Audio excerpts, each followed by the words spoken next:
Bloom and even somebody is from non-technical background, they will be also using it for their day-to-day life, even it is academic writing or it is just an email, or even you want to do a WhatsApp also. That time also what we do, we go to ChatGPT, we go to the Claude, we go to the Gemini, we type, we make the images, and then we get the things done there. So you see, we are not limited to the agentic, or I'll say we are not limited to the LLMs now. We have more than that. And in today's this talk, we will figure it out that what is the future, what we are talking about. Can we just relying on to the LLMs now? The answer is no. But what is the replacement and what we are doing for today? And you see, if you want to become a job ready or industry ready, so you need to be get updated with the latest technologies. And even we are talking about it today, we are not ensuring anything in next month we have something, a new model appearing up, and that is doing wonders in the market. So we need to keep upgraded. We are from the technology background, we are from the science background, so this is something which is required at our perspective. So when I do say the same concept here, so you see, let me just give me my brief introduction why I am onto this topic. I'm working with CGC University as associate professor, and my one of the students, she approached me for this agentic AI, and that is the point. I started figuring out, and today I want to do everything into the same domain, and I want to explore it more. So this session give you motivation to go ahead on to agentic RAG or agentic AI. So when we talk about this evolution here, or when we do talk about how it is started, so you see, we used to go through the machine learning, then deep learning is there, advanced deep learning models were there, pre-trained models appeared over there. So when the pre-trained models were there, at that time what we were having, okay, we have something like before that it was a rule-based system, static knowledge, limited adaptability. Then LLMs are there, generative AI, content generation, natural language understanding. You give a document, you get the summary. You ask a question, you get the answer. You want to translate a language, that is also being done. So after that, we have something now, agentic AI. So might be most of you are not, are not good to go with the agentic AI, but you see, believe me, we have more than that. So get ready, buckle up your seats, and get to know about these things. So agentic AI is more related to a goal oriented. So it's just not directly asking question to the LLM and getting the answer. It's more than that.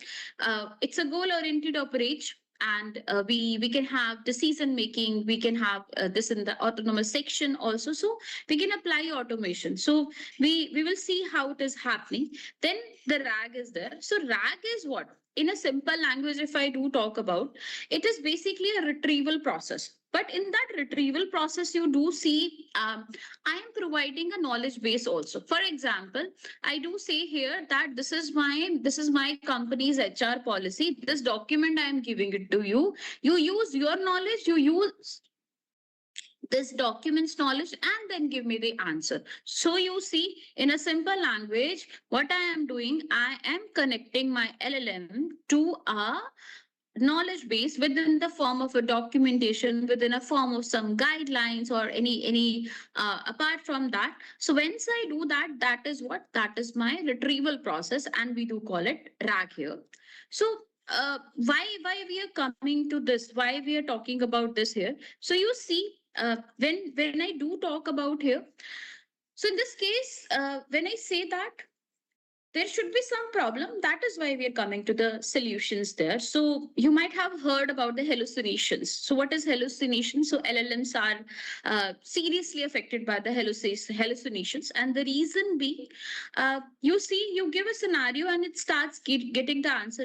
It is trying to fabricate the answers there, and whenever you have these LLMs there, you can't expect that this knowledge will be updated or something. So for example, today you are searching and there is some news that appeared yesterday, it's not surety that you will get that trained data, because it is training onto a global manner, not onto the local manner. So that is why the fabricated information, the knowledge, limited knowledge I could have. So we could not have any access to the private data. We have the limited reasoning across multiple sources. For example, I do ask, what are the latest cybersecurity threats in 2026? So this will be giving me wherever it has been trained of. It is not giving me the latest answer, and I might think it is a latest answer, but this is something I'm getting a outdated knowledge here. So let's come to the RAG now. So RAG stands for Retrieval Augmented Generation. Retrieval Augmented Generation, we are doing. So you give a query, it retrieves the document, relevant document. So for example, I'm asking about that, what is the leave policy? Maybe this leave policy is already described in the HR policy. So my agent, we are calling it agent. So agent is responsible. I am not providing anything. This agent will be finding that document and it will get the answer accordingly, and finally I'll have the answer. So you see now what we are using LLM also, we are using these additional source of information also. So what we get in the last, accuracy is improved, we can get a domain specific knowledge. Might be my chat GPT is not trained for the Indian cuisines or any another thing, so maybe I can provide some document and I can get the answers directly onto this. So we can have the reduced hallucination, also up to date information we can talk about. So when I say a basic architecture, when we say, so through the LLM, we have the query, we have the retrieve knowledge, and that we are getting it with the RAG architecture, and we are getting the answers onto this. So we call this document as knowledge base. We could have some model to apply onto that. Because you see, whenever we have the problem, we have some solution with us. So if agentic RAG I'm talking about, so it means this traditional RAG is suffering with some problem. So you see, this is just a single retrieval step. Might be, I have multiple things to do.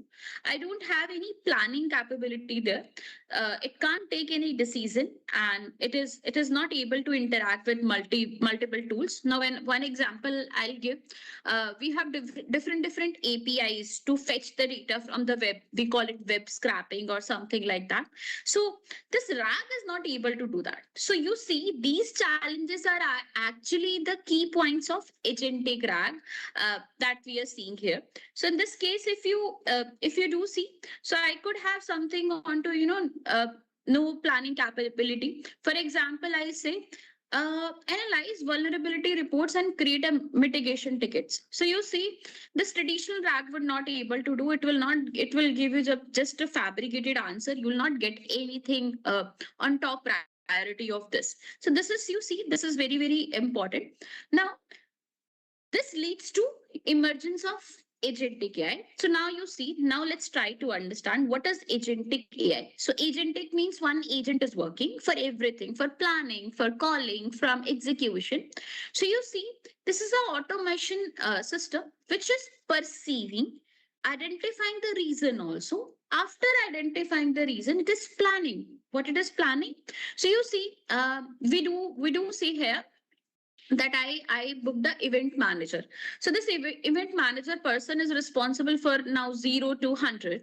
So it is going to tell me about the goods, also raw materials, implementation, venue booking, everything is taken care by the event manager. So similarly, now I have an agentic AI which is responsible to call any another tool, to plan, to reason, to implement. So everything is now being taken care by the agentic AI. Now you see, when I'm talking about this here, we do talk about the recession is happening, multiple companies are laying off. So you see how this is actually shaping the technology, how this shaping this, when I say that how everything is being implemented, the planning is happening. So you see that manager's task is also being with agentic AI. So the question arises, so what about us? So the simple answer is that we need to update ourselves, we need to groom ourselves, we need to be familiar with the latest technology and how it is happening, how everything is working over there. So this we should learn about. Okay, so you see one of the things here, this AI will be answering the question also and completing the objectives. I'll tell you with the example also. So you see, when I say this agentic RAG, so this is combining now multiple things. Multiple things you see. RAG, which RAG we were talking, it means that retrieval, document process, this is also happening. Planning is also happening. It can also integrate with multiple tools. For example, I need an API for the Google Maps. It will be done. I need an API for the weather, to know the weather. That will be done. Calculator. So these all things can be done with the agentic RAG. So you see, this manager is so smart. It will be linking up with LLMs also. It will be linking with I'll say with the RAG also, with the multiple tools also, APIs also, plus it is planning also. And you see, you give a task, this agentic RAG will decide which tool should be called, which document should be retrieved, which API should be connected. So you see, this decision also has been empowered with the agentic thing. So here you see, we could have multi-step reasoning also. For example, you see, we can, I say that plan my day. Okay, I'm going out onto this location. I have a meeting in Delhi. Plan my day. So you see, might be it requires booking of the tickets. It might require my hotel booking. It might require my scheduling. It might require my PPT making up. So you see, these all things can be done easily by the agentic RAG.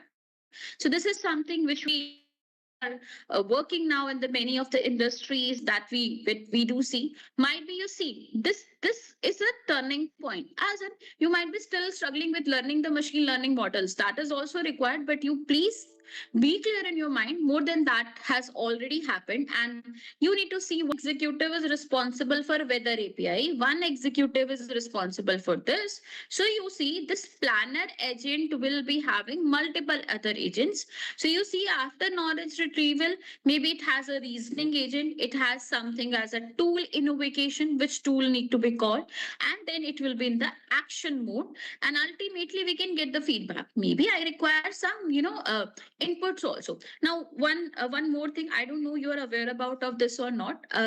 So usually, at least at our times, we were having one subject, software engineering, and we used to learn project development life cycle. We used to learn how this testing is happening, everything. But you see, you can make softwares also with the agentic AI or agentic RAG, and we do have a testing module also. So you see, I given a Python code. I have given a prompt through the user query that make a code for this Python code. Now I can design this agentic RAG, which can also implement basically your the testing module also. So you see, that can be also done. So we can link up entire product development life cycle with the agentic RAG. So industry is doing this. So the core components you see. So now I'll talk about how we can implement these things. So I'll be giving you the names. You can explore it more. LangGraph is one of the framework. CrewAI is one of the framework. Autogen is one of the framework. So you can use any one of three. Each framework is having its individuality, and so if you see here, what is this framework? So this framework will make you enable to create the agentic RAG. So in the Python, we have all the libraries, and we can see this and we can implement that. And then when I talk about, I'm providing some supporting documents that can be done in the vector databases. It can be done through the hybrid search. Then we can connect it with the LLM. Which LLM you want to connect? OpenAI, GPT. You want to connect it to Gemini. You want to connect it to any Claude there. So this is a call, how you want to go. So this decision also you can take. Might be you needed some tools also, and then you need some memory also. Memory, because you're keeping everything there. And you see, before you get the answer, there is lot of things are happening at the back end. Now, in this case, you see, when these things are happening onto the back end, what I'll do or what I'll go for, we need a memory also. When I say memory, so I could have, short-term memory or long-term memory. So maybe I can take help of cloud also to keep everything secure there. Or if I want to contain a local memory, so that also I can do over there. So these all things are possible into these cases. Okay. Similarly, when I do say here, planning and the reasoning, so this is your one of the component where you do decide, okay, which policies, which documents you get, which vulnerabilities need to analyze. So this you see, if you have a task like perform a cybersecurity risk assessment, so that can be done into the planning format. We could have multiple tools which we can use in the agentic RAG. APIs are there, databases are there, calculators, ticketing system, email system. So these all things you can do. So maybe you design something that you fetch the data also, and after fetching the data, email part has been also done. So you see this automation has taken a very good step in the further usage. So we were talking about the memory. So memory, you can decide like your RAG will be using what kind of a memory, short term or long term. Short term means just like chat GPT, you can understand your current context is short term, long term is your entire history. So any one of you, if you have used the paid version of the chat GPT, so that time you might have seen that. Benefits, we can get personalization. So you see, I am relating it with the LLM so that you can understand. But we are talking about the agentic RAG here. So if we compare this agentic RAG and the traditional, so traditional is just a single step process, just a smaller one module. Agentic is multi-step. We can do the planning in the agentic RAG only. We can use multiple tools in the agentic RAG. The combinations are n number of things there. Autonomy is high because I can use multiple type of data sets also, or databases. For example, one data is in a JSON format, another data is in another format. So that conversion can be easily done. Okay, so if we take an example now, so I'll just take one example here. So what is cybersecurity use case? If you see, so there is an operation of SOC, Security Operation Center, we call it. So we could have something, agent will be taking action. Then we can have threat intelligence retrieval process retrieving. We can have one agent who is responsible to analyzing the log cases. In case some alert is there, that can be done. We can have some recommendations also. We can have some incident tickets also, and this will be giving us the faster response. In the healthcare, if you see, I can have one agent which is retrieving medical information. Then it is seeing the consultation guidelines. It might review some research papers also, and then it can generate recommendations also. So this is also, you see, the healthcare diagnosis. In the enterprises, if we say, for example, employee is giving a query, prepare a compliance report for the last quarter. So agent will be again retrieving the policy, collecting some audit data, summarize the findings. It is generating the report, and it is also emailing the stakeholders also. So you see, this can be done over there. And if you're interested to implement these things, you can just explore these things. So I'll be sharing this PPT with the organizers. So we have in the technology stack, when I do talk about the in this case, you see, I can have something, LLMs, OpenAI, GPT. We have different models, 5 you want to use, you want to go for there. Anthropic's Claude is there, Google's Gemini is there. To save the databases, we have Pinecone, Vivid is there, Karuma is there. And these frameworks, you see, CrewAI, LangGraph, and AutoGen. So you see, you can decide anything. For example, in CrewAI framework, I'm using Chroma vector database for implementation of OpenAI GPT model. So you see, your multiple agents will be implemented by the CrewAI. For storing that information, you will be using Chroma, and your LLM which you are using to generate the responses, that is GPT models. So that we can see. But some of the challenges as of now which we are having there, so maybe that you can explore. So as of now, this is, I'll say, very niche stage. And when I say we do not have that much speed. So speed, when I say, you see, in the backend, multiple processes happening. Obviously, it will take more time. So that is one of the thing. Retrieval quality, we still need to ensure that you need to give that kind of a documents only, which is actually resulting you to the good output over there. Similarly, you see, we could have security risks also, because you see data is everywhere, and we need to go through the guidelines. Might be we still face the hallucination is there, and we still needed the human oversight there, access control, audit trails. So everything need to be governed. So we always say that this artificial intelligence has to be combined with the human intelligence, but for that, human should be already knowing that what artificial intelligence is doing. So this is how we can become smart in the future. If we see, so we can have more multiple agent collaboration. We can have entire workflow onto the autonomous self-improving system is also there. So you see, this rack was just retrieving the information. Agentic rack is more than that, understanding, planning, reasoning, acting, and giving us onto the information goal. So this is it from my side. The one thing I just want to add up here, so you see this agentic rag, this we are talking about, and in this case, it just started with the same motivation how we are doing the things. So those who are into the deep learning, they already know that deep learning is also being as a motivation of human brain. And similarly, for the task implementation also, we have the agentic rag. So technology is simple, just we need to be, we need to be upgraded to this, and we need to see that how we can take care in this in our career, in our opportunity, in our research. Okay, that's it from my side. Thank you. I'm open to the questions if anyone have.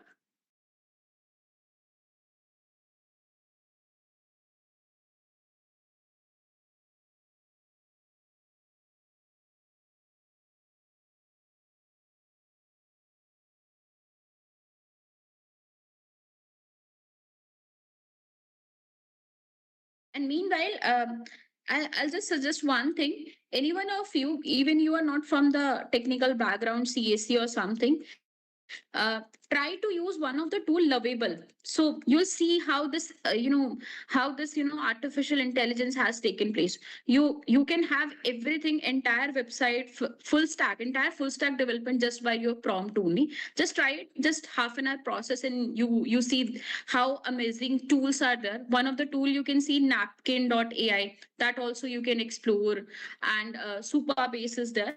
So these tools, you if you want to actually see that how in the technology it is happening, you will be amazed by the benefits over these.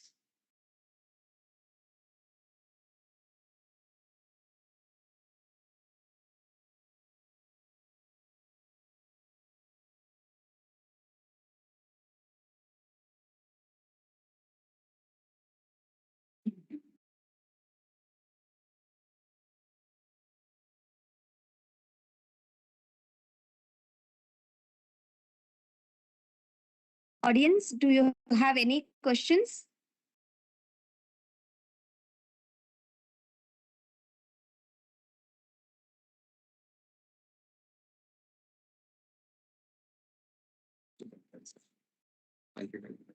No questions?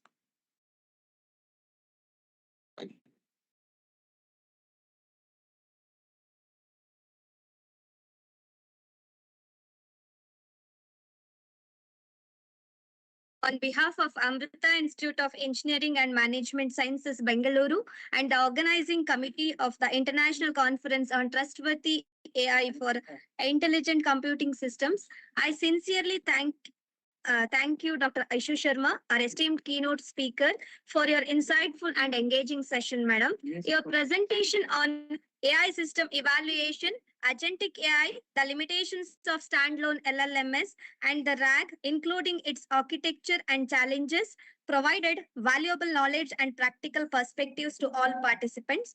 We are grateful for your time, expertise, and contribution to this conference, madam. Thank you once again, madam. Thank you. Thank you so much. Thank you for inviting me. Great to connect. Thank you.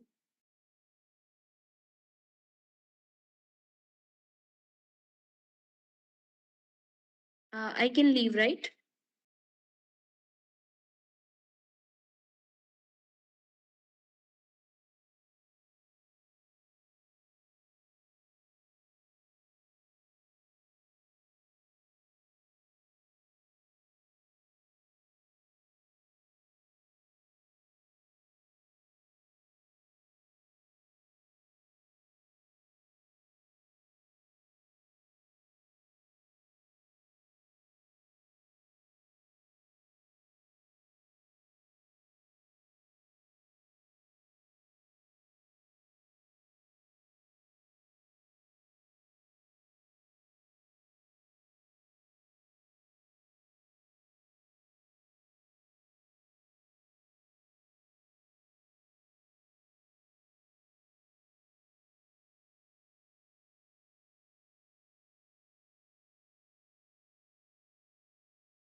Uh, so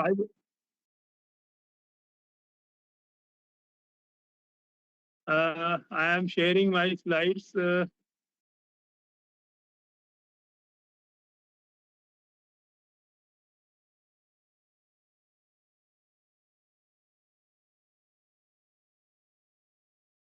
Just wait. Share window. Now, can you see my slides? It's okay. Anybody? Yes, sir, it's visible.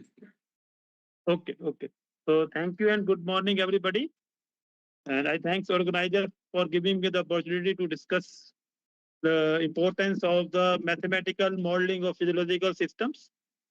And in this particular work, so you know that everything is related to the system. Then we have the signal, and we create hypothetical models, and then we validate our results. And in validation of a result, we need the mathematical models in just like a block diagram. And you must have studied in the control system or in some other applications where we have a block diagram or signal flow graph just to give the enhancement of that particular system into a model, and then we go for its analysis part.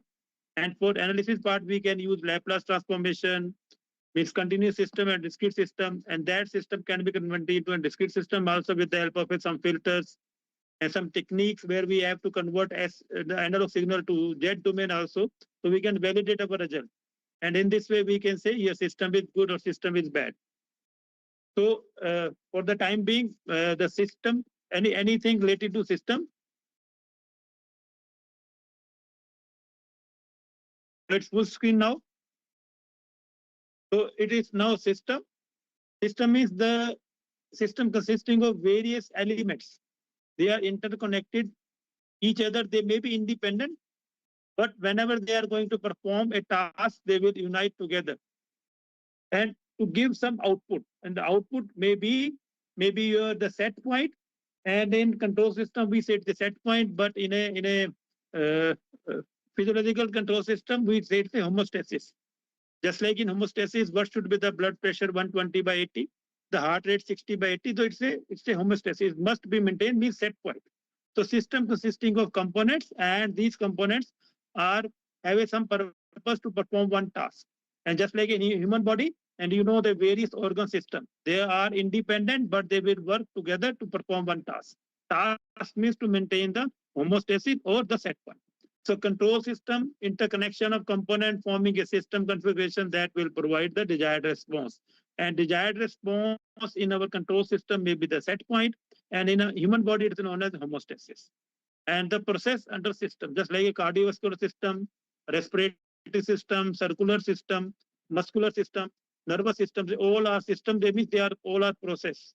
And in this way, we can manipulate the.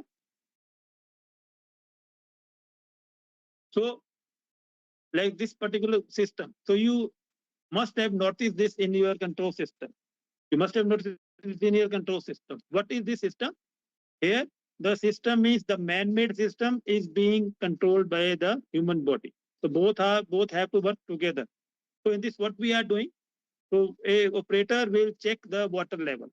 If water level is up to the mark or it has achieved the limit, so through hands, through its eyes, it will check. Eye is the sensor. So it is a sensor will give the signal to the brain, and brain will give the signal to the hand. Hand means the nervous system and muscular system.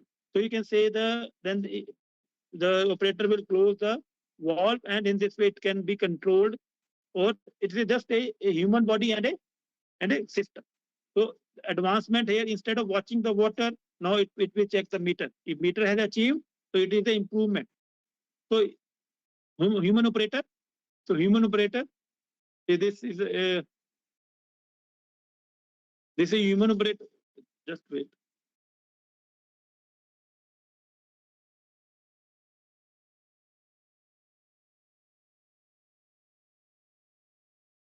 So this is a human operator where it is acting as a sensor. This is a sensor.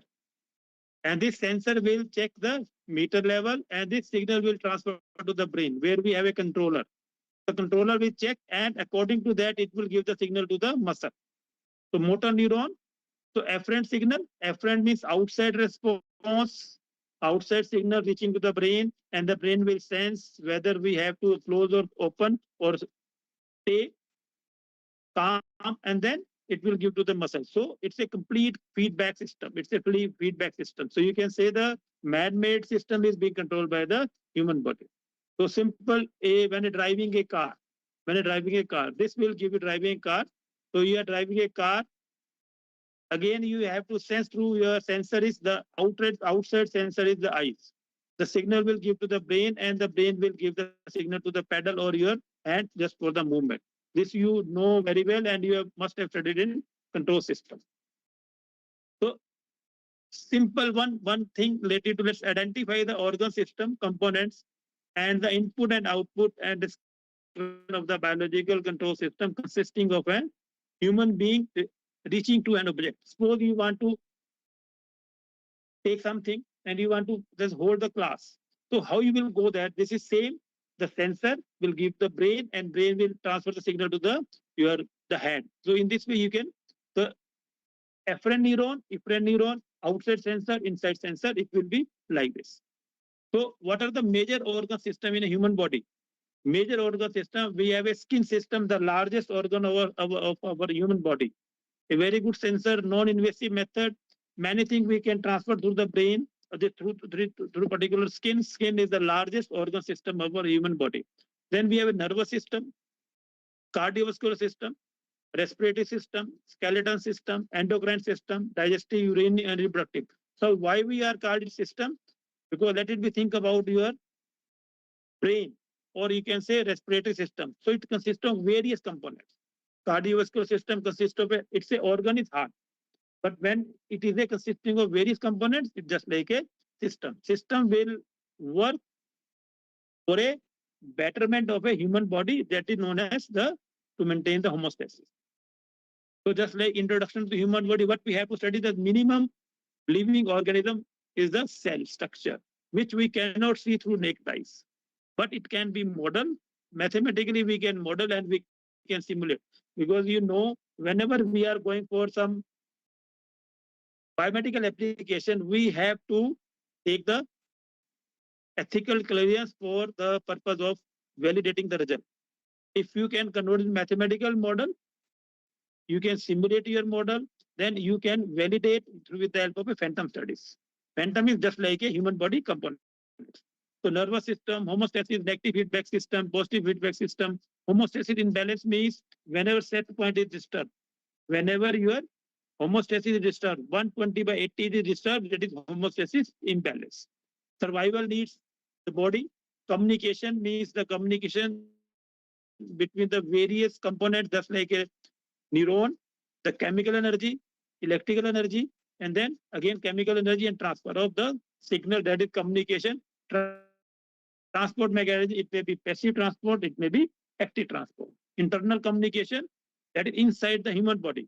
Your inside the human body parameter must be within the limit, just like your temperature 37 to 41 degrees centigrade must be maintained inside. Whatever is outside, maybe 50 degree, maybe 0 degree, maybe minus 50 degree, inside must be maintained. It is maintained with the help of your nervous system, muscular system, parasympathetic, sympathetic, everything.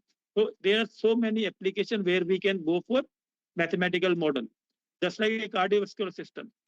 The cardiovascular system consisting of blood vessels, control of blood vessel diameter, means the artery blood vessel, it can be controlled. Internal respiration, the oxygen required for internal organic organ system. Heart, blood flow through the heart, blood supply to the heart. So it is a cardiovascular system for a human body, not a fetus, because I will discuss the fetus. It is a for a, when the heart is working, your respiratory system is working, and it's a fully developed human body where they will work. So your heart is working, everything is working, because the heart in the fetus and some other parameters, some organ system are not working till the birth. So that is why we have a very important mathematical model for feto-maternal monitoring. You can see this particular heart, it's a pumping action. So this pumping means you can see this is a heart. Organ is heart, but it is known as system. System is, this is a one, in a layman, you can say it is a pipe. It's a pipe, or maybe a superior vena cava and inferior vena cava. As a layman, it is carrying the deoxygenated blood. The deoxygenated blood from the upper side of the heart and the lower side of the heart will enter to the chamber number 1. Whenever we are going for mathematical modeling, the chamber may be, storage element may be considered as a capacitor. The capacitor means charging element, and when this blood is going towards this particular second chamber, this is a through wall, and this wall in electrical may be a diode, one-way transfer. This blood will go to through this particular wall and going towards the respiratory system. The respiratory system is second organ system or respiratory system, where there are so many components, and where this deoxygenated blood will be converted into oxygenated blood. And at this point, the blood is entering to the third chamber with the help of this blood vessel through respiratory system. And through respiratory system, this blood will go to the last chamber through this particular wall. And this wall will give you blood, will exert the blood from this particular wall to this aorta. And so you can say that there is a one pump, because it has to be transfer the blood, deoxygenated blood, against the gravity. This is also against the thickest part of the heart is this is left ventricle. So in this way, you can model. If you want to make a model, so it can be converted to mathematical model, then we can simulate this particular system. So it is an independent organ system. Your respiratory system is an independent organ system.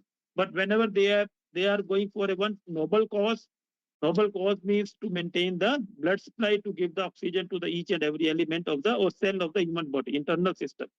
So they cannot work in isolation. They will have to work in a united form, and then they will go for it will give the homeostasis balanced system. It's a closed loop system type. It is not a open loop system. So you can say this is a circulatory system. This is systemic circulation, internal circulation. This is known as external circulation. External circulation means we have to inhale. Means there is a respiratory system. We are inhaling. This inhaling will be converted into oxygenated blood. So it is internal respiration system. It is external respiration system. Because this will give you the explanation of the fetal-maternal monitoring. This is a developed heart. So in this way, this is the circulation, the complete flow of the blood. And this blood for a human body, not a fetus. It is for a human body. So in this way, if you want to go for mathematical model, so you can say it is a mathematical model. Everything has been converted into a block diagram. And each block diagram, let's say chamber number 1, RA, you can consider it as a capacitor. When the blood is flowing from chamber number 1 to chamber number 2 against the wall, you can say it is a resistance, opposition of the blood flow. Blood may be thin, blood may be thick, depending upon the position. So in this way, you can create a model.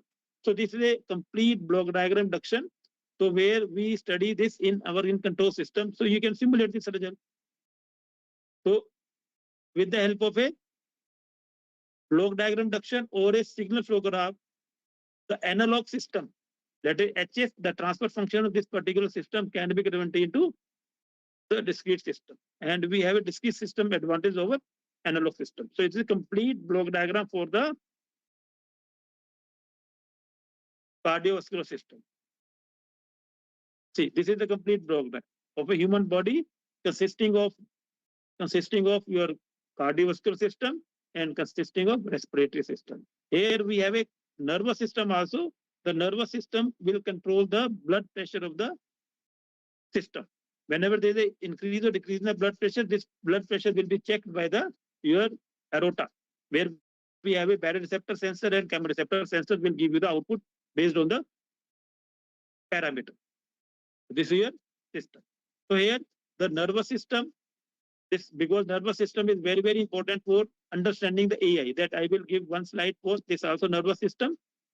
You can just go through this neuron, properties of the neuron, cell body, axon, the nerve impulse, type of nerves, synapse and neurotransmitter, central nervous system, fluid and peripheral nervous system. This everything will be used in your AI system.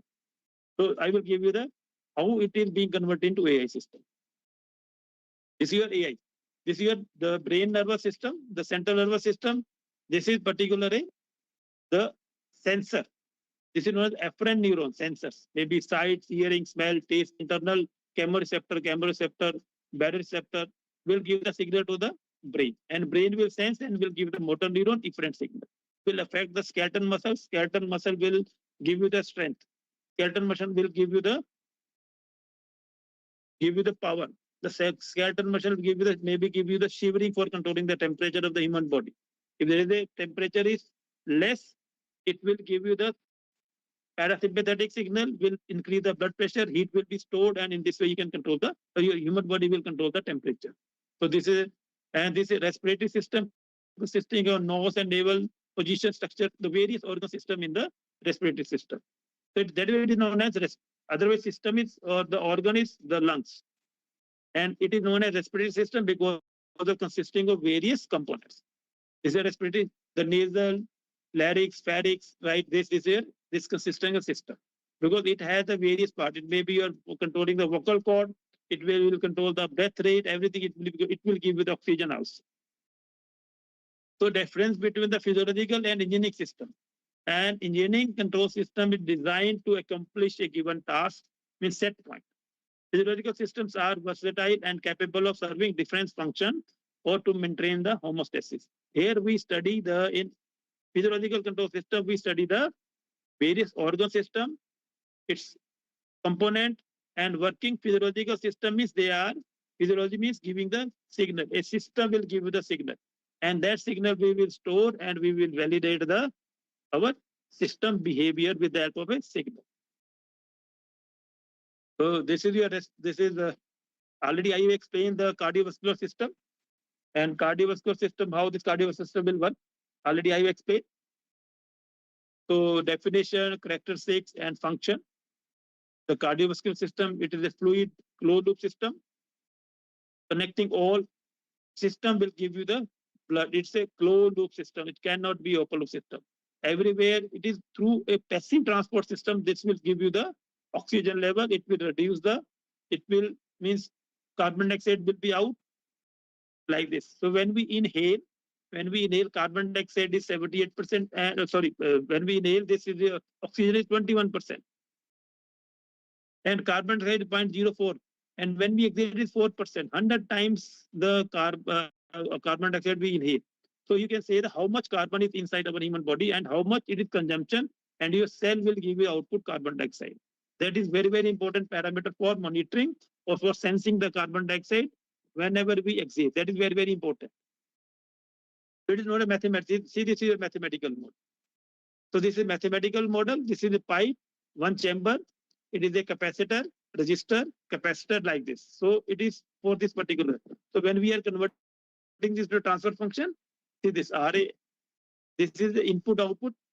With the help of a input output, you can control you can give the output. So in this way, we have see this.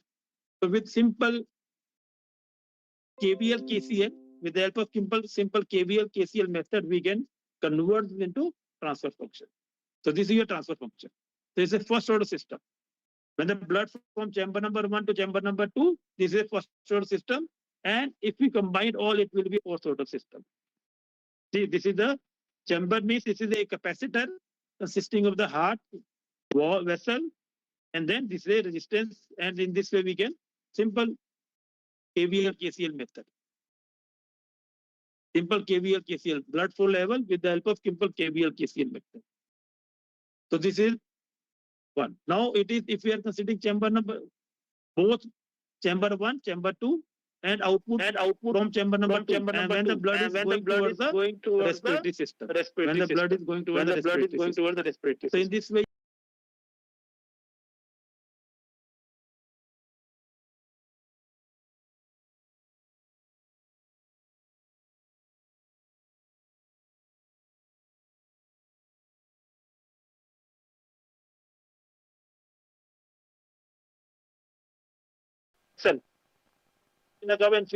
this is a 70 milliliter.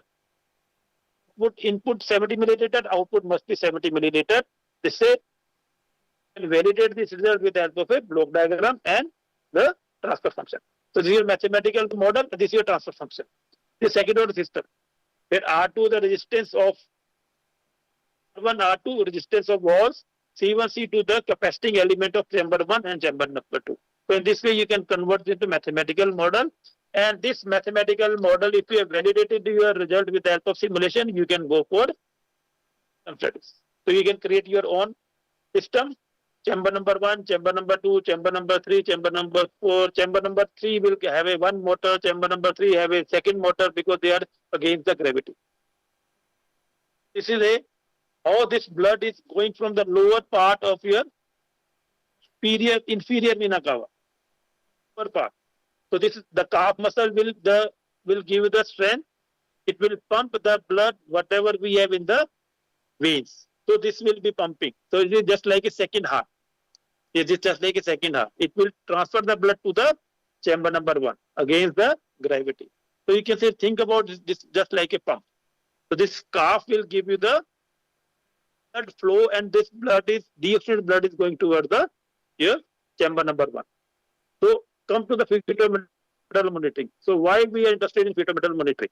So in fetal metal monitoring, you can think this is normal heart, and you have seen the normal heart, the blood from the chamber number 1, then it will transfer to the chamber number 2 through this particular wall, and this from RV to chamber number 3 for this particular wall going toward the respiratory system. The respiratory system will give you the good blood, will enter the chamber number 3, left atria. Then from this particular wall, it will go to the left ventricle. From this left ventricle to this particular aortic wall will go to the aorta. So this point and these points are what? Blood pressure is when the blood output at the time of starting of this blood from this left trigger will give you the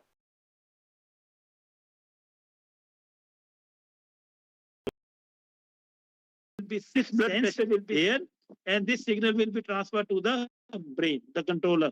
If there is an increase or decrease in the blood pressure, the brain will give you the sympathetic signal and parasympathetic signal for controlling the heart rate and the blood pressure. This is inside the human body. See, now our main component is the blood circulation of the fetus, because fetus heart is not fully developed, because means the pumping is not fully developed. Because why pumping is not fully developed? Because of the lungs are not fully developed in the birth. So if lungs are not working, so we are not in, means it is not being inhaled, then it will not be converted to oxygen. So everything is through the placenta, through mother. So this side, this is attached to the mother side. The temporary organ, the placenta, just like a filter. And the blood from the umbilical cord, this is cord, umbilical cord, the bulb connecting to the navel of this fetus. And you can see this is a umbilical arteries. Arteries are meant for good blood, but here arteries are for deoxygenated blood. And veins are meant for deoxygenated blood, but here is for good blood. So the good blood will go to the fetus through vein. There is a one vein and two arteries. So this is known as three blood vessels. So this is a normal blood vessel for a fetus, and there are multiple fetus. It will be having, means according to that there will be umbilical cord.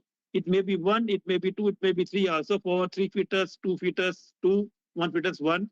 For two fetus, it may be one also. And it is an anomaly. So we have to take care of that through the help of a fetus, through the help of a mathematical model, because the blood will transfer to the fetus through this particular vein, this vein, and it will be given to the complete human body, the fetus, and this, the growth of the fetus depends on the blood flow from the fetus, from the mother side through placenta. When the blood supply is very good, it will consume the oxygen and the waste product. The waste product will be transferred to the mother side again through the placenta with the help of a umbilical arteries. So it is known as three blood vessel. When we measure through ultrasound, if one arteries are missing, what we'll have? That is a critical condition. So again and again, we have not to measure the ultrasound through ultrasound, because if it is validated by the ultrasound, okay, there is a one artery is this artery is missing, then why to again go for you can say the monitoring through the ultrasound machine? So again, for this particular, we can have the good mathematical model, and this mathematical model, through the predictive model, we can create a predictive model and we can validate our result through simulation. And then an alternative, because ultrasound is not good, every time we have not to use this ultrasound machine. So we should think about alternative machine also. So this is your fetus. So already this is through mother side, this is your fetus. So everything will be taken care by this placenta, mother side. This is a temporary organ. Temporary, there are various blood vessels, but for the time being, I have taken this, the one vein for carrying the good blood and two arteries for deoxygenated blood, waste product and good blood. So in this way, you can simulate this result. But this particular, before birth, so this heart is not working, but it needs blood supply, and this blood supply will be taken care by the placenta or through mother side. This is through when before birth. See, this is after birth. It is closed. You can say this is closed. This is permanent. It's a fibrous, means it will be closed permanently. If it is not closed, this is known as heart hole. When it is not fully closed, it is known as heart hole. So heart hole means we can create a mathematical model. When the input blood is 70 milliliter, output blood must be 70 milliliter, but because of this particular hole, it is lost. If it is lost, you will not get the good blood. And if you have not good blood, then it will disturb the internal organ system they will get the less oxygen. If they will get less oxygen, they will means your cell will die out. Okay, so this is your system. Now this is by saying open before birth, fetal heart. This is newborn baby heart. Okay, newborn heart. Okay, so through this particular system, see this particular system. So this placenta and this fetus, this can be converted into a mathematical model. This is the adult. Already I will discuss adult system because the lungs are working. Every organ is working, and you are capable of controlling your homeostasis, and it will maintain adult system, and it is fetus because fetus, you can say the oxygen source, placenta, adult lungs, bypass structure, fetus uses 3 stunts, adult no functional shunts, pulmonary circulation, fetus minimum blood flow, adult complete pulmonary circulation means inhale. That is pulmonary means external respiration. That is pulmonary circulation means your respiratory system is also working. The liver function, fetus partially bypass, adult it is fully functional. So this is a complete system. And now come to this particular, you think about it's a mathematical model. So you using the Markov model, we can predict. So you can say it is through mother, it is mother side, it is fetus side. It is node 1, it is node 2. And node 1 is related to the mother side. So mother will have some disease, and that will affect the blood flow. And toward the fetus, there are some problem, and that we will edit. So with the help of a mother side problem and the fetus side problem, this we can make a model, and then we can predict. So when we go for mathematical model, you can this is placenta towards mother side, towards fetus side, and this is a signal flow graph. It is a blood from the mother to fetus through vein. Otherwise, vein is meant for deoxygenated blood, but it is for carrying the good blood because the vein there are so many walls. They can control the flow of the blood. And in arteries, it is a from umbilical means from the fetus side, the blood is going toward the. So when it is being monitored by the ultrasound, through ultrasound, this one is missing. If there may be this one is missing. So load will be on this. So why to monitor again and again through ultrasound machine? So we should go for some mathematical predictive models. So this is the P0T with the help of this P0T here, the blood, this blood, good blood is going towards the fetus. How much time it will take towards the fetus and how much is the quantity. Now P1T is the blood here, deoxygenated blood will go to the mother side. And based on that, this is based on artery 1, artery 2. And it is based on the best blood vessel of the fetus, or you can say the umbilical cord. So this is your P0T, the output blood. When it is being converted into a simple equation, it is a P0T. P0T means the blood flow velocity or the characteristics at node 1. Node 1 means towards the mother side. And P1T means the probability of occurrence or probability of flow of the blood or velocity from fetus to the mother side.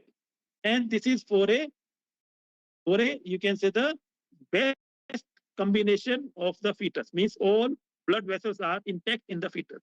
And this is for a one fetus. It may be two fetus, then duplicate of this, 3 fetus, then triplet. And if let's say 2 fetus and there one blood vessels or one umbilical cord, then what is the load on this particular the pathway, you can say like this. So this is a mathematical model. To Markov model, it's a predictive model.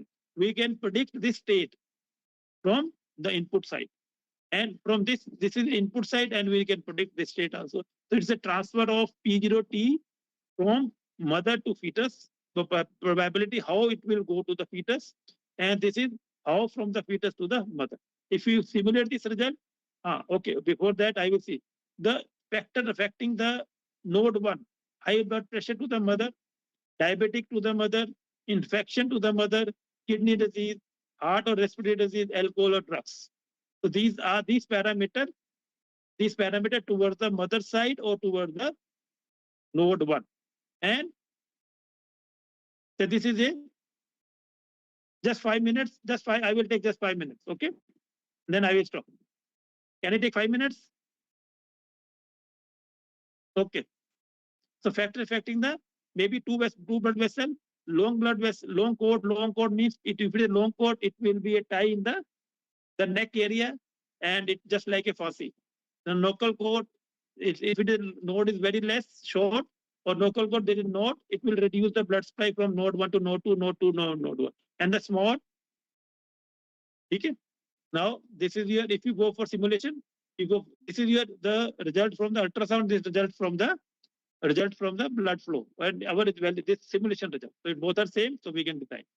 So predictive model. So if we have a predictive model, we can reduce the blood hypoxia, fetal hypoxia, oxygen, carbon dioxide hypoxia, fetal death, low birth rate, and placenta rupture. We can go.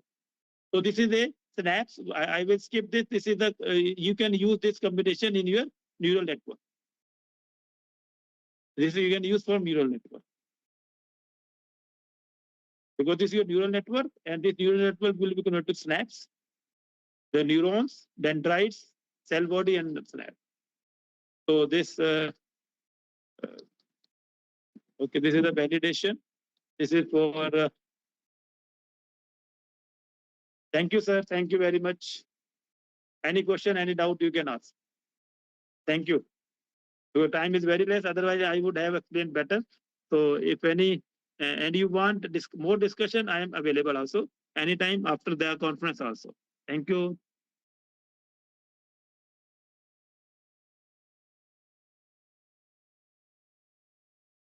Okay. Should I close?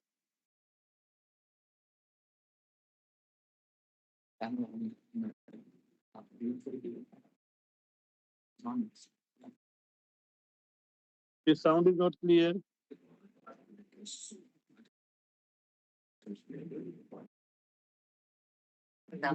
You can ask any questions, any doubt.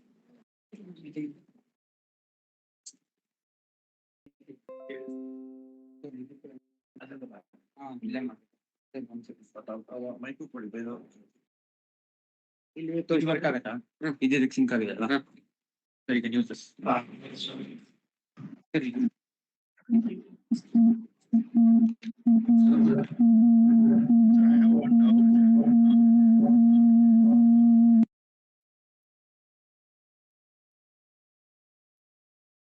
Good morning. Okay. Sir, I have one doubt.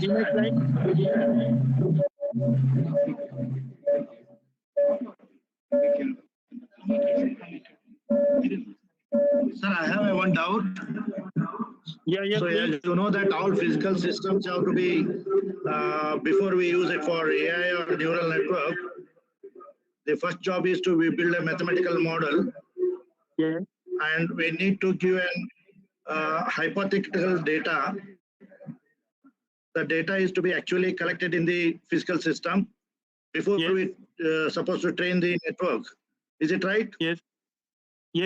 See, whatever, that is why I have said when we have to go for. Okay. You please carry on. Sir, go ahead.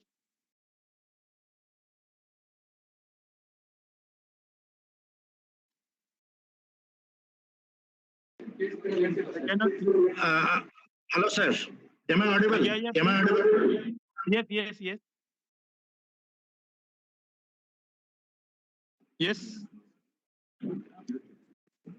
Sir, am I audible? Yes. Yes, please, sir. Sir, am I audible? Yeah. You are audible. So before we use it for AI or neural network or anything, we need to convert the physical model, their parameters. We supposed to build a mathematical model first. Yes, sir. Okay. Yes, first mathematical model. Then the network is supposed to be trained using the actual experimental data. Yes. Then the network is to be trained. Yes. That will predict the other parameters. Yes. How do you use the network? I mean AI in this answer in this situation. It is a mathematical model. Then through mathematical model go for phantom study. Phantom means hypothetical model of a physical system. Just like, just wait, when we are, because by work in fetal maternal monitoring, as a uterus, papaya is just uterus. That is a phantom for uterus. So through papaya, we can discuss or we can validate the phantom, or we can validate the uterus of the fetal system in mother. And then we should go for clinical trials, that we have to take ethical clearance. The expected rate of acceptance of the error. Pardon? What is the expected error will occur in by using the AI tool? See, in AI system, so you just say, I have shown you the slide also, no? And predicted data, what is the error expected during the study?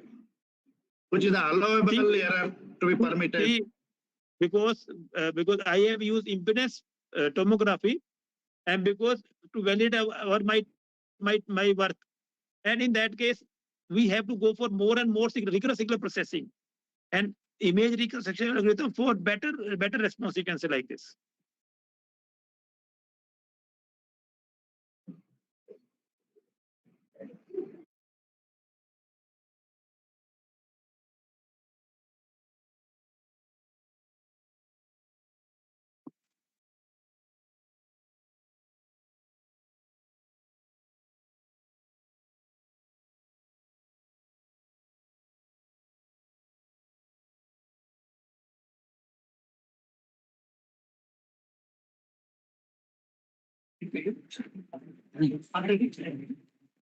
On behalf of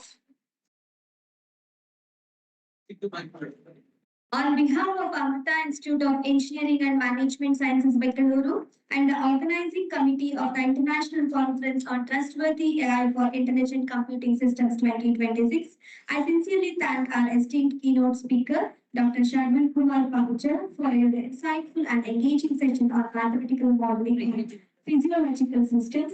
Your insights into V2 methodology monitoring showed us how engineering can truly impact healthcare. We are sincerely very grateful to you, sir, for your valuable time and expertise. Thank you once again. Thank you, madam. Thank you. Once again, thank you, everybody. Thanks for listening. Okay, thank you, sir. So should I leave? Yes, sir. Thank you. Okay, Yes, sir. Thank you.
Hello,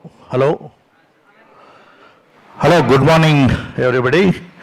The participants who are physically present in the auditorium, as well as the participants who are in the online. So there is an announcement of best papers, okay, which the different tracks were held yesterday. Okay, we have around 10 papers. Best paper awardees. So we have a valedictory function in the afternoon at 2:30 AM in the auditorium of AMRUTA Institute of Engineering and Management Sciences, Bidadi.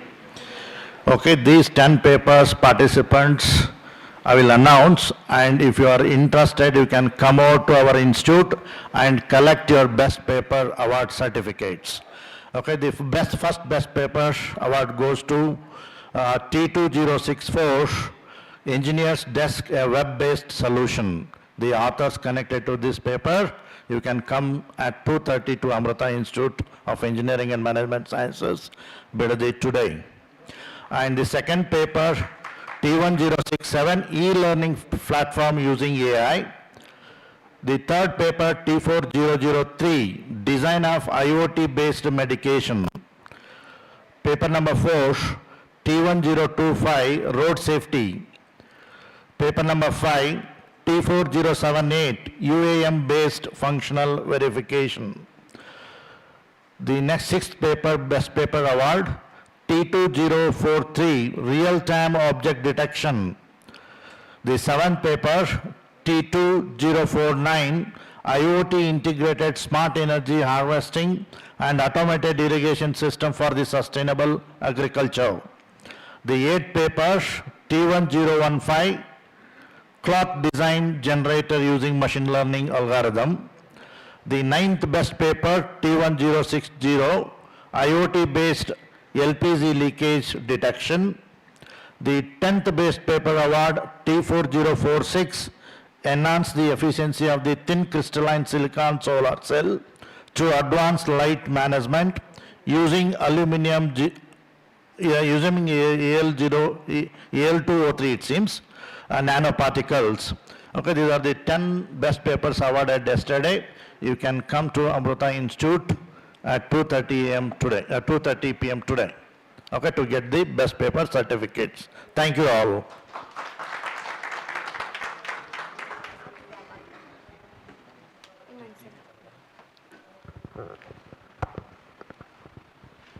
Now you have a tea break of 10 minutes. After that, at 10:30, I request all the participants to present at the venues what we have displayed in the projector. Thank you one and all.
presentation.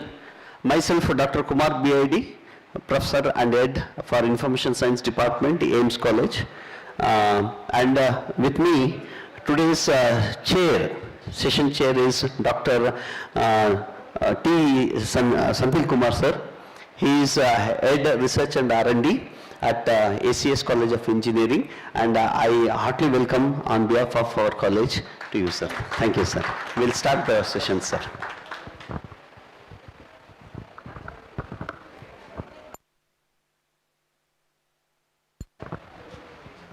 So first paper, T021, paper number 021. Please come. And the next paper is 29, series T1, series 29. Be ready with the paper presentations.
Camera, madam. Smile, smile.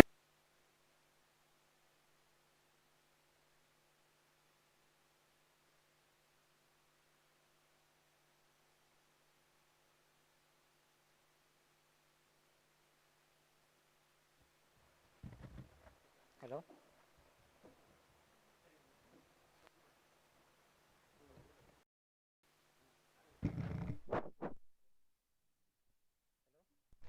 So, good morning everyone.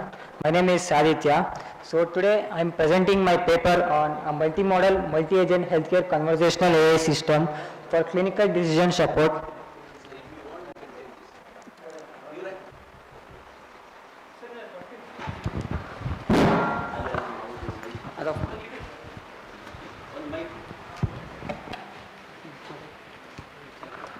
So, I am from BGS Institute of Technology, Mandya. So these are the contents I will be walking you through. So introduction. So artificial intelligence in healthcare is crucial and is very accurate and should be precise. So today's large language models like OpenAI, Gemini and ChatGPT, these are not domain specific models and also causes hallucinations.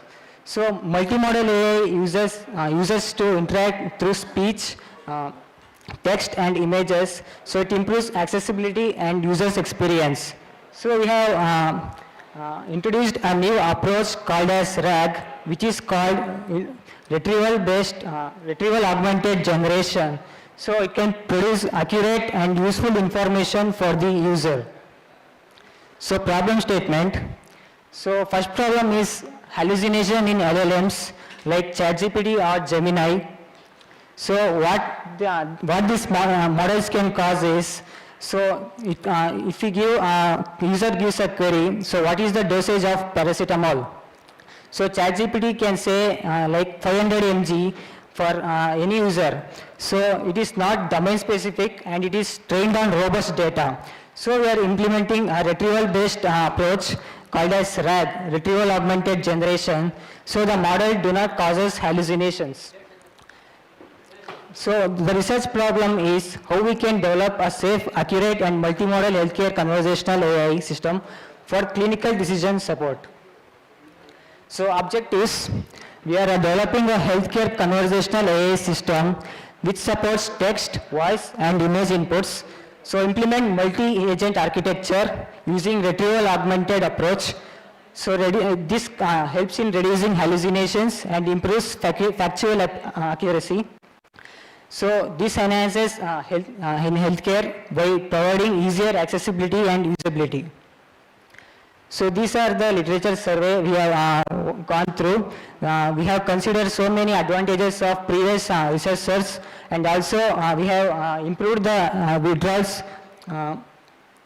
So this has helped us to create a more domain-specific website for healthcare support. So methodology is simple. So first input stage, a user gives a query through voice or chat message. So next this voice is converted from speech to text through faster whisper. So faster whisper is a speech to text conversion model. Next, the knowledge retrieval. So the RAG uses retrieves relevant documents from the database. So the LLM next generates this response into a simple natural language. Next, the output is generated through text-to-speech, which is a Python library called XTTTS. So next, interface and deployment. We have deployed this project in a cloud platform, so users can interact with this healthcare website. So this is the system architecture or model. So first the user gives an input through voice, text or image input. Next, the voice input is converted from speech to text through faster whisper. This is the processing layer where all the LLM generation and retrieval augmented generation happens. So for local LLM, we have used Olama or Mistral AI. So this is a hybrid approach. So the RAG uses, it retrieves relevant documents from the medical database. Next, this text is converted into speech, or if it's a first aid query, it is generated in an animated video. Next, all the databases are stored in a local or cloud database. Next, the output will be animated video for first aid guidance, or if it related to any first aid, drug information lookup, this can be like chat inference. So all these are happened in a web interface layer, which is deployed in Streamlit using Flask frontend. So these are the results. So this is a hospital website. It contains 3 models: first aid guidance, appointment booking system, and drug information lookup. So first below there is a AI hospital appointment booking system. So users can talk to the AI model and can book appointments through speech to speech. Next is the first aid guidance voice assistant. So the user can talk to the model, and he can, at any emergency situations, he can ask the model, so it can generate animated video support. Next, drug information lookup system. A user can upload any drug-related medicines through labels. So OCR uses these labels to convert into text, and it generates dosage of the medicine. So conclusion, developed a multimodal healthcare conversational AI system, and we have implemented RAG multi-agent to improve reliability and achieve safety in responses. We have enhanced accessibility through voice, text and image inputs. So our future work consists of improving the medical database into a larger extent. So we are improving the cloud to develop into a robust cloud model. Next, we are seeking information from healthcare professionals to validate the answers so that the model can give grounded answers. So these are the references we have referred. So thank you, and questions are appreciated.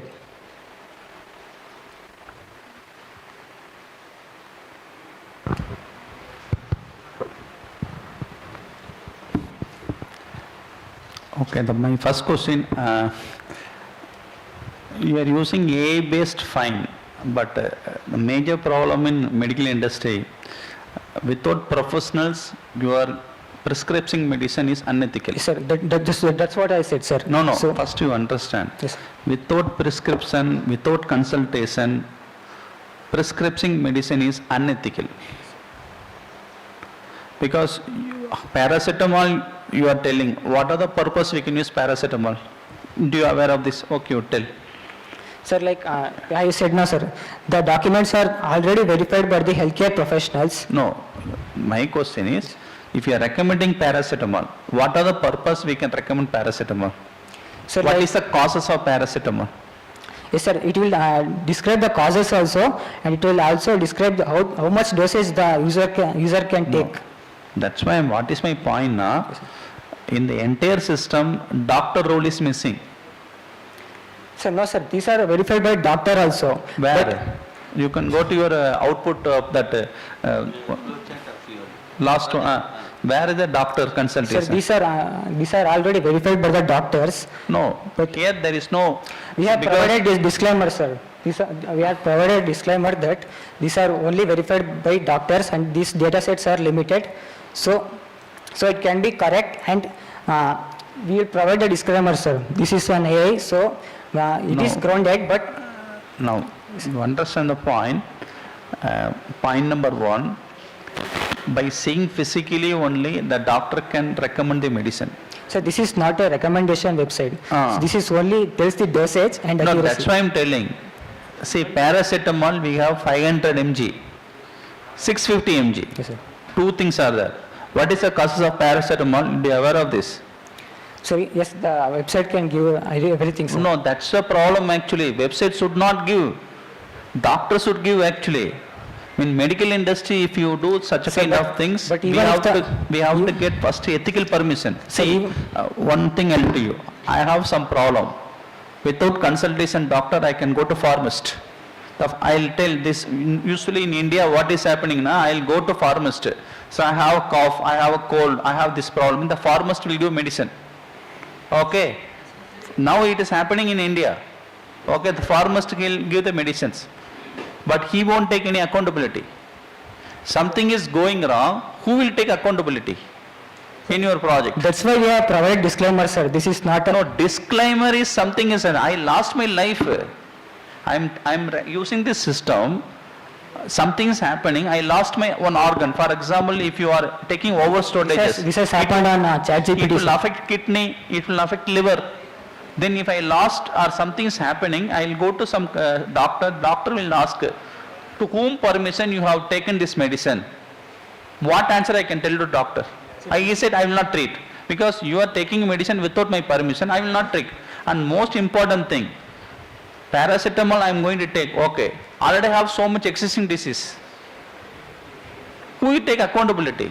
Sir, this only provides information, sir. And that ChatGPT will give. Yes, sir, it will give, but it will hallucinate. So this is not trained, ChatGPT is trained on robust data, including medical, everything it is trained, sir. But this is literally trained on medical data, Okay. sir. How much data you have collected for this? Because you want to train, how much data you have collected? The very limited data, sir. How much data? I am talking about size of the data. Like literally it is 1,000. Where are you taking this 1,000 data? By first we will collect from medical sites, sir. Okay, you Which are is- taking from, is it authenticated? Sir? You have taken MDP8 sites? Yeah, from WHO website is there, sir. Which No, is- I am talking about MDPA one site is there for medical data. Have you taken, conducted any MDPA sites? No, sir. Yeah, not. Then if you are taking medical data, who will authorize? One doctor supposed to authorize. Sir, first we have taken the data, and then we have like in our college only there is a hospital. See, you are not understanding a point. Every medical college, there is called one ethical committee. I want to use such a kind of things now. First I have to approach the ethical committee, I have to present my project. The ethical committee is supposed to approval. You know, any trial I want to do in any of the places, even if you take vaccination, any medicine I want to do human trial, I have to take ethical committee. I am telling, you are simply recommending paracetamol 500 or 650. I have already kidney issues or already have liver issues. If I am taking paracetamol continuously, it is indexing of my kidney problem as well as liver problem. Then who will take accountability? They will directly put case against you only. Sir, that's what I said, sir. So Discriminator will not This work has out. happened on ChatGPT, sir. This has OpenAI has happened. Your system also will happen like that only. Sir, by providing the disclaimers and specific guidelines. See, disclaimer is just one message. When I'm directly using your system, I'm taking medicines based on your recommendation, my body will affect, who will take accountability? Whether Yes, sir. User takes the accountability What, because man? we are setting the website. No, sir. Wait, sir. I will tell. Yeah, one I will add to Sir Secretary. User is the responsible then.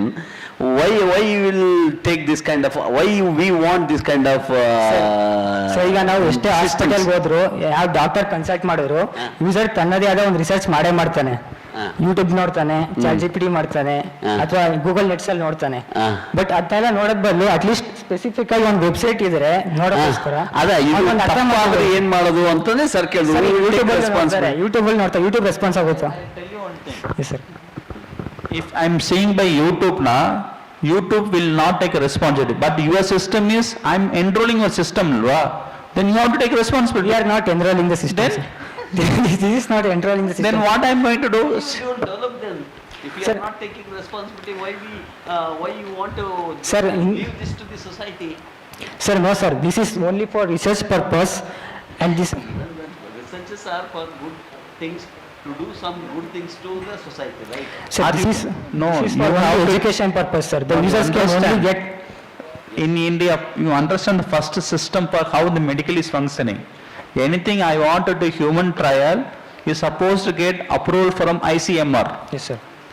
All the medicines, you should get permission from ICMR. And ICMR, they are putting clear information. Any human trial they want to do, as a human, first I have to enroll myself. I have to give self-declaration. Yes, any causes will happen. I am taking my own responsibility.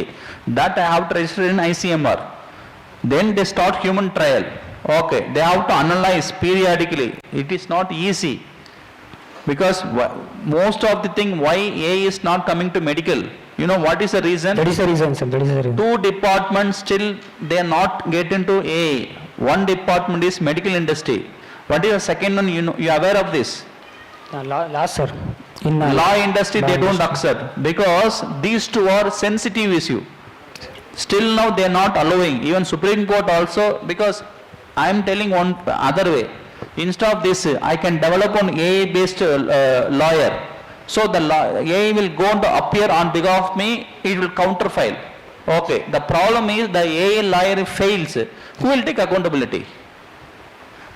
That's why it's a more sensitive. Simply I can develop one system, I can simply post it then any media, or you can go for websites now. Directly they'll put case against you only.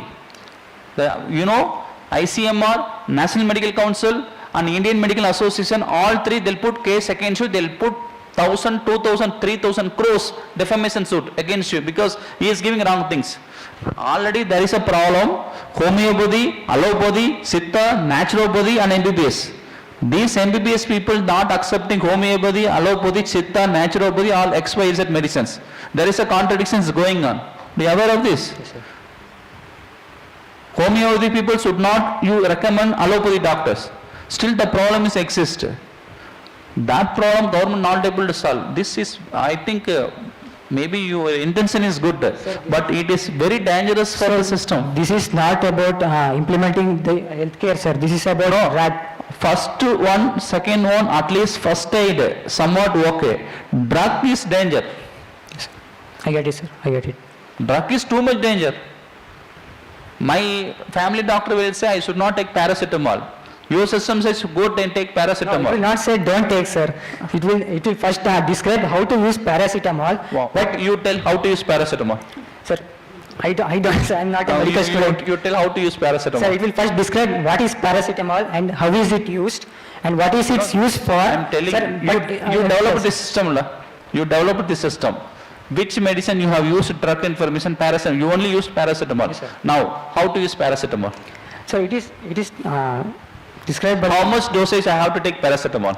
It will say, sir, but in last it will say this is not a medical prescription by doctor. This is completely AI generated. It will say. That is the problem. That one we have included, sir. Doctor means he will write prescription. He will take accountability. I can go to court. I can show the evidence. This is prescribed by doctor. I have problem because of this doctor. AI generate now, who will take accountability? That's why we are repeatedly asking. Sir, Accountability is missing. That is where ethics of AI come here, sir.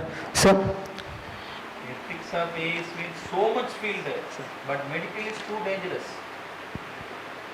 That's why I'm telling, please do something. You have to do ground study and consult with the doctor. If you have any doctor, you can consult, you can present to the doctor, then you can get the opinion of the doctor. That is most important. that's why, sir, each and one medicine is done by the doctor. So that's why our database is very limited. Okay, man. Thank you. Thank you. Thank you. Take care. Okay, sir. I will take that as a suggestion and I will try to implement. Thank you, sir. Next paper, T1 29.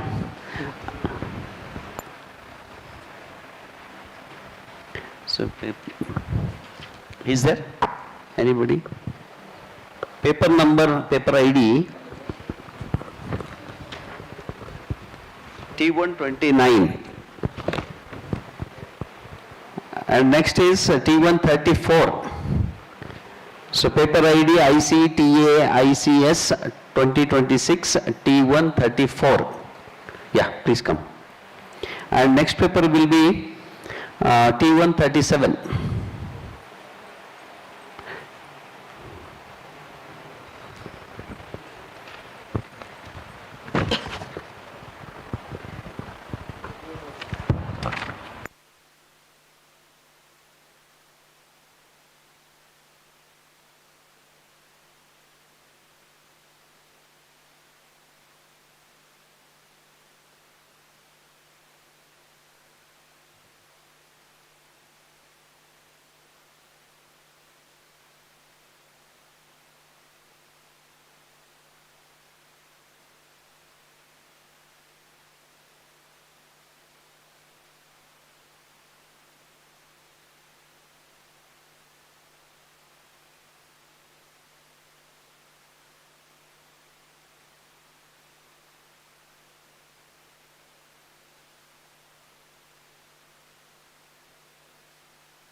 Good morning to one and all present here, our esteemed chairperson and all our beloved faculty members and my fellow participants.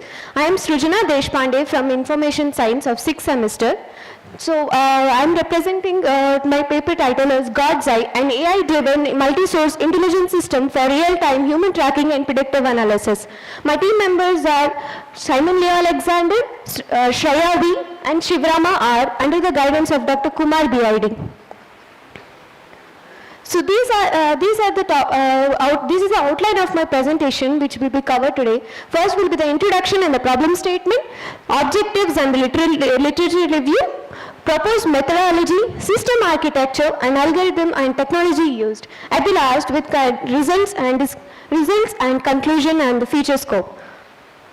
Moving forward, so the challenge in today's modern surveillance system is, in digital era, surveillance system generates enormous of volumes. We're using smartphones and other GPS technologies.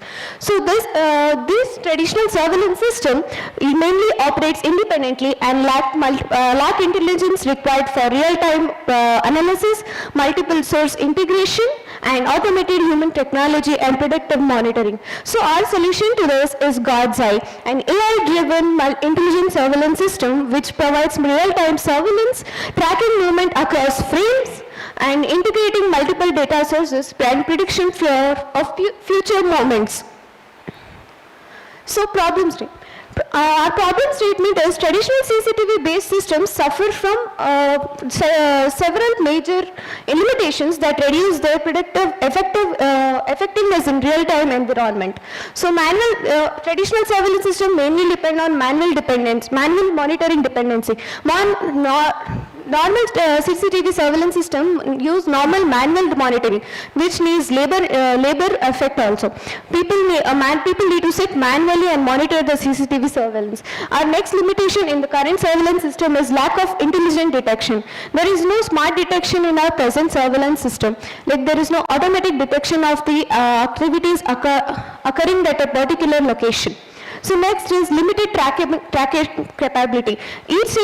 Our present surveillance system in CC cameras or any other surveillance works independently, due to which it cannot club with other frames or other surveillance areas, and cannot track the location of the person or the human at and their future moments or their future locations. Next, absence of predictive analysis. So normally our CC cameras or surveillance have absence of predictive analysis, like they don't predict what is the by their behavior, like what is the future moment of the person, or how is he going to be moved forward in other locations, or he's tracked the person is a convict or a person who is wanted in our criminal record, or etc. So next is isolated data sources. Most systems process video feeds independently, which is a major reason we don't have continuous surveillance. If the systems are not linked and they're independently processing, so if there is a particular event occurred in a location, and if he moves to the other camera location, we don't get proper tag. For that, we need a manual intervention from one. If the person is detecting in one, seeing the camera in one position, so after seeing that, he has to go to other camera position and check the CCTV footage of that particular location. So you cannot see the frames together at a unified platform. These are the limitations which we have in our current modern system. So due to this, we have an impact of delayed response and during emergencies, reduced surveillance efficiencies, and increased risk of missing critical events. Due to human intervention, sometimes we miss critical evidences, which may lead to many other problematic stuff. Like we miss evidences for most of our like criminal activities, which will lead to many other consequences. So objective of our project is to improve human tracking system. So first objective is to improve human tracking system, in which we develop an AI system which is capable of accurately tracking individual in real time. So next is enabling smart surveillance system. We are using camera IP networks and capturing all the nearest camera surveillances, making them to assemble in a uniform platform for implementing the surveillance, which helps in getting all the data from the sources near to that location and getting the track of evidence where the convict is moving around. So next is supporting missing person identification.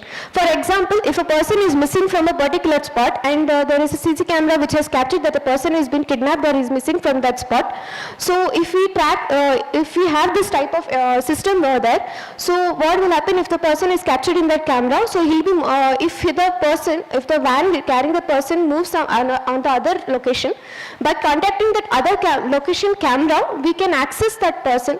We can track that person immediately, and that person, that missing case report, it will be immediately sent to the police station or the crime branch for the further investigation.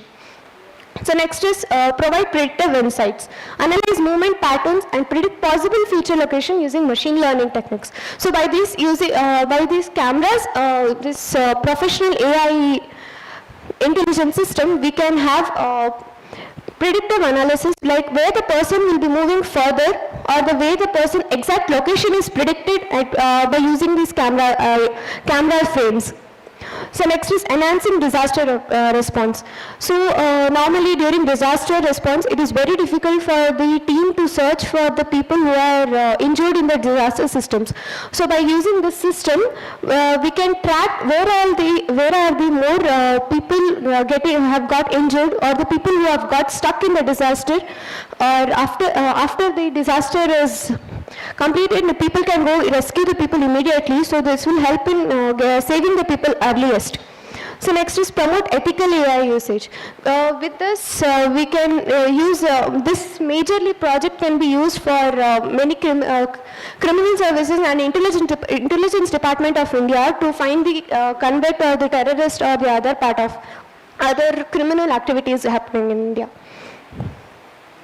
So our main foundation for our project by which we have got idea and what are the limitations which we had been known by these literature reviews. So S.K. Singh and R.K. Biswas, 2017 this paper was published. So this was only contributing about multi-camera human detection. There was no predictive analysis in this. That was a limitation. Then A. Verma and A.K. Singh, which was published in 2019. This is a real-time detection using CNN. So, but there was a limitation which was single source processing. Only one side the processing was happening, like only at a particular location it was happening. So Satya and B. Karthikeyan, this paper was, these were the authors, this paper was published in 2020. This was for intelligent surveillance system, but the major limitation was there is no multi-modal integration, like there were no multi-camera integration to this. So next is P. Rajshekhar and Raman, in this paper was published in 2021. Person re-identification using DNN, deep neural network. So there is a limitation is visual tracking. There was no visual tracking in this model. So Srivatsa and S.K. Singh again in 2020. This is trajectory prediction model using ML. So they used to in this model they used to predict the pedestrian walking. This was pedestrian tracking used in this. So there was no limitation to this was there is no real-time multi-source fusion. So this was the research gap which we these all are being tried to implement in our model. So existing systems mainly focused on detection, tracking, and prediction individually. So very few systems provide unified AI framework, real-time prediction, and multi-source intelligence. So the proposed God's Eye system bridges the gap through integrating intelligent surveillance system in one system. So methodology, we have used Agile plus iterative prototyping development methodology, in which first step is data collection. We collect the input from various CCTV cameras, webcams, and other feeds of data source, which are integrated normally in our public sectors or any other development units like school, colleges and all. So next is pre-processing, in which frames are normalized and data preparation happens. So next step is human detection. We have used YOLO V8 model for human detection and real-time object detection, which gives a bounding box to the particular human, like if you enter a person's data, so it will be tracking the person wherever it is. If he comes under the camera surveillance, there will be a bounding box with ID and the name of the person, which will be showed in the CCTV footage. So which will help us to track wherever the person moves. So next is tracking. We use deep sort algorithm for tracking. Person will be given, as I said, person will be tracked. First, he will be given a unique ID assessment, and continuous movement analysis will be done using the deep sort algorithm.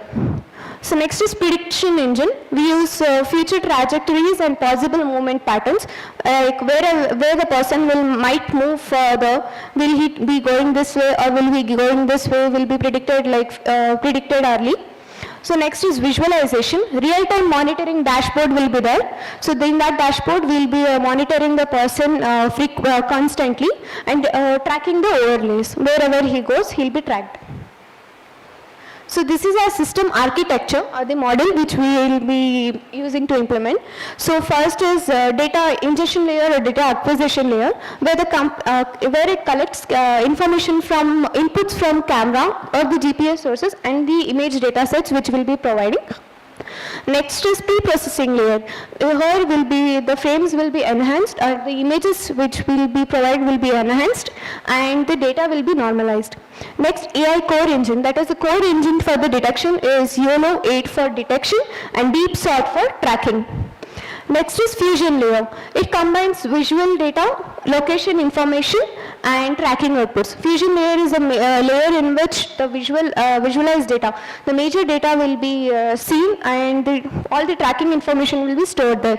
Next is prediction engine, where movement of analysis and future trajectory prediction, like future where the person will be moving will be predicted here. And the visualization, the final layer in which bounding boxes, that is if a person has been the person's data is found in a particular area, that person will be run in with a bounding box, which will be given a unique ID and a name, so that wherever he moves, that person's tracking will be continuously done. Results. So currently our system, in our system, real-time movement detection is achieved successfully, in which its processing speed is about approx 25 to 30 frames per second. So accurate person tracking across video frames. Whenever in the CCTV footages, when the videos are moving, accurate person tracking is happening. So stable detection under varying light conditions, and bounding boxes are generated in real time when the person's data is implemented. Unique IDs are assigned for the continuous tracking of the person. So which our key achievements are improved surveillance accuracy. AI-based detection is significantly monitoring the efficiency. With AI, we can significantly track the person wherever he is moving. So reduce human dependency. So normal in our previous surveillance system, there was no dependency on human, because if anything happens for the CC camera, they have to go to the particular monitor, they have to sit and rewind and watch everything again and again. So with this help of this project, the surveillance system, there is no much efforts of human intervention. So if we implement this, the person will be tracked continuously, and if he is near to some places, immediately the alert will be sent to the particular police station. So enhanced intelligence. Detection is detection, tracking, and prediction with unified framework. In one framework, all the things will be happening, which will easier the human effort and will be giving good surveillance for the compared to present surveillance systems. So scalability and potential. The architecture supports future expansion in multi-camera environments, smart city applications, and disaster response systems. So conclusion, the proposed God's-eye system presents an AI-powered intelligence surveillance framework capable of which is real-time human detection, automated tracking, and multi-source data integration, and predictive movement analytics. These are implemented successfully. The implementation successfully demonstrates all of the following points. The system establishes a strong foundation for surveillance and predictive analysis applications. So future scope is further which will be implemented is multi-camera integration. So after multi-camera integration and facial recognition, by using deep face or FaceNet algorithms, we can implement facial recognition of the person for tracking efficiency, and smart alert system. So if the suspicious and convicts are near to our boundary or near to the position which is marked, we can generate a smart alert system which will be sent to the nearest police stations or the crime branches. Next is web dashboard, real-time monitoring dashboard, in which currently we have provided the features like priority-based human detection. Like if we are given a higher priority for the details of such a person, the person, if he is surrounding to the surveillance of that camera, he will be detected immediately and will be sent information to the nearest crime branch. So next is disaster management integration, which supports rescue operation through the crowd when the disaster has occurred. cloud and edge development, which improves scalability and remote accessibility. With the help of cloud and edge development, we can implement the surveillance system in the remote areas, which will help good tracking system in the remote areas, which was normally less accessible. These are the references or the foundations which help us to get more information about this topic in the world. Thank you. I open to any questions.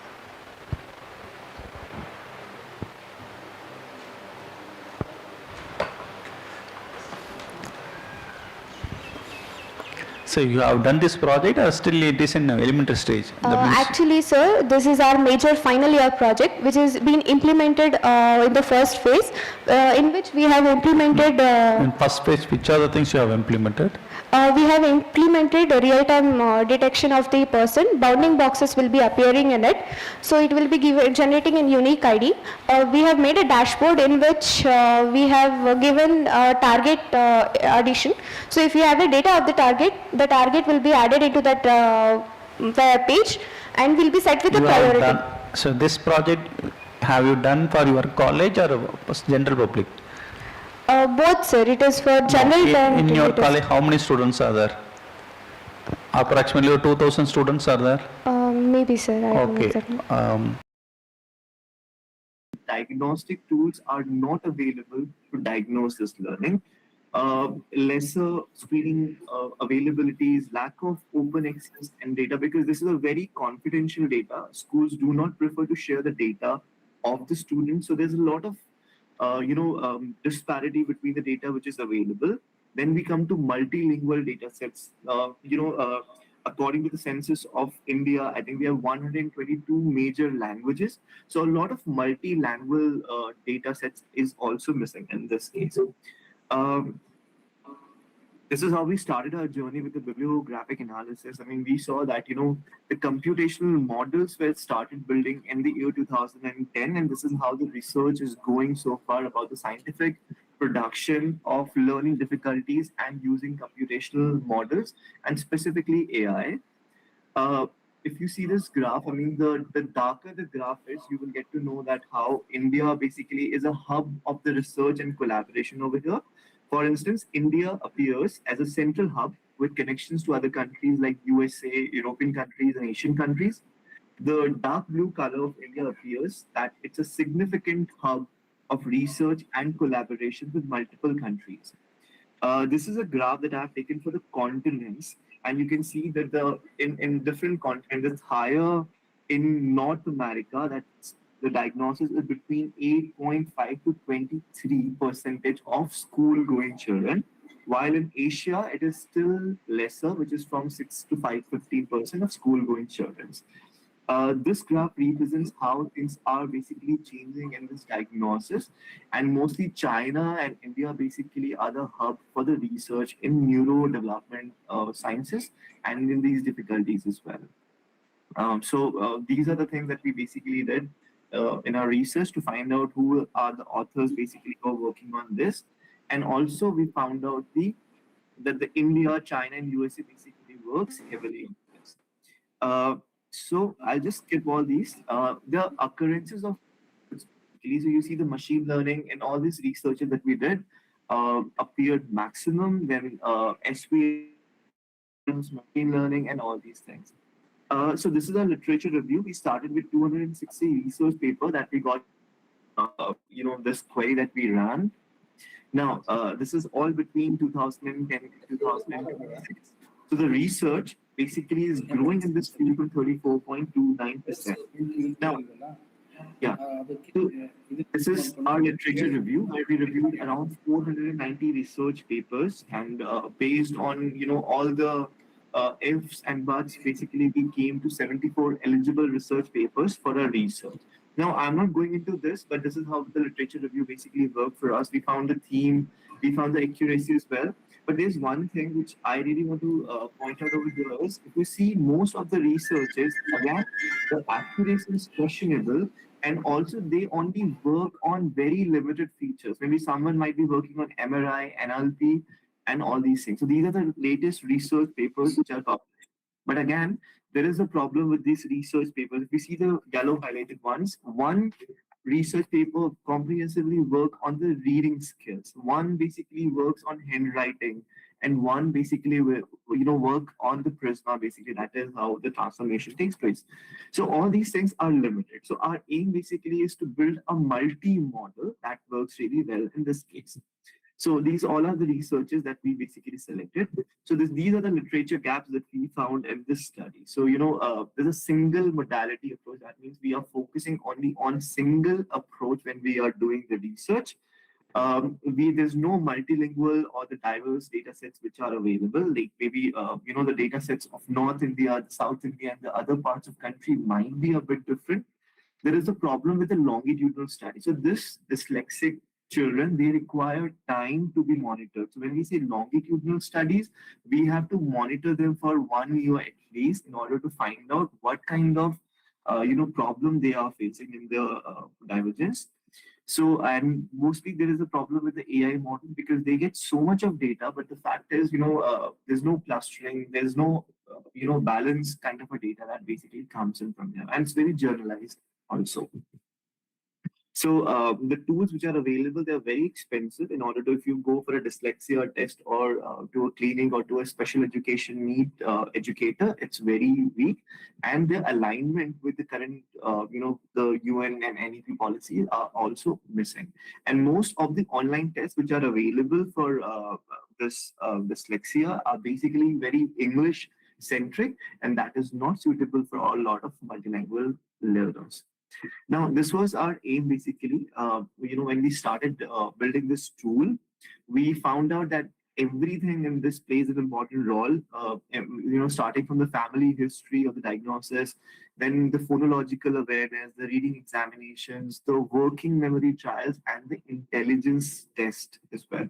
So this is a diagram that I want to show you. This is how basically we came with our proposed model, that we will be using a multi-model data collection over here that will be collecting all these things, the student handwriting. I'll tell you a very basic thing that happens in handwriting, which is a student which is dyslexic might write B or D in a very opposite way. There is a problem with the other things as well. There might be a problem with the speech. There might be a problem with the eye movement. The retina movements is very limited. And also we tried checking the brain mapping using EEG. EEG stands for electroencephalography.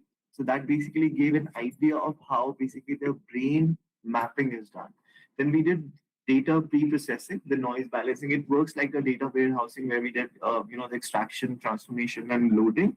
Then we will be using some deep learning architectures over here. There is something that we want to incorporate, which is explainable AI that basically gives you more interpretation, transparency, and the two models that we evaluated for explainable AI were the Line model and the Shapley model. This is a longitudinal evaluation, so children will have to undergo for a test for nearly 1 or 2 years. And finally, there can be a tool which can be available for cloud and offline or online versions as well. So this is how basically we did the implementation and the methodology. We did the literature survey. We have started collecting the development and the collection of multi-model things, and we are basically making some kind of a model. We are also making a game that can basically help you track your retina movements instead of EEG. So this is how basically it works. So we have multiple school-aged children who are participating in right now. We are also collaborating with the NGOs to get their data of diversified children's. We are taking multiple things, again, from handwriting to speech to eye tracking to EEG and multiple cognitive assessments as well. We are trying to make a standardized psychometric test. We are trying to make an AI model, which is called Cognify.ai. I'll show you after this if that will be permitted. And basically the implications, with a multi-model, there can be a precision which can be 95% and above. There can be personal recommendation systems that can be made for the child as well. And this definitely is going to enhance the clinical and the research practice. Good morning, everyone. I'm Harsha. And this is my presentation. This is my paper, which I've been working on this lately. This is a AI voice agent based interview preparation platform, which is under the guidance of Professor SRINIVASA, and these are all the teammates. I'm the team leader, and these are my teammates. And coming to the introduction, 73% of our job seekers report that lack of the interview preparation and practice is the primary reason for the rejection. The problem actually exists. The thing is that millions of the students will be graduating with the right skills, yet they fail to crack the interview. The main thing is that they'll... the millions of the students will be graduating with the right skills, but they fail due to the right preparation and learning path. And this is the reason we have made this web platform for this thing, for tackling these issues and all. And what this addresses is that students will be having the right skills, and they can enunciate, and they'll communicate with the right skills. But the thing is that they can't speak about what they have been working on. They have been not taught what they have to speak about the skills and what they have worked on. The traditional interview platforms exist, but either they will be costly or they will be not having bias, fairness and all things. So we have a traditional interview platforms methodology which lacks the real-time interview interaction and all, and adaptive evaluation and performance analytics. It will be either very costly or expensive, where the normal student can't afford that, and it will be very biased for that. So it will be having some unfair for that, and it will be very, your pay will help you to make you comfort for your evaluation and all. So that's the reason we have developed AIEMS, which is an AI voice agent based interview preparation platform. It is designed to stimulate the realistic technical and non-technical interviews and all. The system is integrated with voice agent. We are not relied on any LLM which will be hallucinating every time. We will be using this voice agent which is very good at its work and which knows its job and all. So we will be relying on the voice agent. And the proposed system will bridge the gap between the academic learning and industrial experiences. So this is the reason this is the main thing we are tackling, the gap between the academic learning and the industrial hiring expectations and all. This system will tackle the industrial hiring expectations and all. So coming to the problem statement, let me walk you through the concise thing where it will be many students will be struggling with the struggle to prepare the effectively for the interviews due to the lack of personalized mentorship and practical exposure. I have said it before, right? Like we'll be having some personalized academies for this and all. So academies, what they do, they'll be having some mock interviews and all. In that mock interviews, we'll be having some like biased interviews and all mock interviews where user might not get the biased feedback and all. So we have just developed an interview platform which will be coming with all the things that will be tackling these issues and all. So the manual interview requires human resources, time and continuous availability. So this is the main big concern for the manual academies which exist here in the societies. So what they need is the continuous human resources. They need human resources and time and continuous evaluation and availability, which will be not feasible for more than 10 users per day. So through our web platform, we can actually scale up to like 10,000s to millions of the users per day, so they can practice their interviews and feel confident after in their real interviews and all. So this is a problem statement that exists. So they will be tackling up this problem in this platform, through this platform. So, and this is the objective of our interview preparation web app application. So to develop an AI-based intelligent system preparation platform, I have said it before that this system will be intelligent interview preparation platform, as it will be having some AI agents which will be aligning with the Trustworthy AI and all. So we'll be providing the realistic voice-based mock interview experience for the users. So we'll be using WAPI agent for that, which is well known for its text-to-speech conversation and speech-to-text conversation, which will be having some very fine-tuned model for that. So we'll be not having any hallucinations in that. It will be just doing its job very perfectly and precisely. And to analyze the candidate responses using AI-powered annotation, we'll be using the LLMs and RAG-powered LLMs, which will be not hallucinating every time, which will be giving you biased, unbiased evaluations and all. And this will help you to improve your communication skills, confidence and interview readiness. So what the students do is they'll struggle a lot with their interviews and all. What they do is they'll start to mumble when the interview real-time interview scenario is going on.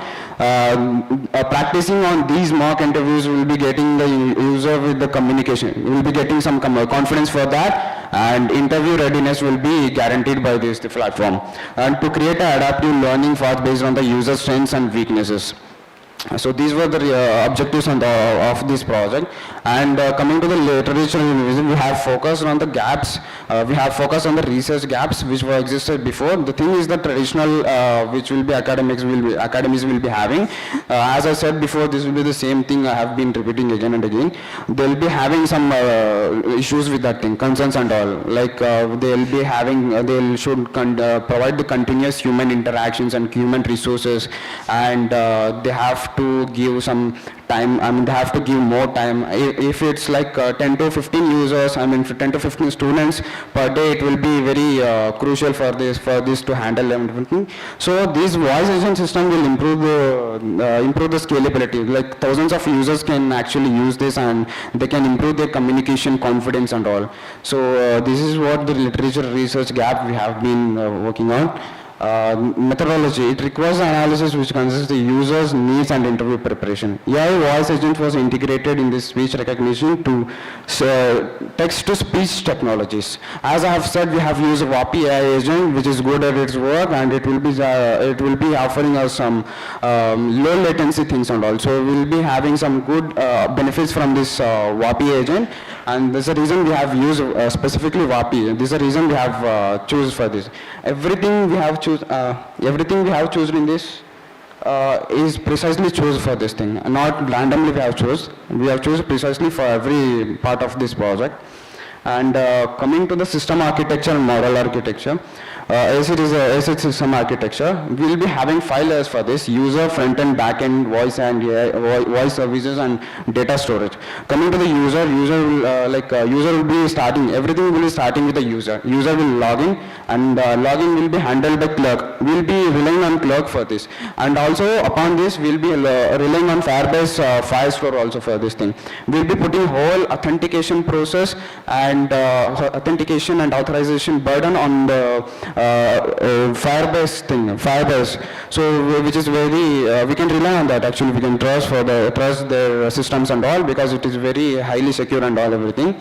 And it offers with real-time database and all. So clerk is very trusted for this thing, authentication and all. So we'll be using clerk, which will be increasing our development speed and all, and development speed and cost, which will be affordable for users and all. So the flow starts with user. User will be authenticated like based on his email and all. He'll be having form validation and all everything. And after user is authenticated, he will be directed to the front end page. We will be having home page. Home page will be having some different cards. So user can select one of the multiple cards. The cards will be of technical, non-technical, HR, behavioral interviews. User can select one of the card, and he can start his interview preparation. What happens is, after user selecting the card, he will be directly, backend is involved in this, and API call will be directly hit to the WAPI agent, and WAPI agent will come into the action here, and WAPI agent will be taking care of the interview. First phase of the interview will be, it will be asking the questions like which technical thing we have to focus on, how many number of questions you have to ask you, and what is the level of the questions we have to ask you. There will be few levels like freshers, entry level, senior level. So these are are the things that will be collecting the data of this thing, and it will be sent to the Gemini. Gemini is the LLM we are using here. So it will be just doing the text-to-speech translation and speech-to-text translation, TTS and STT. So we'll be using this for this thing. And here we have WAPI for a voice agent. So WAPI is generally a voice agent where it will be giving us some benefits like low latency and real-time human conversations and all. So it will, these are the benefits will be getting from the WAPI, and it will be affordable for users if it's being published, like it will be deployed and all. So after that, we'll be authenticating with data storage and all. We'll be having some Firestore for authentication, and we'll be having Firebase, Google Firebase, which provides us with a real-time database and real-time authentication and all, and Firebase storage and all. So this is the thing we have here, storage. And user flow will goes like user will log in using clerk, and he starts the mock interview. The voice agent will be handling everything, like it will be asking us how many questions you have to answer, how many questions I have to ask, and what is the level of the question and technical difficulty, and everything will be asked, and it will be collected by the agent, and it will be sent to the Gemini, and it will be processing that using is a well-known LLM, and it will be sending to the WAPI again, and the next phase of the interview will be starting. In the next stage of the interview, what it does is it will be it starts the interviews and all. So in interviews we'll be asking based on the user collected objects and all, it will store the tokens and all, everything for that objects and all. And after interviews done, the evaluation engine and feedback engine will get into the action, and it will be giving the real-time evaluation and feedback. So where user get unbiased evaluation and feedback based on what have. The evaluation will be based on his confidence, technical knowledge and everything. And this is system architecture, how the user data flows and all. And we'll be having results and discussion section here. So here it will be the feedback on the interview feedback section, where after the interview is done, we'll be having some feedback where it will break down. It will be the complete breakdown of the evaluation of the user confidence and all, and the technical knowledge depth and all. So he'll be having some score, like based on the scale of 100, he will be scoring everything, and it will be checking every particular this thing. And this will be the interview scenario where it will be asking everything question, and this will be a WAPI agent AI interviewer, and this will be the person who will be getting interviewed. And the system will successfully conduct the realistic AI driven mock interviews. User will instantly receive the feedback after his interview is done. So this is the system, and the conclusion and future work. Essay demonstrate the practical applications of the interview, and voice based mock interviews improves realism and user management.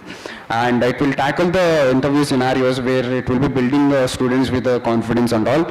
So user can confidently attend these interviews after using this mock interview sessions and all. So it will be also reducing the cost of the students who can't afford the real mock interviews from the academies and all. So this is the reason we have worked on this project, and future enhancements will be we'll be scaling up to the more number of the users if this get the work. And integration with real-world hiring platforms and resume analysis system can be enhances relevances. And we can future work will focus on the real-time resume analysis and all. So this thing, and references, we have referred these papers for which we thought with these papers will be helpful for our project, and we have referred these papers, and we have built this project. And this, thank you.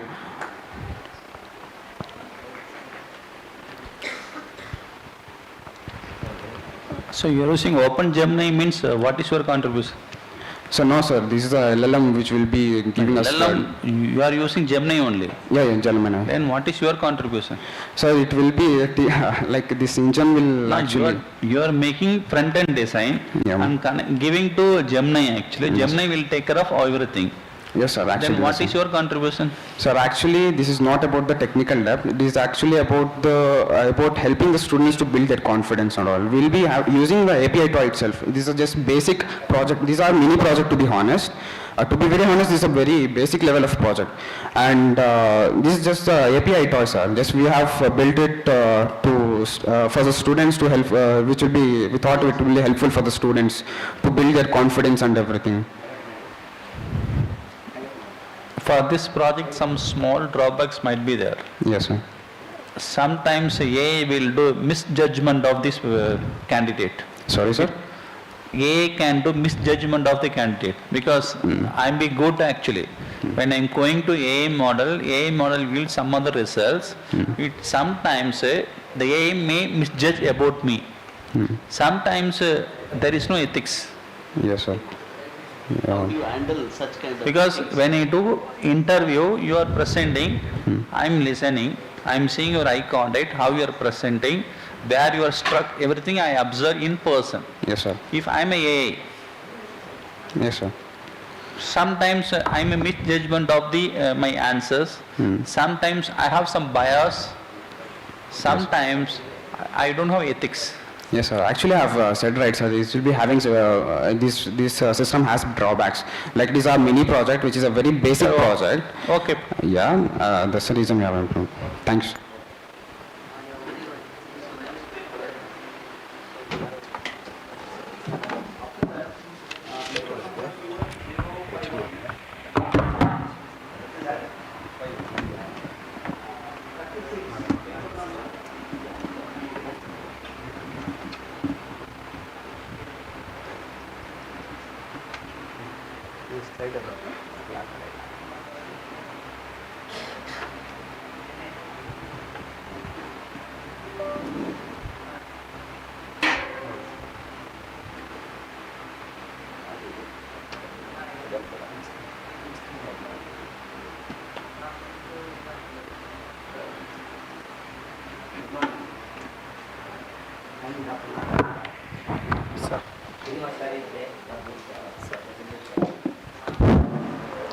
Am I audible?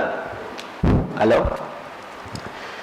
My paper title is CRISPR augmented biofabrication with AI optimized genomic sculpting and artificial womb technology.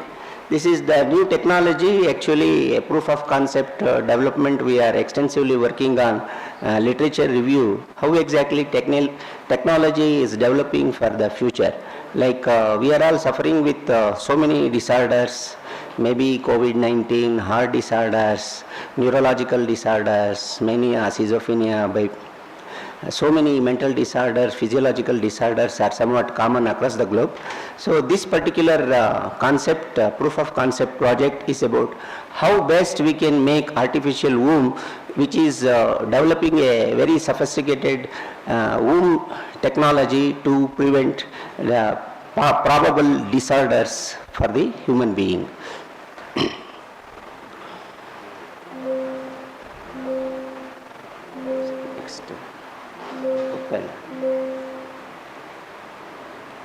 Yeah, my presentation first introduce what this topic all about, then extensive literature we have done. Accordingly, we designed a methodology for this particular project. To support the methodology, we developed a few mathematical models, and finally we discuss some of the results, and finally we conclude with future possibilities of this artificial womb technology. So this CRISPR is like adapted bacterial immune system with modified RNA gene editing to modify RNA to direct Cas9 enzyme to the specific development of the DNA combinations, which induces double strand breaks, enabling the gene insertion, gene deletion, gene correction, and possible modifications at the gene level. And it has already proven that so many cystic fibrosis, sickle cell diseases, so many disorders are already cured with this particular technology in various animal models have done, and even in agricultural models also we have experimented, we have seen the literature, and I will give you some of the case studies about this, and which combines 5 cutting-edge technologies in a unified framework. I will show this framework in the next slide, which bridges AI, genomics, stem cells, tuning, 3D bioprinting, artificial wombs. To develop artificial wombs, we are using these technologies, and it targets for next generation regenerative medicines as well as synthetic organelles. These are the 5 different dimensions for this particular technology development. So this is the framework of the proof of concept work, where the sample of the organ, animal, plants all are studied as a sample type. Then with the influences of virus, bacteria and so many infections with the host, there are the possibility of variations at the gene level. Then is it possible to support by means of medication? Is it possible to cure? That is one dimension. And other dimension is it possible to modify the gene itself? In that context, we developed these underlining ideologies like resequencing the genes with the help of K-means technologies and suitable graph, and then finally we developed the unsupervised models and supervised models, so that the required gene sequences will be reorganized to correct the problems. So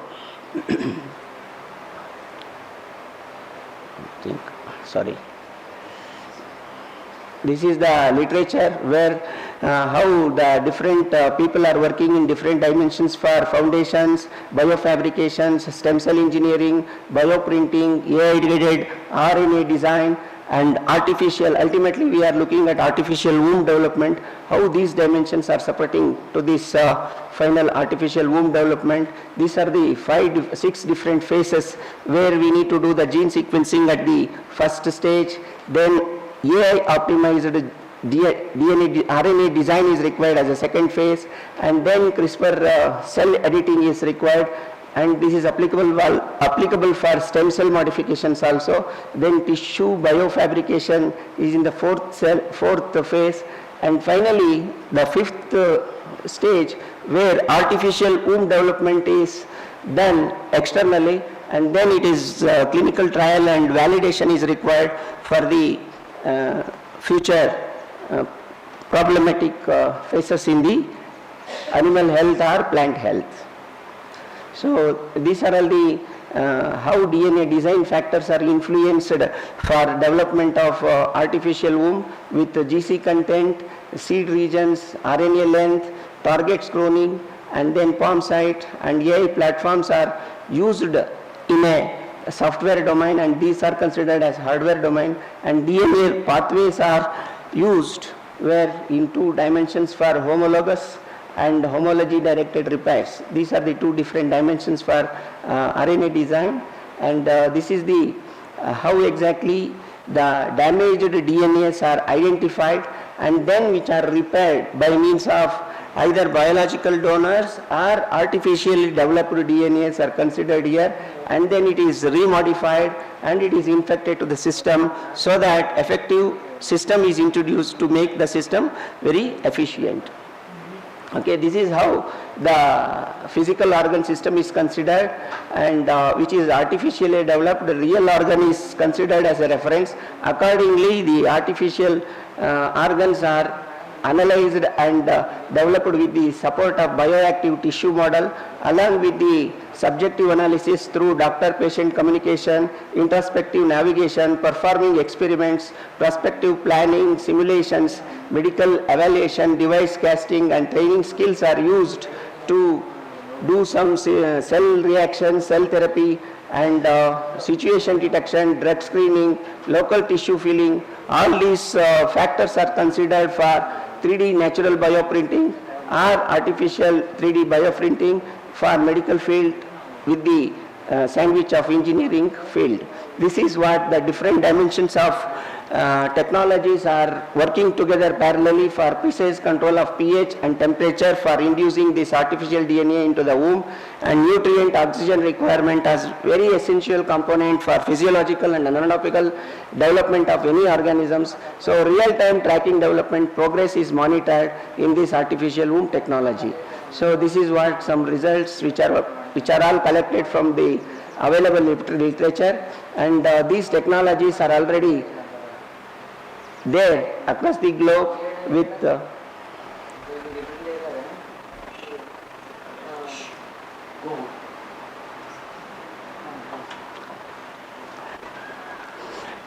inkjet bioprinting and hollow fiber bioreactors, stereolithography, these gyroid scaffold mixers. These are all some of the parallel technologies which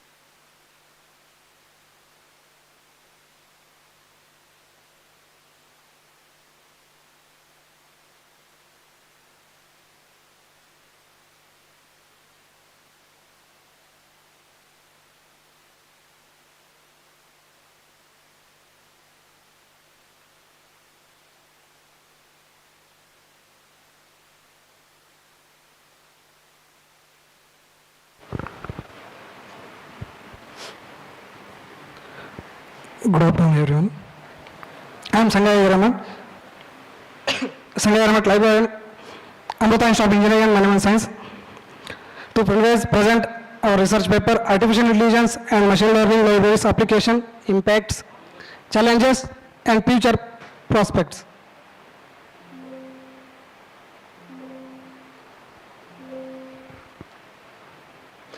Introduction.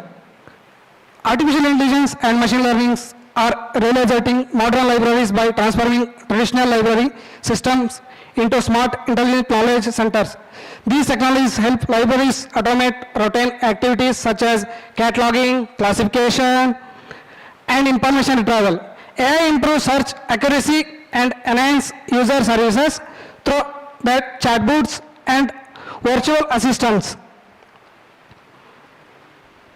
While machine learning analyzes user behavior to provide personalized recommendations and better access to information. As a result, libraries are becoming more efficient, user-friendly, and technology-driven in the digital era. Brief concept of AI, artificial intelligence and machine learning in libraries.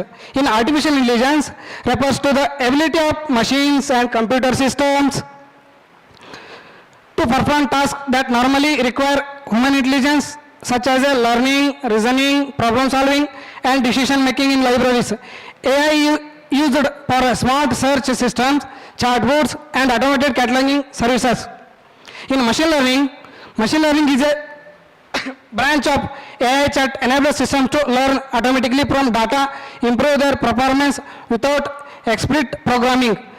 Machine learning helps libraries provide personalized recommendation and efficient information retrieval services. Objectives of the study: to examine the role of importance of artificial intelligence and machine learning in modern libraries, to analyze the applications of artificial intelligence and machine learning in library services such as cataloging, classification, information retrieval, digital libraries, and smart library management. To study the impact of AI-driven technologies on library professionals, users, and knowledge management systems. To identify emerging trends in AI-enabled libraries, including chatbots, recommendation systems, predictive analysis, and smart libraries.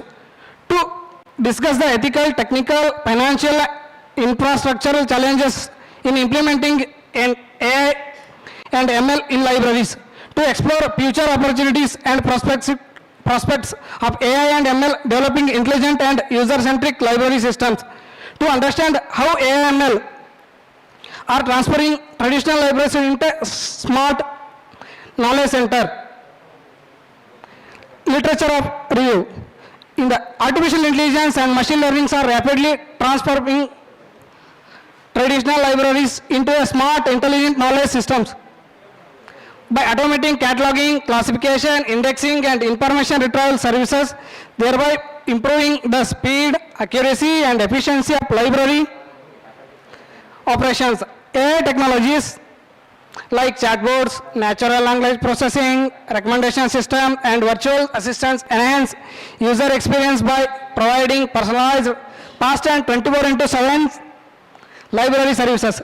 Studies by Russell, Norvig, Michael and Manning provide a strong theoretical foundations of AI/ML applications in libraries, especially in areas such as semantic search, intelligent information, retrieval text, mining and predictive analytics for digital library systems. In the literature to also emphasize the growing role of AI research support services, including plagiarism detection, citation analysis, scientometrics, digital preservation and automated metadata generation, which significantly support academic research and institutional repositories.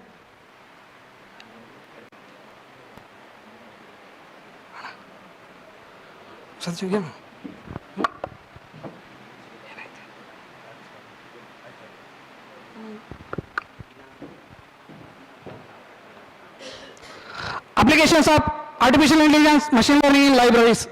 First one, intelligent cataloging and classifications, smart information retrieval systems, chatbots and virtual reference services, recommendation systems, digital libraries and knowledge discoveries, research analytics and scientometrics, smart library management, OCR and digitization, plagiarism detection and research integrity, assistive technologies. Methodology, literature review and data collection, conceptual and analytical study, analysis and practical applications, exploratory evaluation trends and challenges.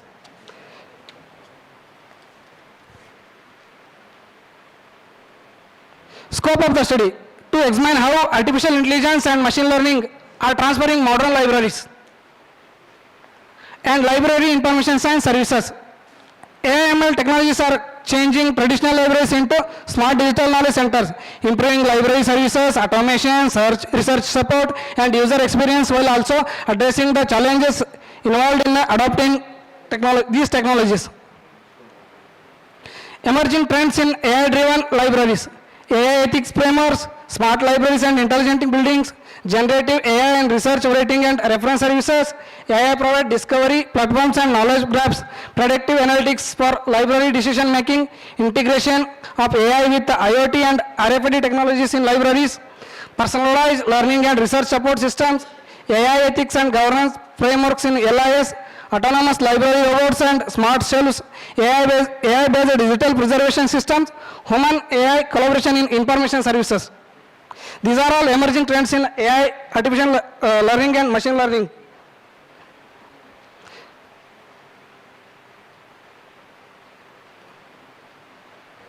Findings, improved efficiency, better user satisfaction, faster services, reduced workload, improved service quality, enhanced user experience, data-driven decision making, ethical and privacy issues, digital device. Challenges in implementing AI and machine learning in library science, lack of technical skills, infrastructure cost, algorithmic bias, copyright issues, resistance to change, privacy concerns, ethical issues, high implementation cost. Conclusion, artificial intelligence and machine learning are realizing the library ecosystem by enabling intelligent, efficient and user-centric services. These technologies support advanced knowledge discovery, improve operational workflows and enhance research capabilities despite challenges related to ethics, privacy and infrastructures. AI and ML offer immense potential for the future of libraries. Institutions that strategically adopt these technologies will evolve into smart knowledge hubs, playing a crucial role in the digital information society. These are references are used to our papers. Thank you. Okay. Any questions? Thank you, sir. Thank you. Next paper, T3005.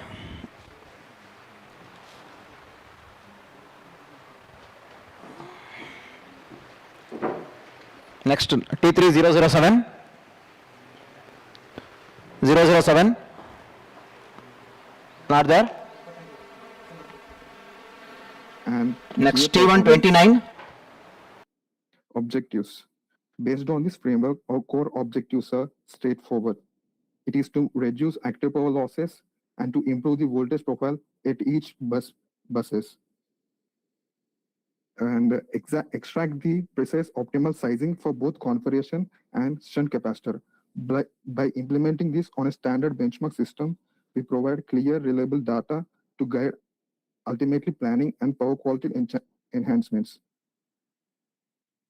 Our work builds upon a foundation of literature, while researchers have extensively used meta-heuristic architectures like PSO, GA, JA, and Gray-Wolf algorithms and multiple hybrid algorithms. A clear gap remains regarding how algorithm selection directly impacts convergence and operational consistency when shifting from network geometry to physical assessment placement. This paper resolves that exact gap. Methodology. Let's look at the operational methodology. As mentioned, we utilize a rigorous two-stage approach. In stage one, we optimize the physical switching topology to minimize line losses. In stage two, we target the weak nodes, deploying optimization to find exact optimal placement and sizing of capacitor to satisfy reactive power demand. Crucially, to handle steady-state network calculations with maximum mathematical accuracy. So we utilize the Newton-Raphson load flow method rather than simplified radical approximation. And the placement which use are the fixed capacitor placement. We validated this framework on standard IEEE 33 bus distribution system. As shown in the single line bus diagram, the system operates at base voltage of 12.66 kilowatt with a base of 100 megavolt amperes. It consists of 33 buses and 37 total branches, and 5 normally open tie lines represented by switches 33 through 37. And the results. Now let us discuss the most significant findings of our study, which are summarized in table 1 and table 2. The unoptimized base case starts with an active power loss of 202.68 kilowatts and a voltage profile of 0.913 pu. After reconfiguration of a PS4, the active loss in stage 1 decreased to 139.98% kilowatt, which is a loss reduction of 30.935%. And the voltage profile of a bus, minimum voltage profile is 0.94129. After the stage 2, the active loss of a PS4 again decreased to 95.773% and the voltage profile increased to 0.96 pu. Looking at table 2 for geometric algorithm, although GA performs well, reducing ultimate losses to 99.6 kilowatts and achieving to 0.833% reduction, it is clear that PSO is consistently outpaces GA in searching the complex solution space. In conclusion, our study successfully proves that while both algorithms yield massive efficiency improvements, PSO stands out as superior, more robust optimization engine for multi-stage diffusion problems. Moving forward, our future work will look to expand this unified framework to accommodate distribution generation placement. We aim to optimize the concurrent location and sizing of renewable DG units, validate system scaling on larger networks like IEEE 66 bus systems, and introduce time-varying dynamic load profiles to mirror realistic daily demand curves. And these are the fundamental differences that we took. Thank you. Okay, Ujjwal, thank you for your presentation. Okay, sir. Okay. Okay.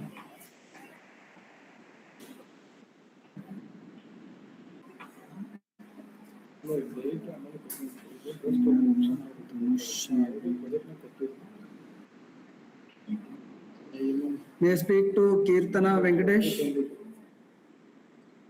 Yes, sir. I'll share my presentation.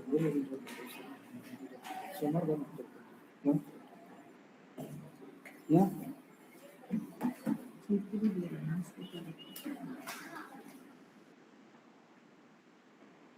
Madam, can you call me after 30 minutes?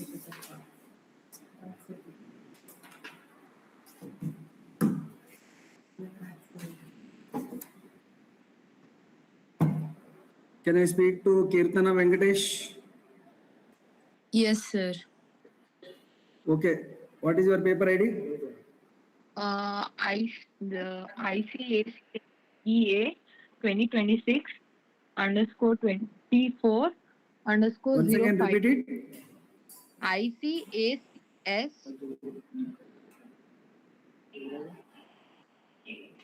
EA Last 3 digits. 054. 054. Yes. Okay, you continue with your presentation. Myself, Kirtana, I'm going to present about the project that we have done, that is the healthcare system for the paralysis patients. And the main authors of this paper are our guide, Mrs. Shubha B, and our teammates, Kirtana, Kirti, Purvi, and Bhavyashri. And we are from JSS Academy of Technical Education, Bangalore. Now I'm going through the presentation outline, that is what I am presenting today.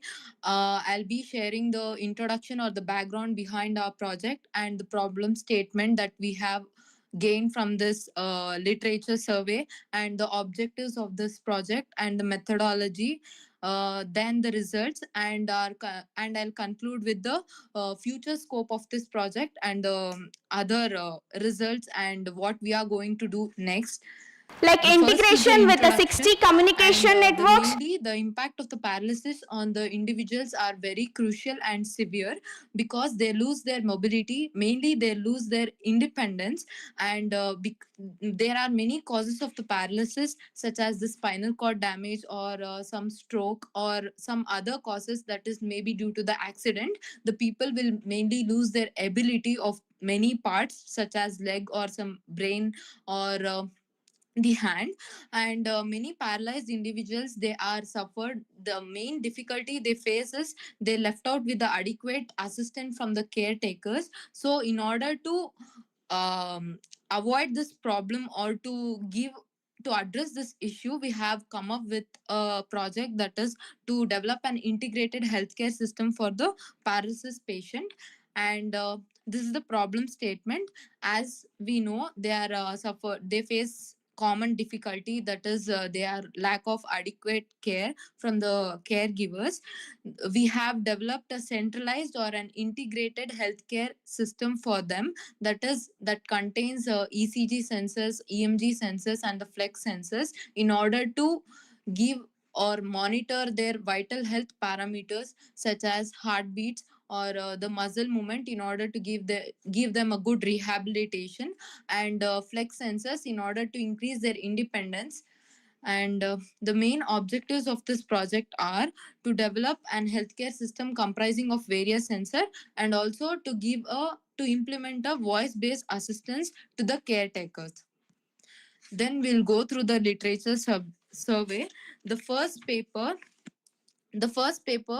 that is IoT based robotic system for rehabilitation of paralysis patients. We have taken it from the journal, International Journal of Advanced Robotic Systems. The main summary of this paper is robotic devices are connected to various IoT devices that can support rehabilitation exercises, and it also monitors the patient progress remotely and helps restore motor function in the paralysis patients. The main drawback of this paper was it was of a high cost of including the robotic devices and also integrate it with the IoT.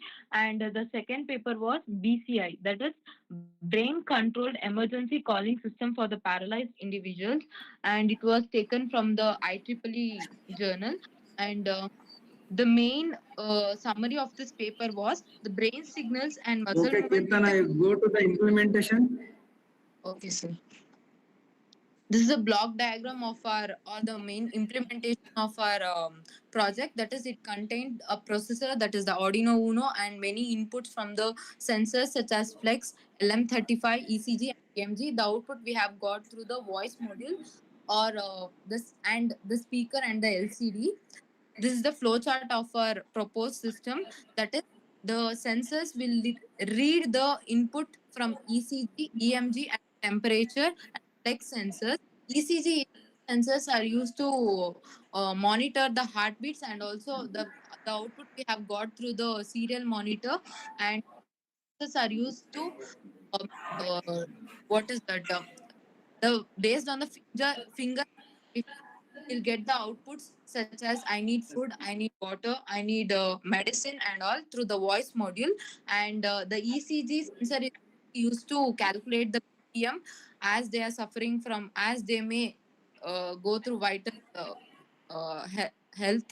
Then the after all this, it will it will return to the system implementation. This is the proposed healthcare system. These are all we have integrated together, all these sensors. And this is the outputs of the ECG graph. That is, the heart rate is, what is it? It is showed through the serial monitor. And these are the BPM that we have calculated, whether the heart is normal or it is high heartbeat or it is very low.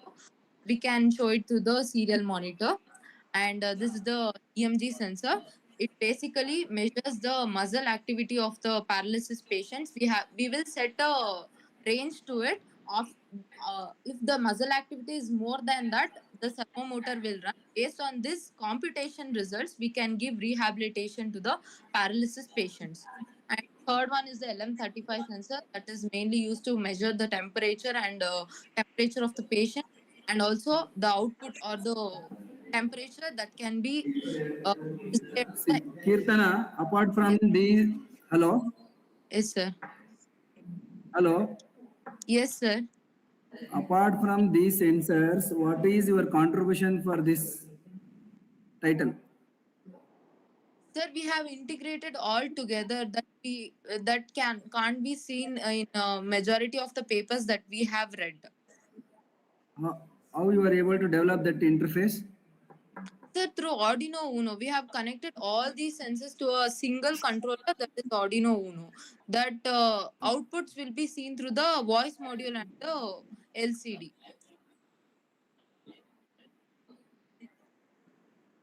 Okay. Okay, thank you for your presentation.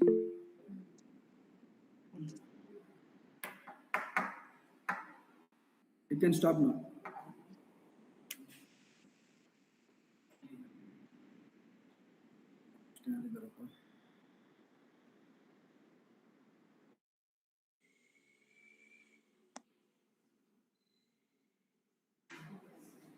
May I speak to Sneha? Am I audible, sir? Hello. Hello? Am I audible, sir? Sneha, Yeah, sir. My paper you ID can is continue with your presentation. May I know your paper ID? 58. Sneha, may I know your paper ID? Sir, my paper ID is Hello? 58. Hello. You are 58. audible. May I know Yeah. your paper ID? 58.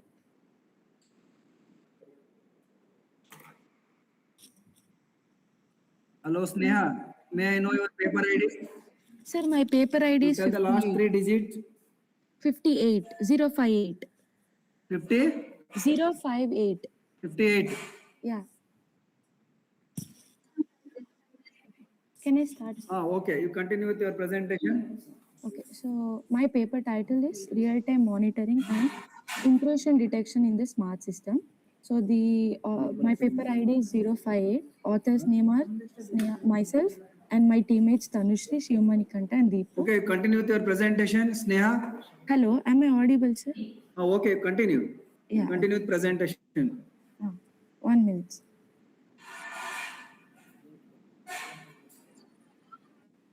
Okay, no problem. You continue with your presentation. Okay, sir, 1 minute. So Introduction. See, in today's interconnected world, so the security of physical has importance. Today, every camera surveillance or anything has to have human monitoring, which has time, which takes a lot of time and. Go to your Neha, go to your objectives and implementation part. Okay, so our objective of the paper is to develop a real-time surveillance system, detect and identify intruders and instant alerts and alarms, and to capture and store evidence and remote monitoring and control.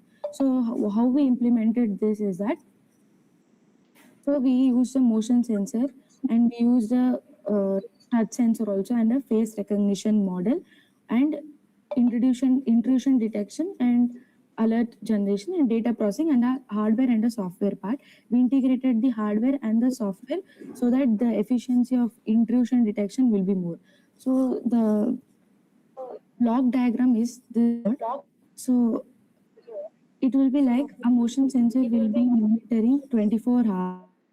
So what happens once a motion is detected, the face will be recognized in the camera. If it is the AI technology, we would have trained the AI that this is a familiar face, everything. So if the face is not recognized, what happens?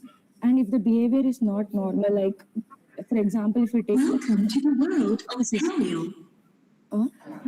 the evidence will be taken and immediately the system will live. Hello. Yeah. So immediately what happens, the app will open in their phone or connected apps and immediately it will start live recording of the screen or the system surroundings so that it will capture evidence. And if the example, if the system is in open and they are not there and some data is lost, easily they can have evidence who has come and who are around the surrounding. So this creates a better safety for the smart systems. So the results face recognition accuracy was 94.7. Alert notification was around 1.8 seconds. Immediately we got this. We tested using the analyzed face and intruder, and then continuous monitoring was 24 hours. So the conclusion I would say is the system what we build, it integrates motion detection, face recognition and real-time alert mechanism. So the future scope is that this can be implemented in all the smart systems like camera or the laptops or the ATMs, wherever using nanotechnology. So whenever the system is built, this can be immediately built in so that no need of human. Neha? Yeah, sir. Hello. Okay, tell me what are the parameters you have taken for face recognition? So for parameters that we have taken is we used a AI model that is, we took the like around 500 images of the same person and also 2, 3, 4 images of different person and trained the AI model. From the images, what are the parameters? Parameters means what are the properties you are going to take for the consideration? Properties are the facial features. Yes, facial features and the exact feature or the eyes, everything.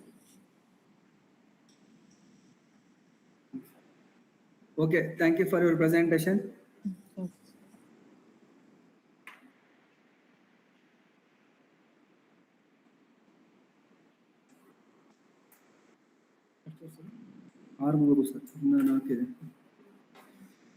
May I speak to Kshama? Yes, sir. May I know your paper ID? 052, sir. 052. Okay, you continue with your presentation. So Yes. directly go to the objectives and implementation part. Yes, sir. Sir, is my screen visible?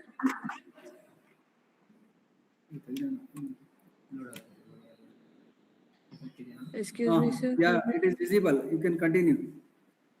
Yes, sir.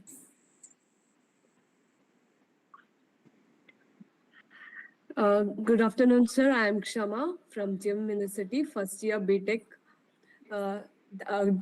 So today I am presenting my paper of design and implementation of 4-bit flash ADC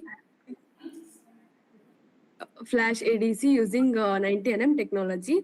So my objectives, main objectives are to design power efficient 4-bit ADC using 90nm CMOS technology, and to reduce the power consumption by replacing R2 ladder with the sample and hold circuit, to simplify and comparator and encoder design, to improve the speed and efficiency, to implement and simulate the design using Cadence Virtuoso.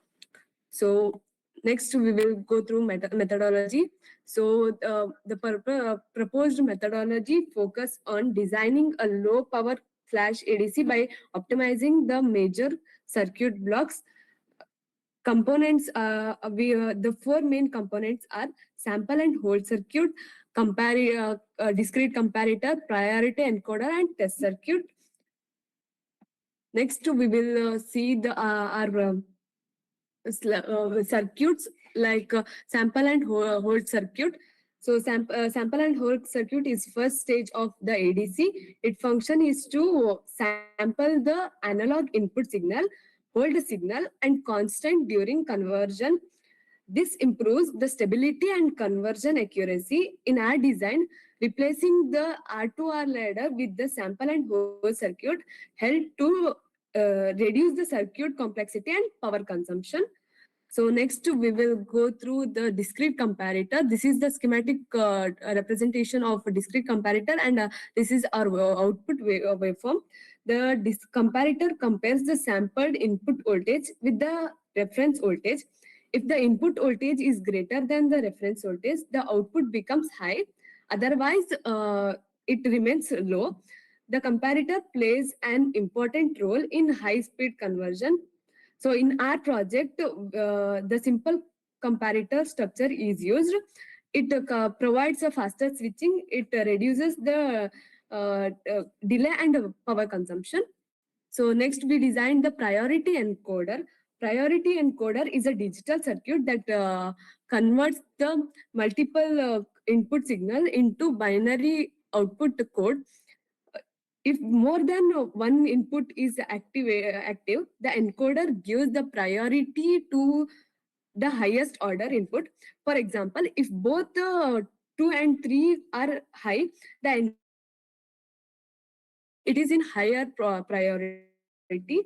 So advantages of these priority encoders are reduce the number of outlines, improve the efficiency, avoid the output ambiguity. Priority encoders are commonly used in microprocessors and communication systems. So next, at last, we designed the test circuits. This complete flash ADC circuit was tested using Cadence Virtuoso. The output waveform confirmed successfully analog to digital conversion. Compared to traditional 180 nm technology, our 90 nm is showed low power consumption and reduce the propagation delay, faster switching speed, better integration density. Thus, the proposed ADC achieved improved overall performance. So, this is our comparison table. So, this is our work, and this is we compared this 90 nm technology with 180 nm. So frequency we took is 1 kilohertz. Technology is 90 nm. VDD is 1.8. Resolution is R4-bit. Delay is 6.8, which is half of the 180 nm technology. And power dissipation of sample and hold circuit is 0.040 milliwatt, which is also half of the 180.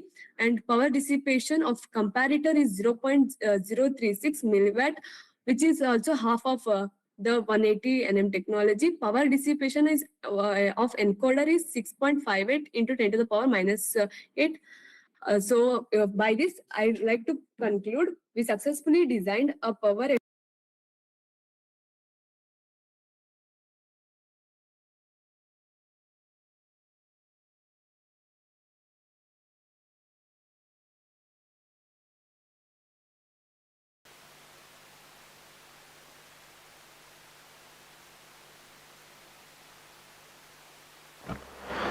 Hello everyone, good afternoon. Myself Senani from Global Academy of Technology. My paper title is Self-Balancing Two-Wheeled Robot for Medical Logistics. We prepared the paper and project under the guidance of Assistant Professor Shubha Jian, and we are a group of 4 members. So the introduction is about, sorry.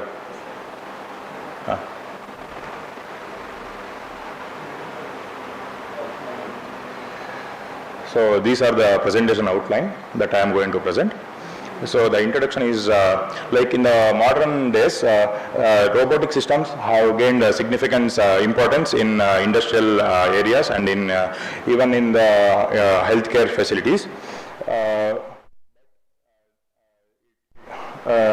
Due to their ability to improve efficiency, reduce manual effort, we are developing this prototype.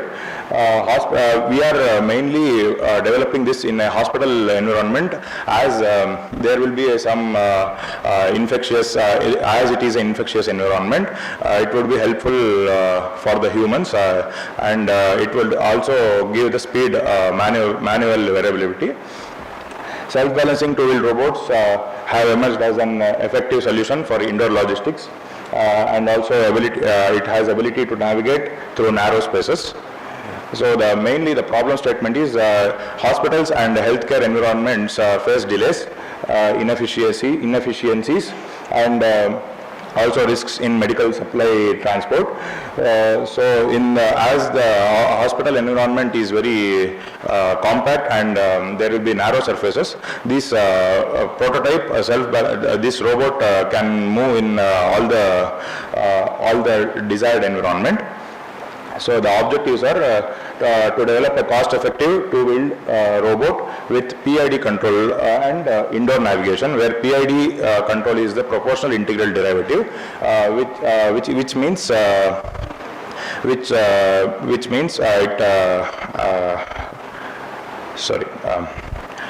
eliminates steady-state errors, and also it measures tilt angle of the robot to integrate wireless communication and a user-friendly interface for remote monitoring, and also to include safety features like buzzer alerts and like implementing ultrasonic sensors for object detection.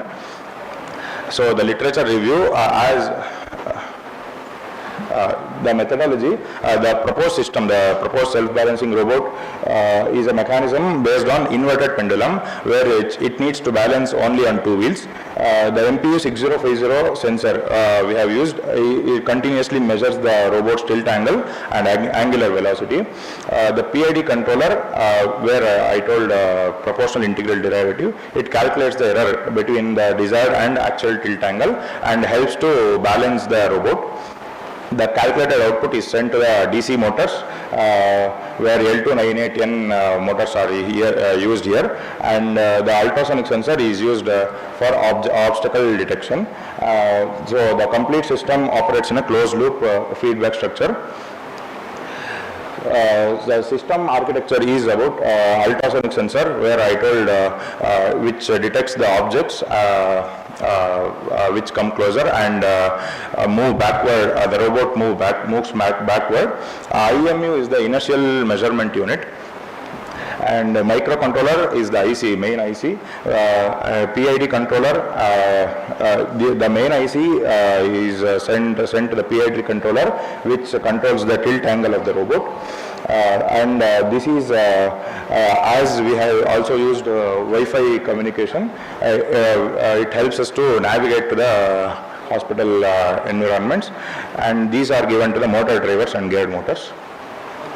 So the results and discussion are, this is the developed self-balancing robot we have built. The PID controller has achieved stable self-balancing and smooth robot movement. MPU 6050 has provided accurate real-time tilt measurement for balancing.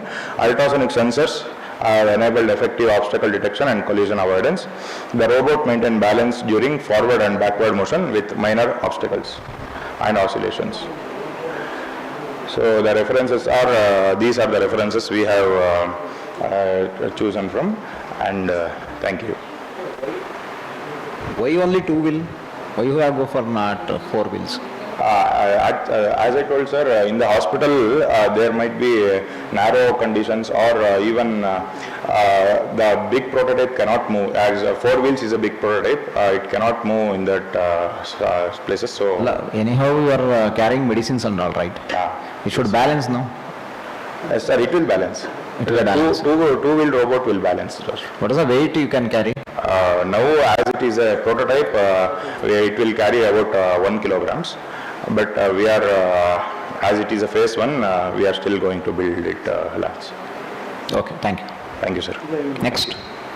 Anyone from other colleges?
Shalini Sharma.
So, good afternoon everyone. I am Shalini Sharma from second year AIML department at AMRUTA Institute of Engineering and Management Science, and my research is based on adversarial machine learning based ransomware attack detection in healthcare system. So this will be the topics which will be covered in today's sessions. So nowadays everything is getting digitalized, from banking to hospitality, and mainly healthcare is mostly dependent on digital data. So digital data has increased the risk of cyber threats, and especially ransomware attacks in healthcare systems. So ML techniques and adversarial machine learning can be used to solve these problems. So in problem statement, let's go with an example. Suppose a patient is having an issue and he went to hospital to check the issue, and he is diagnosed with cancer, but some attacker have attacked the system and changed the data. And so in this case, risk will be more. So objectives of this research is to study the impact of ransomware data in the healthcare system, to develop the machine learning techniques and check whether it is working on the well for healthcare industry or not. We can compare the difference between unsupervised and supervised learning, and we can evaluate the graph metrics based on. They are not present. We can evaluate the model performance based on accuracy, precision, recall value, and etc. So in methodology, we collected a data set from Kaggle, real-time data set. We processed it, we removed the unwanted data sets and duplicate data sets. Then we trained them using supervised learning and unsupervised learning. In supervised learning, we use logistic regression, random forest, artificial neural network, and support vector machine. So supervised learning are used for so system architecture. This is the first we collected the data. So in result, out of 4 supervised learning, random forest and ANIL have achieved the very good results, and in unsupervised learning, K-means clustering and hierarchical clustering were very well in detecting the abnormal activities which has been detected in the systems. And DB scan and mean shift were they performed poorly because they were not able to differentiate between the cluster, that whether it is abnormal or normal activity. Do you think the SRIL needs to work on this domain? Yeah.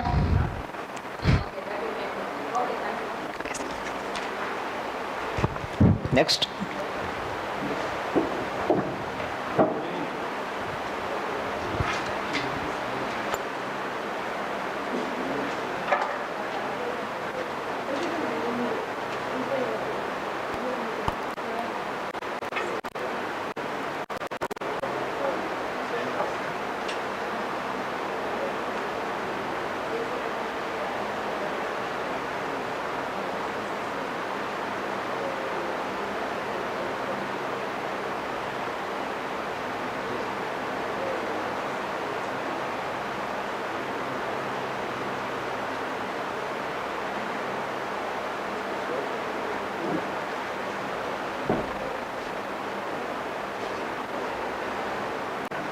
Good afternoon, everyone. This is Preeti from AIEMS second year, studying at AMRUTA Institute of Engineering and Management Science. So my paper titled A Holistic Framework for Routing, Security, Energy Efficiency and Performance Optimization in Mobile Ad Hoc Networks. So these are the presentation outline, which includes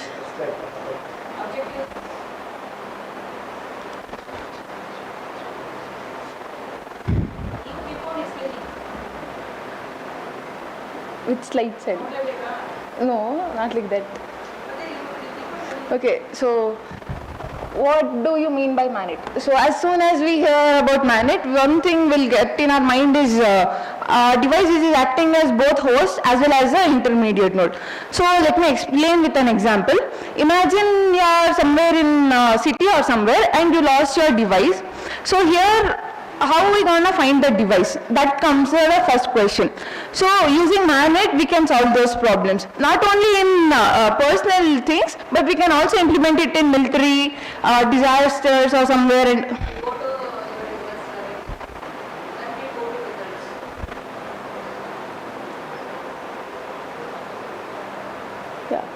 these are actually since this is my first paper publishing, I have taken these reviews from papers which have already been published. So I'll explain this with the architecture actually. Yeah. So here comes the architecture where APS, which acts as it is a it's a thing which calculates the path, every path, in the sense what and all paths we have, what and all options we have, it will select all the paths, it will identify every path present over it, and then comes the DA, which calculates the cost, in the sense it calculates the cost, where we find, you can see here, yeah. You can calculate the cost where you can see how much time it is taking, or what is the percentage of time it is taking. When it comes to the AMS, it is related to the energy conservation, where it has been proved that 42% after using AEPS, it is proved that 42% of energy conservation we can do, and it has been successful also. Since it is published in other papers also, it has been confirmed. Then comes the CLM, where it holds the complete data set. If example, if we are in a disaster area or some flood has been occurred, and we want to do a rescue session. Okay.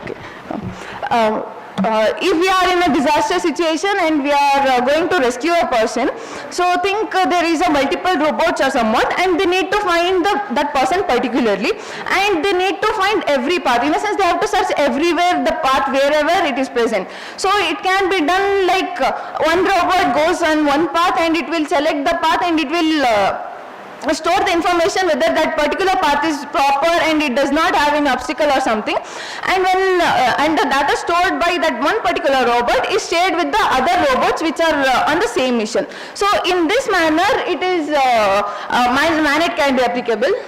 Then comes the this is the system architecture, where you can see the source node, and that are interacting with the intermediate nodes. They are interacting with the intermediate node and finally reaching the destination. Yeah, these are the observation got from the literature review.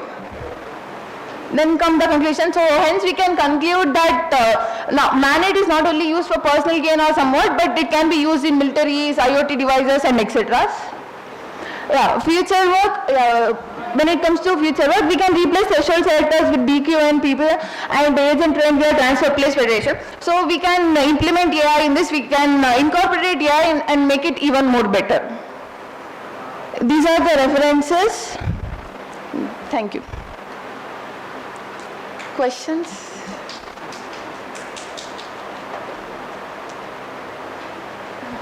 Bring it for first slide. Yeah, come to first slide.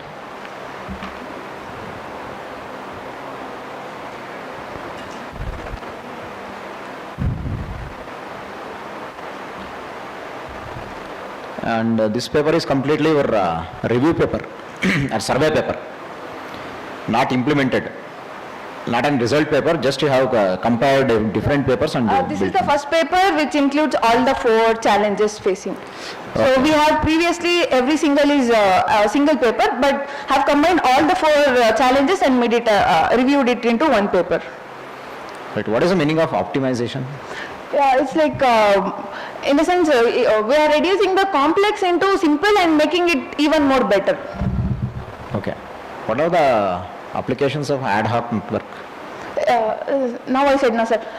Example, you are in a place where flood has been occurred, and there are people who are missing, and you can take a military as an example, and if the soldiers are far away from each other and they want to communicate with each other, and of course they'll be having walkie-talkies, and if the third person who is far away from the first person, and in a sense a walkie-talkie can reach only till the 100-meter radius of it. So if that particular person want to reach and communicate with the third person, he can communicate with the middle person and then reach the third person. But one advantage is in here is the middle person who is present, they won't be knowing any messages because in middle person, their IP address and the walkie-talkie, whatever the information it is, if it belongs to them, then only it's going to check, or else it's gonna pass the signal. So it's gonna reach from source to destination properly without any malware or malicious things. Okay, thank you.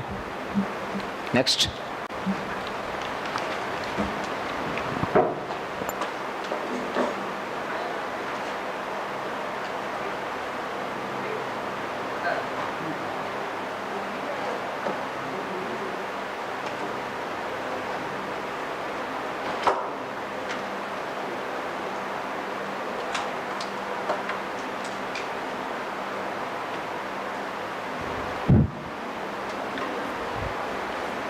Till how many are pending to present?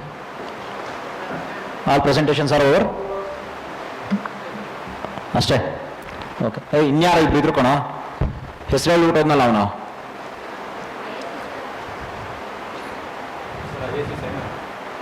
Simon ಅಲ್ಲ CS ಒಬ್ಬ ಹುಡುಗ ಹರ್ಷನಾ paper ID 17 T2 17 ಅವನು ಹೇಳ್ಬಿಟ್ಟೋದ ಬರ್ತೀನಿ ಅಂತ 17 ಅವನೇನೋ ನೆನ್ನೆ ಇತ್ತಂತೆ ಇವತ್ತು ಮಾಡಿಲ್ಲ ಅಂತ ಅವನು ನೆನ್ನೆ ಮಾಡಿಲ್ಲ. Good afternoon everyone, I am Nisarga from the Department of Artificial Intelligence and Machine Learning, and my research title is Deep Learning Based Identification of Microplastic Contaminants in the Organic Waste using Image Processing Technique. This focuses on the segregation of microplastic from the Nisarga. This focuses on detecting the microplastic in the organic waste.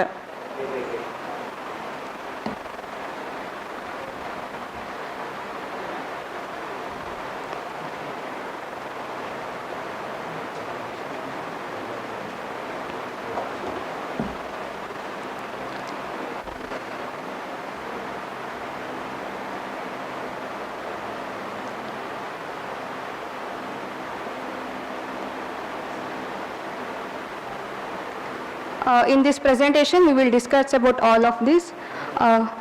Introduction, microplastics are the plastic particles which are lesser than 5 millimeter that are found in compost and organic waste, soil and everywhere. These are the major problem which we'll see here. There were traditional methods which were there to segregate the microplastic from the organic waste, but they required more time and they are high cost. Then problem statement, microplastic that are present in organic waste affect the compost and ecosystem environmental sustainability. There are some existing methods that were there to detect the microplastic, but they have some limitation. They require the expensive equipment to detect, and they require long processing time. Then we have to train more complex sample, then high dependence on trained operators. Objective, the main objective of our research paper was to identify the microplastic present in organic waste and to apply image processing technique used to detect the microplastic, and to develop the CNN model for the classification of contaminated and non-contaminated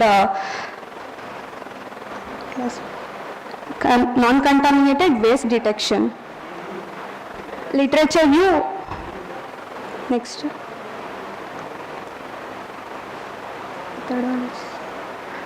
Methodology, we have several steps here for how our system will work. First, we will collect the organic waste images and we will pre-process that image. After pre-process, we will send that to the CN model.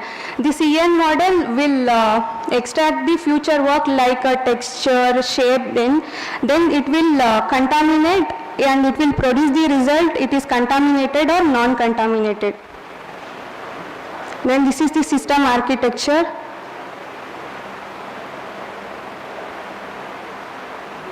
Then conclusion and future work. Microplastics are the now currently become major severe challenge. This research proposed the CN based model for the detection of microplastics, which is helpful in detection of microplastic. It will consume less time and it is low cost. Future work, in future we can do real models using long data set, real time detection systems and improved CNN architecture. Then these are all the references which we took, and this is a review paper. Like the less researched area was this, so it is research. Okay, my question is, how exactly you use image processing technique in detecting microplastic? Because how it is visible in images? We took images like... Allah, how it is visible, ma? Microplastic means what? What is the meaning of microplastic? The cutted down of plastic, large What is the size of that? 5 millimeter. 5 millimeter, how it is visible in image processing? Image, what you take? Is that visible? Yes, sir. In CNN model, it will visible. Thank you. Anyone else? Okay, thank you all for your patience, support for conducting this conference, and also I congratulate all your crew members for this. Thank you all, and also our online sir who is very busy for 2 days completely engaged in streaming our videos. Thank you, sir.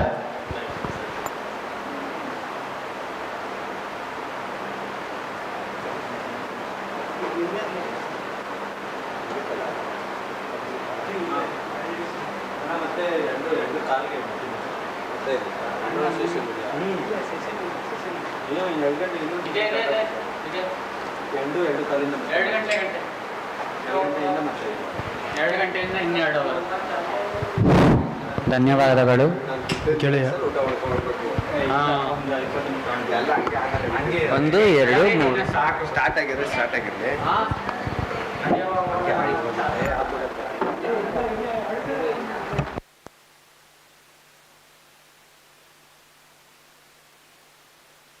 ಇರಲಿ.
So ma'am, really?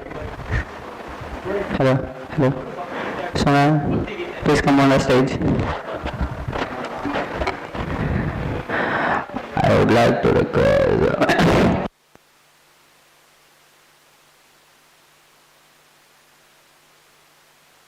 Ma'am, stage ಮೇಲೆ ಬರಬೇಕು.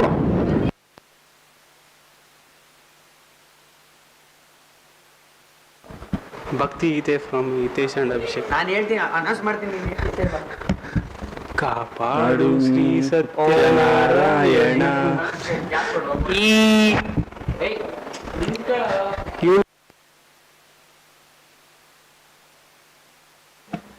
ಇವನು media ಇಟ್ಟಂತೆ ಒಳ್ಳೆ chunk ನಾಡ್ದಂಗೆ.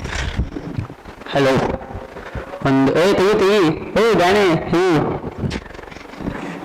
1 2 3 4 ಎಲ್ಲ ಸಾರು ಆಗಲೇ. Hello, ಎಲ್ಲರೂ ಏನ್ ಮಾಡ್ತಾ ಇದ್ದೀವಿ? ತಾಳ್ಮೆ ಇರಲಿ, ನಿಮ್ಮ ಹತ್ರಕ್ಕೂ ಬರ್ತೀವಿ. ಬರ್ಲಿ ಪ್ರೇಕ್ಷಕರಲ್ಲಿ ಇಲ್ಲಿ 90 ಅವ್ನು 30 ನಾನು 30 ಇವನು 30 is equal to 90. ಫಸ್ಟ್ 30 ಯಾರು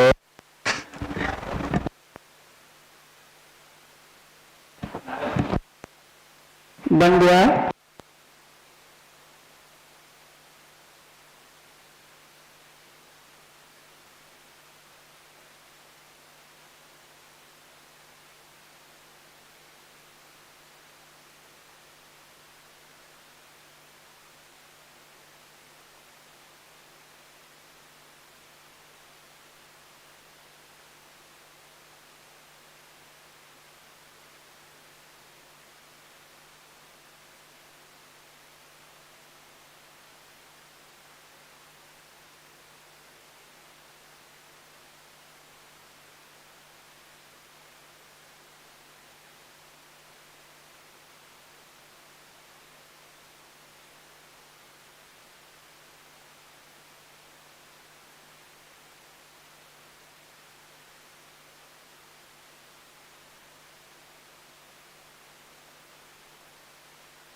Hello, hello, hello, hello. Hello, hello, hello. 1, 2, 3. No, it is not. Ide clear illa. 1, 2, 3, check. Wake up. Wake up. Yes, wake up.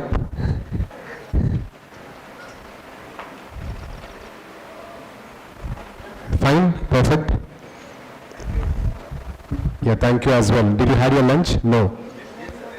You're dieting from the last 2 days. It is like Navaratri for you. You have not had food from the last 2 days. Today you had. Relaxed. Perfect.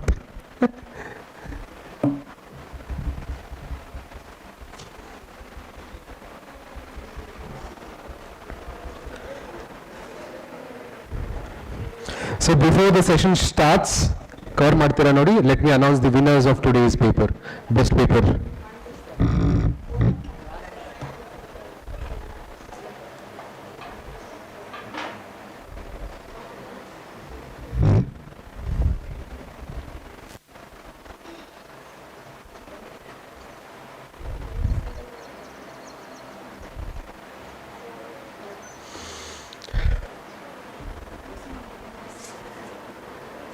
Relax, relax, relax.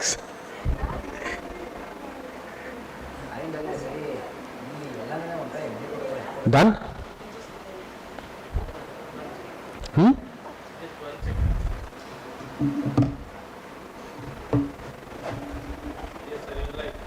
Yeah. Good afternoon, everyone. Let me announce the best paper for the second day of ICTAICS. So to begin with, the first best paper of second day will go to T4044, Design and Simulation of RAS for Smart Wireless Technology and 6G. The second one goes to T1002, Food Flow MI based Intelligent Food Prediction, and the next one is T1056 towards Trustworthy AI in Diagnostic Center and Biometric Landscape. T2075, it's an adaptive behavioral framework inside the threat detection, and the next paper is T2018, Smart College App, and the next one is T4062, Autonomous Wireless Security. The next one is T134, an AI-driven multi-source, and the last one is T4001. And I request all the participants of the above paper to wait until we finish the valedictory. The valedictory will be starting in another 15 minutes. So hope to see you soon. Thank you.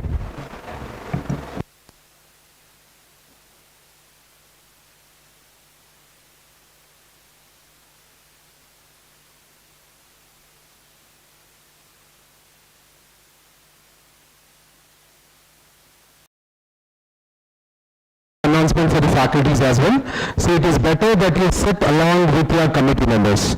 If at all you belong to promotional team, sit along with the promotional committee. If at all you belong to editorial board, that is whoever got the papers and reviewed, you sit with your team. If at all you are into stage,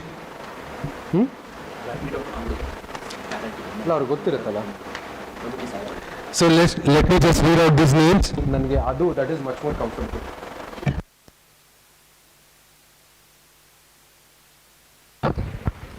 You can hear from both the mics, right? Huh? You can hear. Okay, so ಸ್ವಲ್ಪ ಕಮ್ಮಿ. So sit with your committees. So to begin with, we have, if at all you have your friends, please collect them and sit together.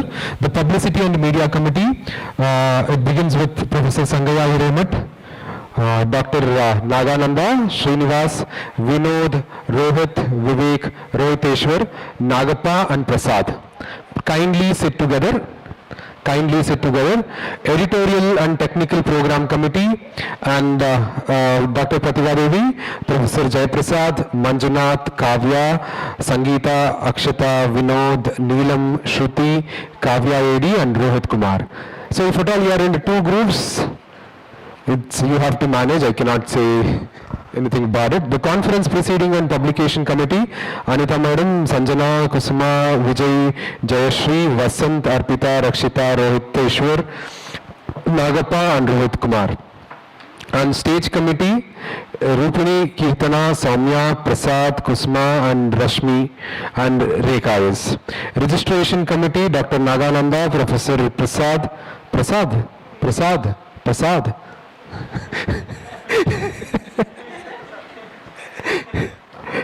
How can you be in so many committees? So registration committee, Nagananda, Prasad, Rakshita, Neelam, Shruti, Rekha, Rohit and Vivek. ಹೇಳಿ madam. Proceedings ಅಲ್ಲಿ ನೀವೇ ಹೇಳಬೇಕು madam. ನೀವೇ ಹೇಳಬೇಕು ಅಲ್ಲ, you have to tell me whether proceedings ಅಲ್ಲಿ Anita, Sanjana, Kusuma, Vijay, Jayashree, Vasant, Arpita, Rakshita, Rohit, Nagappa and Rohit Kumar. You just add your name as well. ಅಲ್ಲ ಅದನ್ನ ಇಲ್ಲ ಅದೇನು ಮಾಡಿ.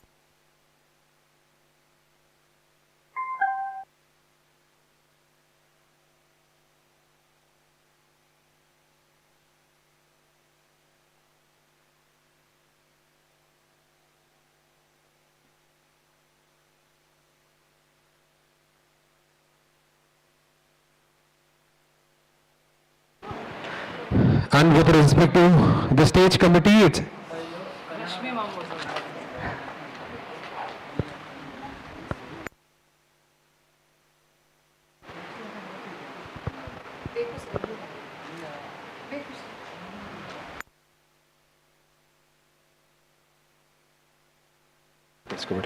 And with respect to the stage committee, we have Rupini, Kirtana, Soumya Tagi, Prasad, Kusuma and Rashmi as well.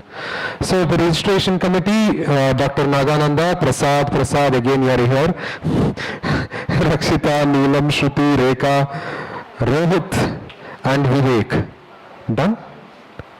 And the next one what we have is the hospitality committee, the Professor Kavya AD, Manjunath, Rashmi, Akshata, Aishwarya and Rashmi. The food committee is Viresh Patil and Srivar.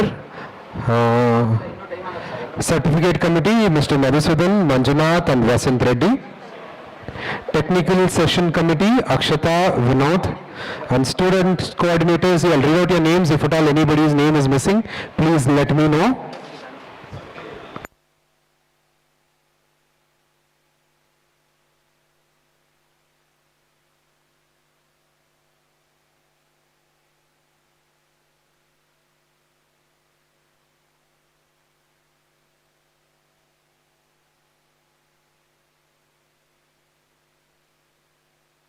And the student coordinators, please add if at all I have missed your names.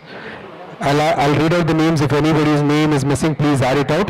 Kalesh, Dhanush, Srujan, Siddharuda, Yonesh, Abhishek P, Sampath, Varshan, Hitesh, Gagan, Punit, Aditya, Dhanush K, Gautam, Jaibim, Ramchandra, Prasad and Priyanka. Done? So this is the committee. Please make sure that you people sit together. And thank you.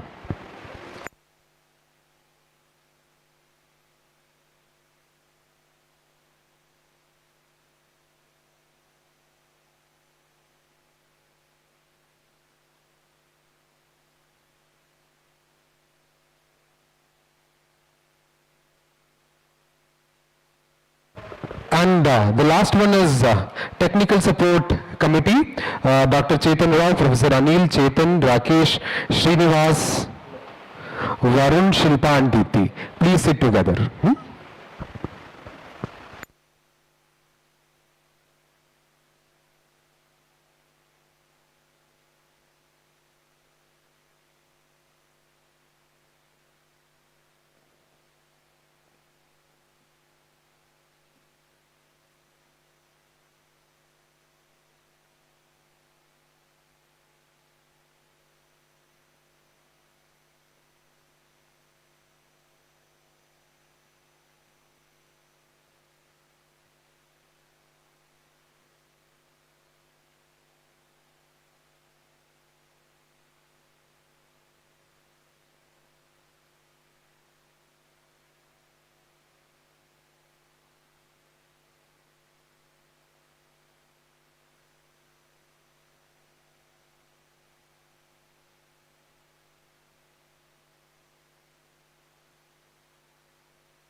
said I was a chick, and why was it? Shawty keep wanna come round, she wanna get hit. She think she done made me, can I get her by my side? Never no bust on no watch, she know that I'm timeless. I put my son in some red, I pull that off the head. Pockets on 22 clip. I'll make a heart, come out go so. Put on a shirt, get put on a black. Feel like a stain, get ready to lit. I had to tell her that other sis, I was a dick, no else. She singing my songs, she wanna dial it. Tryna get hit, cost like a bait. The price of it, price of that check. Smile on my face, ain't finished. Come and get checked, ice on my neck. I roll her wrist, she in the sky. Hell of a cat, push out the church, 400 packs. Yeah, I spend it in Paris. That's for these, they finna just for fun, it's all they bought. I'm just finna hit, I'm feeling hip. I'm rusting to all of my viewers, I feel like the rock. Ever since I was a kid, I've been legit. If I was you, I would cut up my wrist. Exotic all over her body. Oh, she just wanna roll and I don't mind it. Ever since I was a G, I've been legit. Oh no, you should let her go. She wanna be double O tatted on her body. It don't matter what they say, I'm timeless. City on fire when I'm coming home. Fill up the sky, I fill up the dome. Don't play it one day, it's a hell of a show. But it's gonna hurt, cause we did it first. Feel like skateboard beat, BBC boys on the creep. Feel like it's 03, Neptune drum with a beat. She hit me flipping a beat, she wanna with the team. She fell in love with the green, she fell in love with the scene. Oh yeah, her man quiet, not a peep. Broke his heart, PTSD. Hold his chest, let it breathe, let it breathe. Scheme and I got a priest, he got a cross. Get out of line, send him to God. I shed a tear, break all laws of you. Ever since I was a kid, I've been legit. If I was you, I would cut on my wrist. Exotic all over her body. She just wanna roll and I don't mind it. Ever since I was a G, I've been legit. You should let her go, she wanna be. Oh no, double O tatted on her body. It don't matter what they say, I'm timeless, timeless, timeless, timeless, timeless, timeless, timeless. We timeless, oh timeless, timeless, timeless, timeless, timeless, timeless, timeless. We timeless, oh.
ఓలురో సవారీకి దొరుకు బిడ్డ శవాలే లేస్తాయి బిడ్డ పేగులు తీసి మెడల వేసి ఆడుతాం బిడ్డ ఆడుతాం బిడ్డ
సిరిపుల్ల వేసిదా ఇమయ్య మల్ల పొల మాసిదా మనస పరికిర క్రేసిదా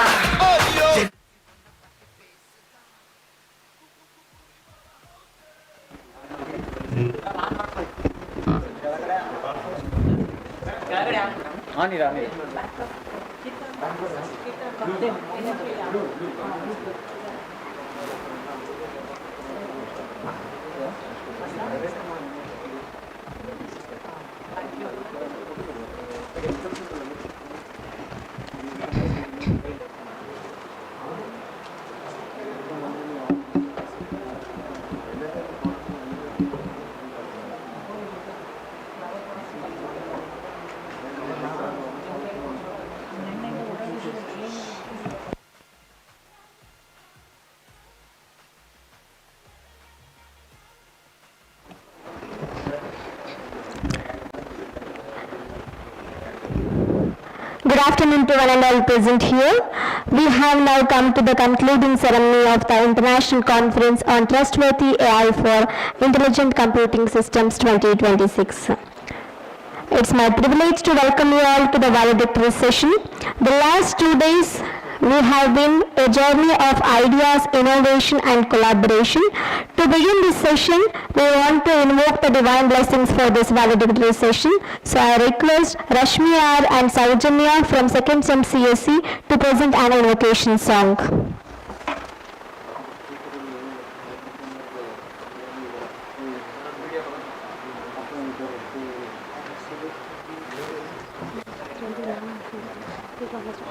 शरणु सिद्धि विनायका शरणु विद्या प्रदायका शरणु सिद्धि विनायका शरणु विद्या प्रदायका शरणु सिद्धि विनायका शरणु विद्या प्रदायका शरणु पार्वती तनय मूर्ति शरणु पार्वती तनय मूर्ति शरणु मूषिक वाहना शरणु सिद्धि विनायका शरणु विद्या प्रदायका शरणु सिद्धि विनायका निटिल नेत्रने देवी सुतने नागभूषण प्रियने निटिल नेत्रने देवी सुतने नागभूषण प्रियने तटितटाङ्कित कोमलाङ्गने तटितटाङ्कित कोमलाङ्गने कर्णकुण्डलधारणे शरणु सिद्धि विनायका शरणु विद्या प्रदायका शरणु सिद्धि Vinayaka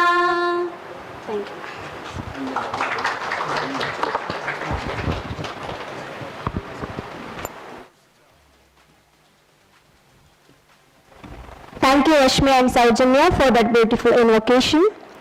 A conference ends, but collaboration begins. To formally welcome our dignitaries to this session, I now invite Dr. Kusuma KB to deliver the welcome address. Dr. Sridhar SP, whose dedicated effort, planning and coordination made this program successful. Welcome you all, sir. Mahantesh.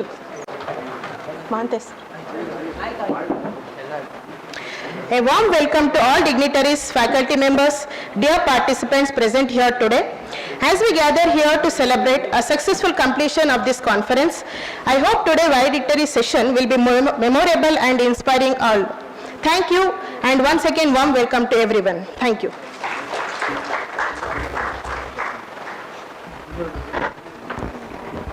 Thank you, ma'am. Every successful event has a story.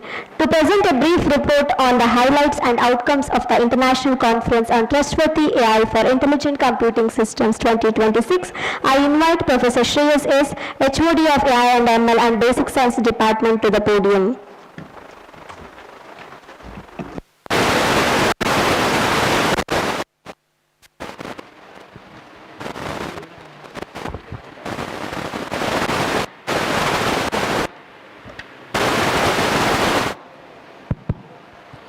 Respected Principal Dr. Santosham Murnal, Dean Academics Dr. Rajdevar Kadumut, my fellow conveners, distinguished session chairs, keynote speakers, faculties and our presenters, a very warm welcome to the valedictory section of ICTAICS 2026. Before the report, we acknowledge two pillars behind this conference, Dr. Veeranna C. Charantimut, the Chairman BVS Sangha Bagalkote, and Sri Mahante, welcome address by our Dean Rajshekar Kardarmat, release of conference proceedings, felicitation of our chief guest, and the inauguration concluded with the state anthem. Following the formal inauguration, the keynote session is started. Mr. Yoram, the Chief Technical Officer, NDI Communication Israel, delivered the first keynote on AI-driven intelligent computing architecture. He was followed by Mr. Nandi Ramakishore, the founder and CEO of Ashtaksha Labs, Bengaluru, who spoke on secured intelligence system from the edge to cloud. Post-lunch, two back-to-back parallel presentation sessions ran from 2 p.m. to 3 p.m. and 3:45 p.m. to 4:15 p.m. across 5 simultaneous tracks in the hybrid mode with close to 100 presentations delivered on the day one. In the day two, the Saturday 30th May 2026, the day second opened at 9 a.m. with a keynote address by Dr. Ishu Sharma, the ranked among the world top 2% scientists by Stanford University on the Trustworthy AI research framework, followed by Dr. Shravan Kumar Pooja, a professor from NIT Jalandhar, delivered a keynote session on designing a mathematical model on human body and human physiology. The two more parallel technical sessions throughout the morning completed the program by 2 o'clock. The conference highlights. We have done around 180 paper presentation across 2 days, 18 sessions across 5 parallel tracks, 15 session chairs from the institutions across Karnataka, and we have identified 18 best papers, 1 paper per session. The session was conducted in hybrid mode, and even we had a presentation from India, Taiwan, USA and women in one single platform. Our gratitude to the Principal Dr. Santosham Murnal and Dean Rajeshwar Kardarmat for their guidance and support. To our 15 session chairs, thank you for your prime time, your rigor and commitment. To our 4 keynote speakers, Chief Guest Dr. Abhishek Appayaji, your contribution elevated the standard of this conference. And also to every student volunteer, the faculty member of the organizing team. 2 demanding days ran smoothly because of you. To your presence, you wrote, revised, stood before the panel to discuss your ideas. This is what the research looked like in practice. We are proud of everyone who presented the paper. I formally close the academic proceedings of ICTAICS 2026. Thank you.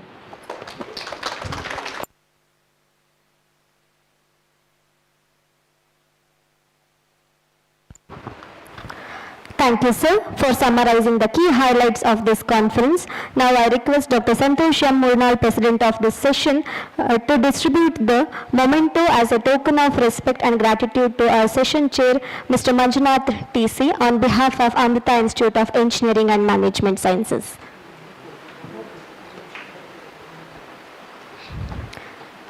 Mr. Manjunath TC, please come to the stage.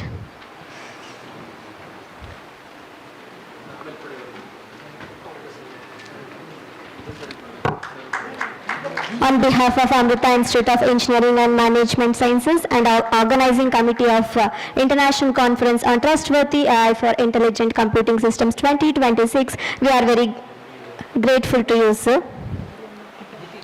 It's now time to acknowledge the efforts of our paper presenters and the participants. Now I request Professor Madhusudan to announce the participants list. And I request Dr. Santosh M. Murnal, President of this session, and Dr. Rajeshwari S. Kaddevar, Chief Guest of this session, to kindly distribute the certificates. Thank you, madam. It is time to announce best paper, 2 days conference. Best paper goes to paper ID 64, Engineers Desk, a web-based solutions. Anyone from that team present? Name is not there, only paper ID. Next. Names Shivaputra Desai, Raghuveer, Prajwal Gowda.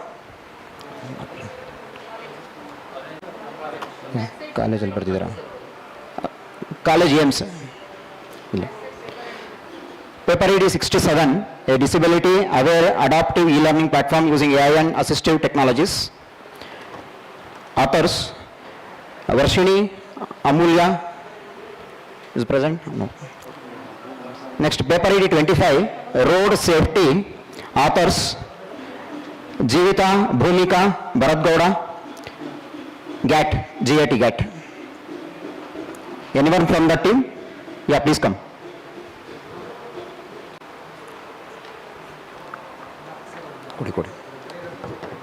Kodi sir. Kodi sir, certificate Kodi sir. Certificate Kodi.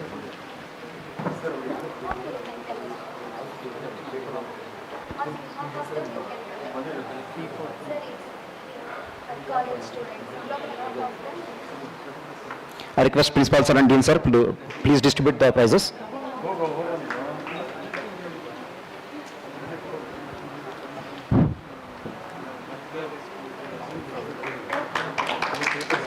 Last one.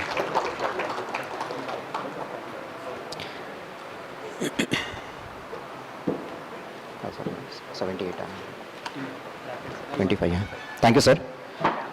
Paper ID 25, road safety. Authors are Sharath Shivkumar from AMRUTA Institute of Engineering Management Sciences. Anyone from team, please come.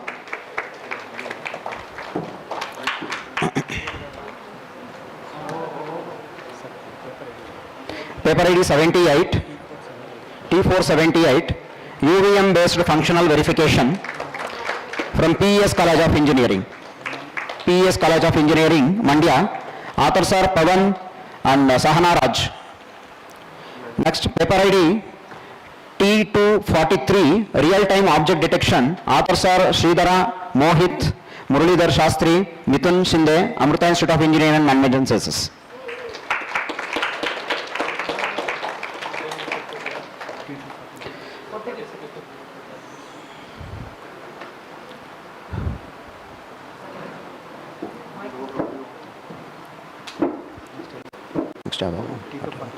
Next, T249, IoT integrated smart energy harvesting and automated integration system for sustainable agriculture from AMRUTA Institute of Engineering Management Sciences. Authors are Mahantesh Matpati, Mokshita, Kajal and others.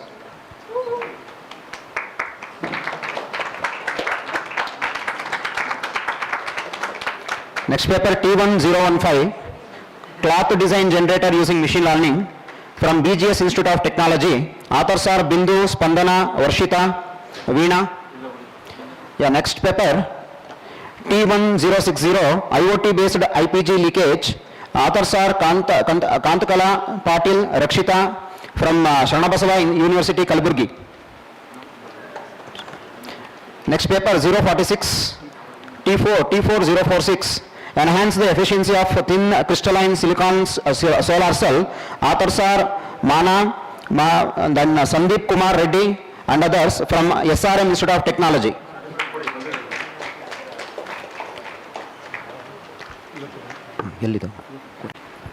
Thank you, sir.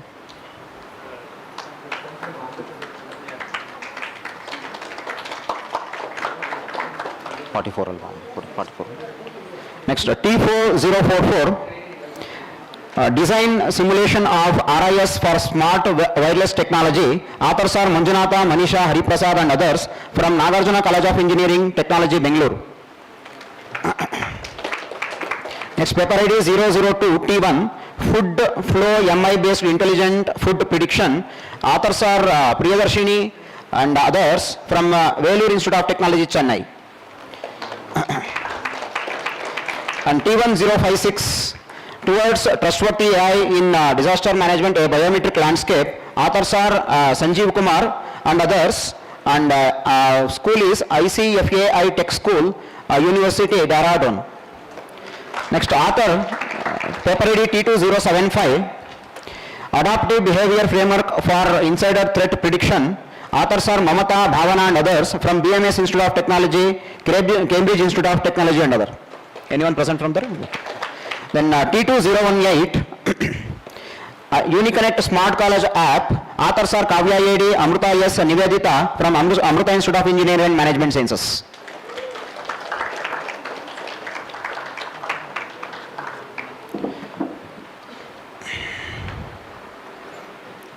Then T4062, autonomous for warehouse security. Authors are Kavana, Punit Kumar, Arun Kumar and others, PES College of Engineering.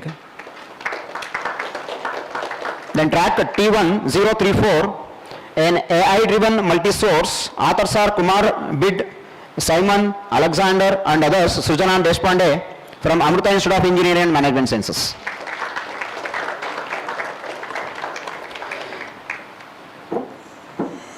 Then T4001, underwater biodirectional communication system using adaptive tech from Preeti, Sharma, Spurti and others, Global Academic of Technology.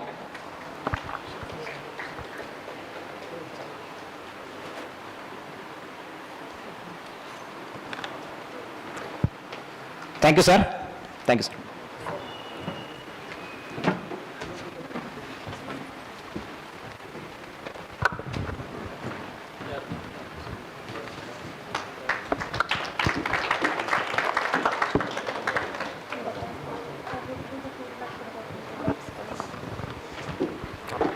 Once again, congratulations to all the participants. Let's give them a big round of applause, please.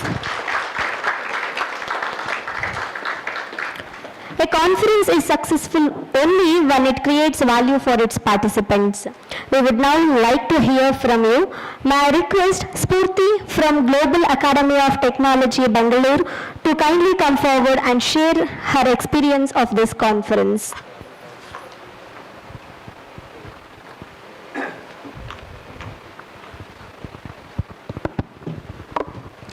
Good afternoon, one and all present here. I am Spurti from Global Academy of Technology. Firstly, I am thankful for the entire management of AIEMS College for this great opportunity.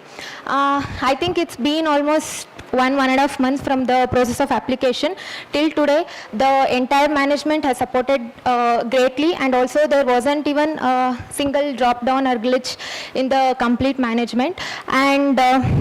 And also, I'm thankful for the lecturers. I contacted them twice for during registration and all. They're very helpful. And also, I'm thankful to the students from the core and sub-core committee members. They're very helpful today. Whenever we ask something, they're very helpful. And I'm thankful for all the lecturers, teaching and non-teaching staffs also. And I'm thankful to the dignitaries who is sitting on the desk for their valuable time that they are dedicating for us. Thank you, sir. Thank you, one and all.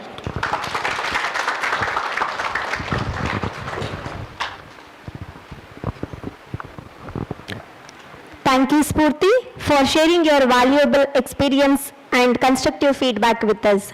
Now I request Sandesh PY from Vidyavardhaka College of Engineering, Mysuru to share his feedback with us.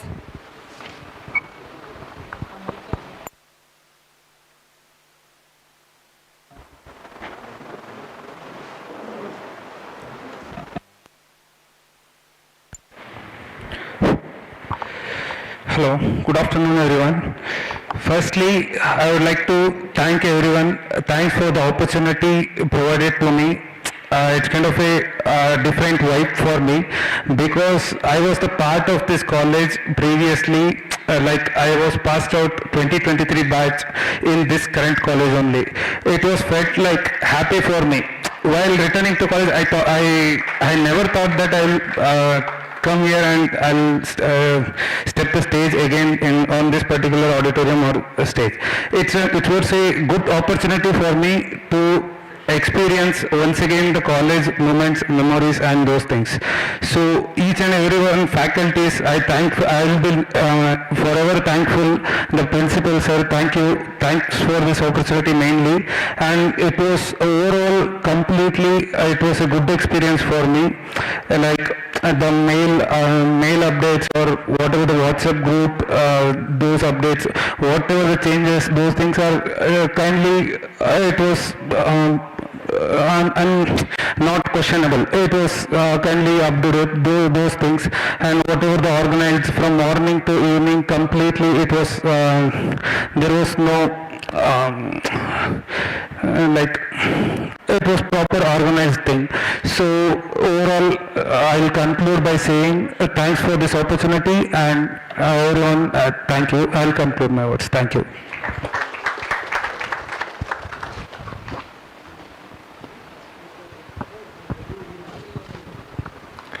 Thank you, Sandesh, for sharing your valuable words with us. As an alumnus of this college, your words carry special meaning for us. We are very grateful to you.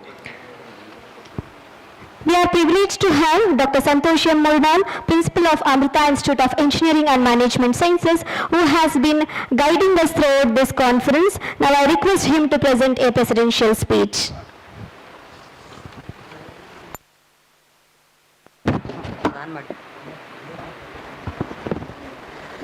Good afternoon, everyone.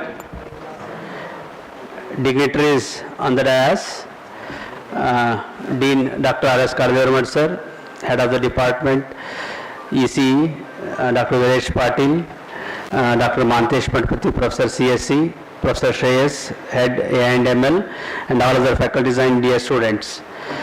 So it was a wonderful moment for the entire institute. I congratulate all the faculty and students for this moment. So a big round of applause to the entire team. So the Trustworthy AI for the intelligent computing system. So that is very much relevant to the present era.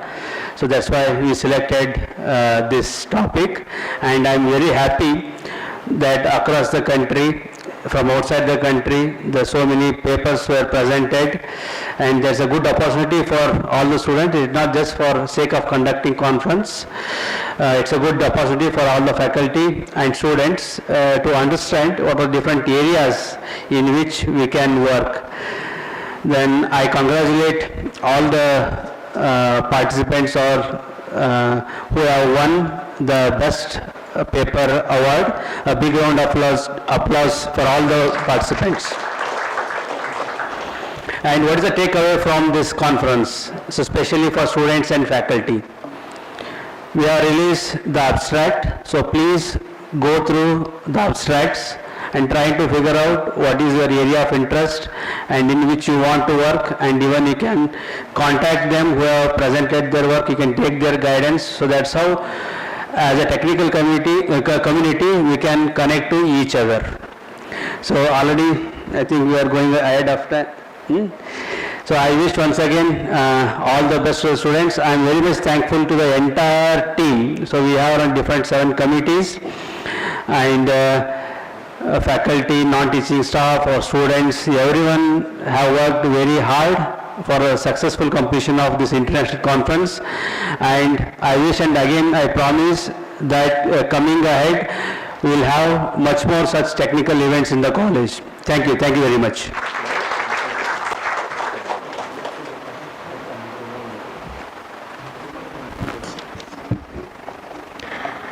We are deeply grateful to our principal, Dr. Santosh M. Murnal, for his thought-provoking address. Your constant support and leadership makes events like International Conference on Trustworthy AI for Intelligent Computing Systems 2026 possible. Thank you, sir.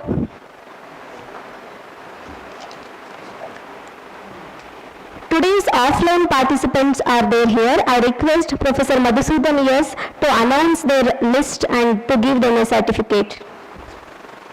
And I request Dr. Santosh M. Murnal to dispatch the certificates to them. Yeah, today's offline session, first session, track ID T3007, T121, authors are Aditya Ujjwal Gowda from BGS Institute of Technology. If present, please come and collect the certificate. Shalini Sharma from AMRUTA Institute of Engineering Management Sciences, T129. Kodi, certificate kodi.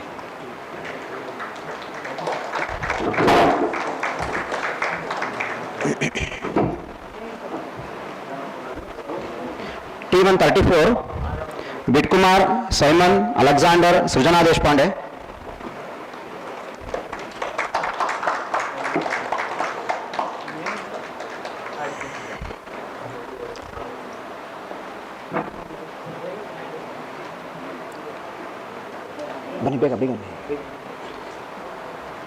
Yeah, T137, Harshavardhan Reddy, Akshay Kumar from AMRUTA Institute of Engineering Management Sciences. If present, please come and collect the certificate.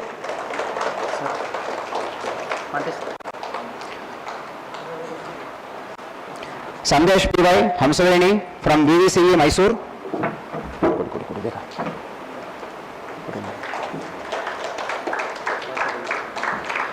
Srinivasa, Dr. MS Nagananda from AMRUTA Institute of Engineering Management Sciences.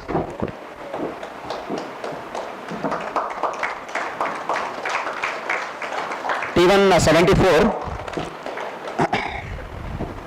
others are Meghana, Kushal Gowda and others, PES College of Engineering, Mandya. If present, please come and collect the certificate. Sangaya Hiramet, Rupashri from AMRUTA Institute of Engineering Management Sciences. Sangaya.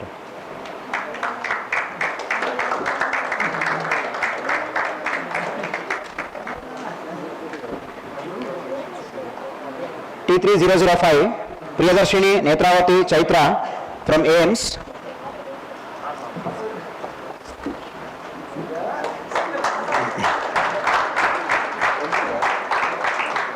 T3007, Abhigna Priyadarshini from AMRUTA College. Next, T139 from AMRUTA College, Chinmay Hiramat, Darshan ME, Darshan MR, Dikshita. Nisarga, Nanda Preetam Mokshita from AMRUTA College. Sangeeta Preeti from AMRUTA College. If present, please come. Chetan Rao from AMRUTA College.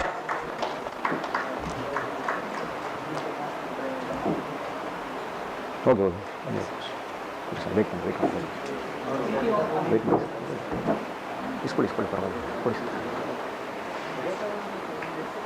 Gagan Reddy, Dhanush Gowda from AMRUTA College. Preeti Sharma, Spurti from GAT.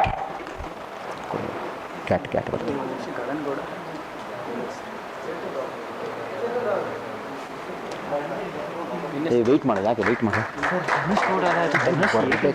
ಬರಬೇಕಲ್ಲ ತಕ್ಷಣ ನಾನು ಹೇಳ್ಬೇಕಲ್ಲ ನಾವು ಯಾರು ಇದ್ದಾರ ಅಂತ ಇಸ್ಕೋ ಹೋಗು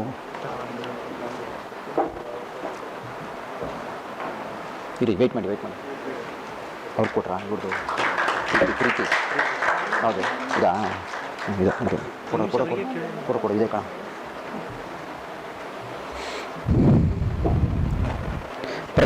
Devi Tapshetty, Manoj Kumar and others, AIEMS Bengaluru.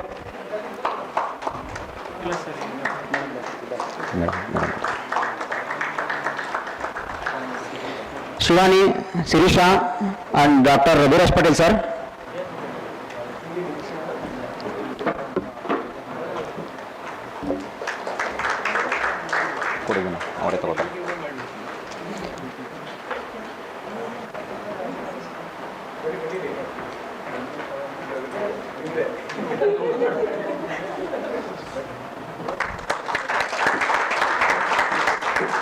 Thank you, sir.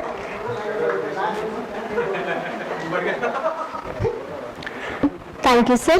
Once again, congratulations to all the participants who have taken part in this conference. Gratitude is the memory of the heart. I now invite Dr. Mahantesh Matapati, convener of this conference, to present a vote of thanks.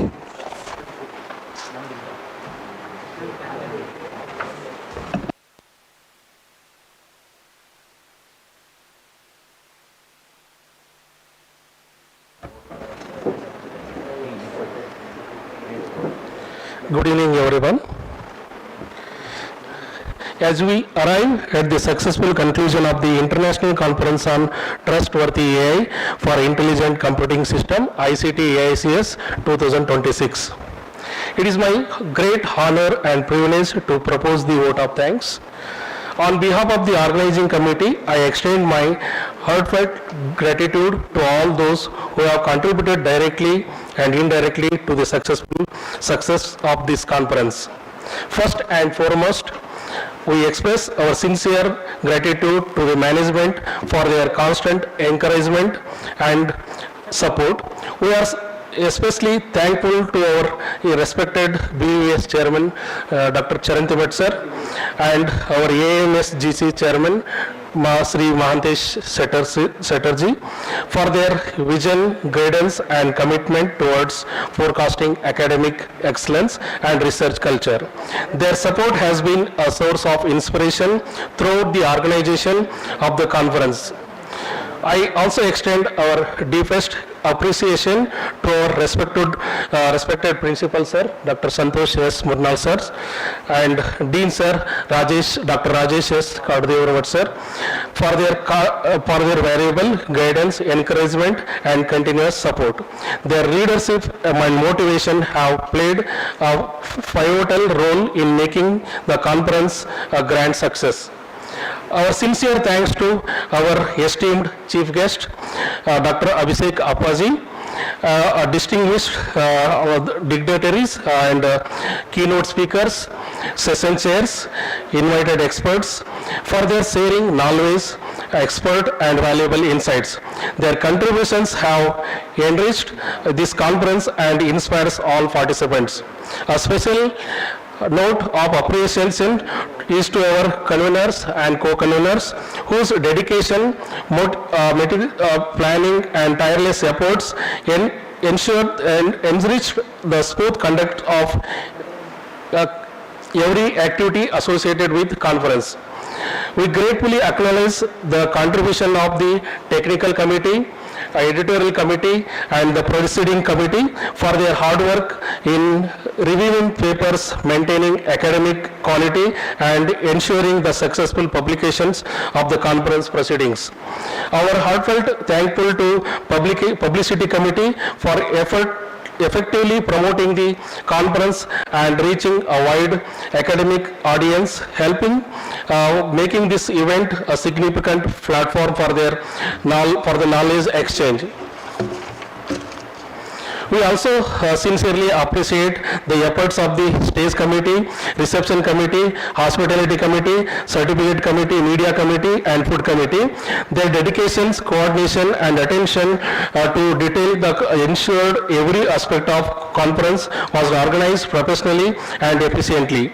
Without their hard work and commitment, the successful conduct of this conference wouldn't have been possible. A special word of thanks is to extend it to all the faculty coordinators, student coordinators and non-teaching staff who worked tirelessly behind the scenes. Their contributions, teamwork and willingness to take up responsibility at every stage were instrumental in ensuring a seamless execution of this conference. We are also grateful to the researchers, authors, industry professionals academicians and participants who presented their work and actively engaged in discussions. Your valuable contributions made this conference a vibrant and intellectually exchanging the experiences. Finally, I extend my sincere thanks to each and everyone audience for your presence, participations and cooperations.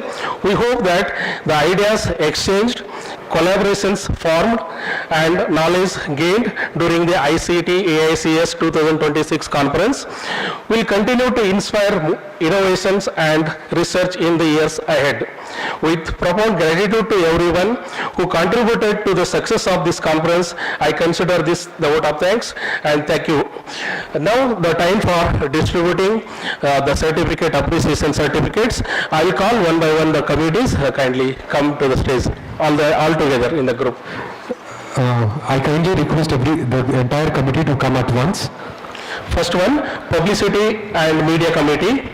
Sangaya, start coming. The Sangaya, Nagananda, Srinivas, Vinod, Rohit, Vivek, Rohiteshwar, Nagappa, Patan Shetty. I request our principal sir and dean sir and even the conveners to join their hands in thanking their effort and reaching to thousands of individuals across the country and across the globe. And we sincerely appreciate your effort in making this event a grand successful. Thank you, thank you, thank you.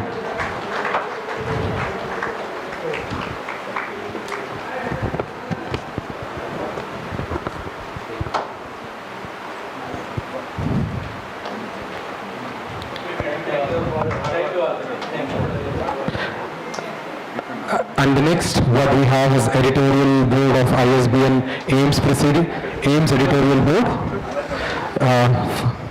followed by Pratibha Devi, Jayaprasad, Manjunath, Kavya, Sangeeta, Akshata, Vinod, Neelam, Shruti A, Kavya AD, Rohit Kumar. Please come on the dais.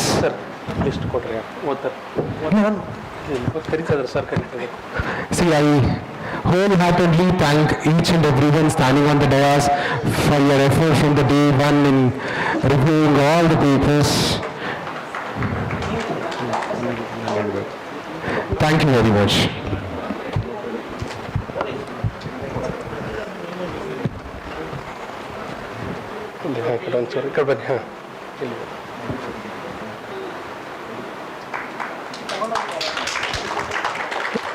Thank you once again. Thank you. It was an amazing work that you have done. Thank you very much. Next, Conference Proceedings and Publication Committee. Dr. Anita N, Dr. Sanjana Prasad, Dr. Kusuma, Professor Vijay Kumar, Professor Jayashri, Vasant Kumar Reddy, Arpita, Rakshita, Rohiteshwar, Nagappa Patan Shetty and Professor Rohit Kumar. Please come on the dais. We are really thankful for the day and night work to bring the proceedings released on time. Thank you very much for your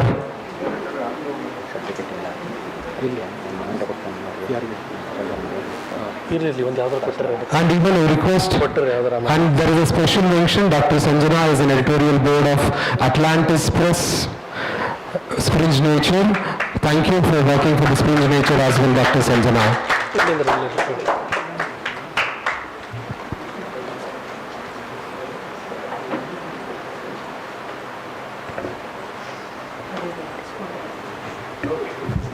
Thank you very much for making the board committee. Rupini, Kirtana, Soumya Tagi, Prasad, Kusuma and Rashmi and Rekha madam. Please come on the stage, come on the dais please.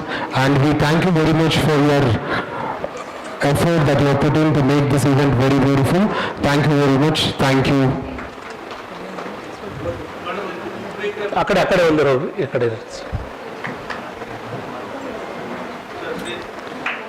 ಇಲ್ಲ ನೀವು ಇಲ್ಲಿ ನೀವು ಆ ಕಡೆ ನಿಂತ್ಕೊಂಡಿರ್ಬೇಕಾರೆ ಪರವಾಗಿಲ್ಲ. ಇಲ್ಲಿ ಬರ್ರಿ Shreyas sir ಇಲ್ಲಿ ಕಡೆ ಬಂದು ಇಲ್ಲಿ ಬಂದು ನನ್ನ ಜೊತೆಗೆ ಬಂದುಬಿಡ್ರಿ ಇಲ್ಲ. ಹಾಂ ಕರೆಕ್ಟ್ ಆಗುತ್ತೆ ಕಾಣಿಸ್ತಾರೆ ಈಗ.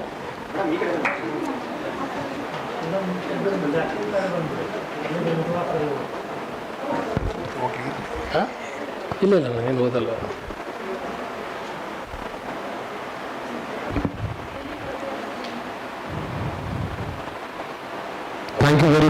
sincere efforts. Thank you. Next is Registration Committee. Registration Committee, Dr. Nagananda, Professor Prasad, Professor Rakshita, Neelam, Shruti, Rekha, Rohit and Vivek. Please come on the dais. And even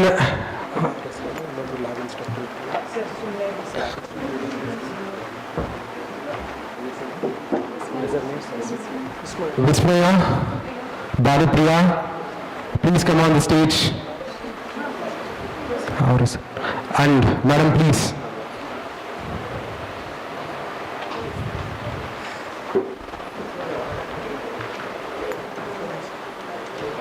Thank you very much for making sure the registration is streamless and without any errors. Thank you very much for your sincere efforts. Thank you.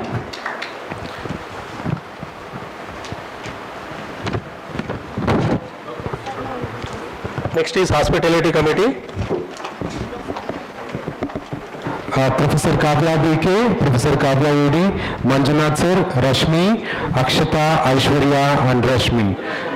Thank you very much for making sure that everybody is taken care. Thank you very much.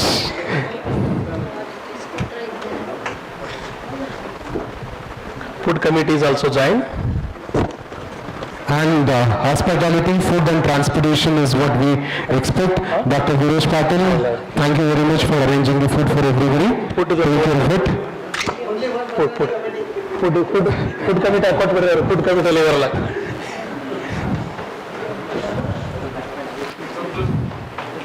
And I also thank Mr. Mallappa and Mr. Sridhar for helping them in the food committee as well. Thank you.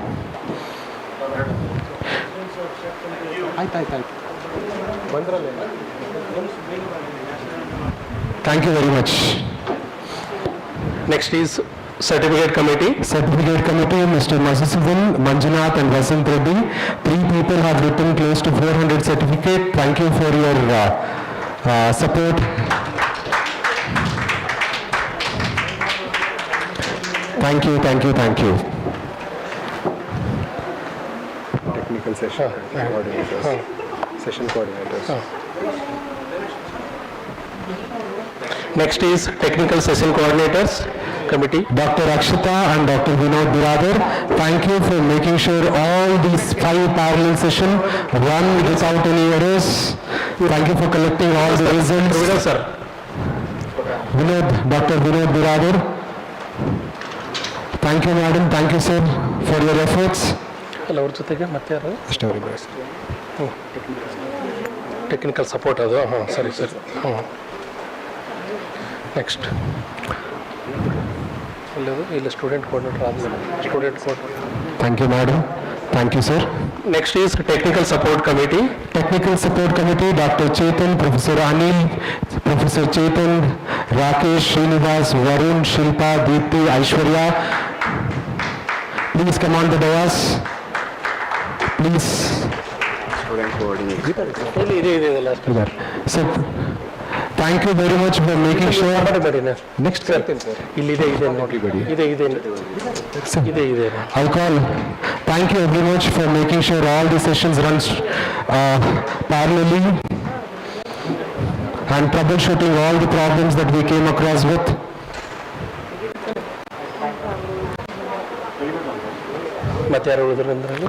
Thank you very much.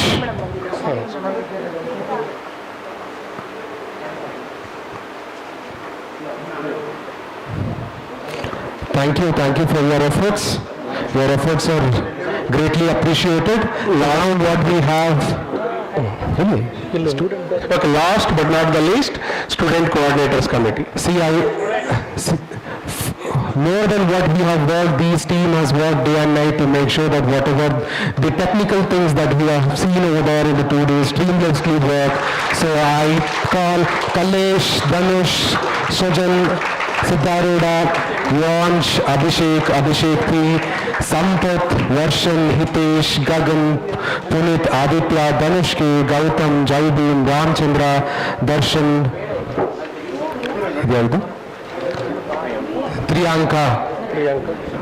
Priyanka on the stage. Thank you very much for understanding and showing the maturity more than your age. We sincerely appreciate all your efforts. Thank you, thank you, thank you.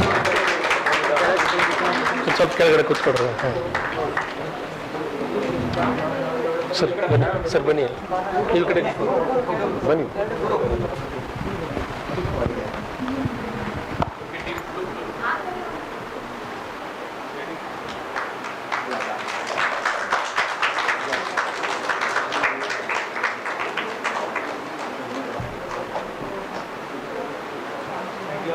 And even thank you, Roteshwar, for working, and Andrews, thank you for working, leaving your food, lunch and dinner for 2 days. Your effort is highly appreciated as well. Thank you. Thank you one and all. Any words for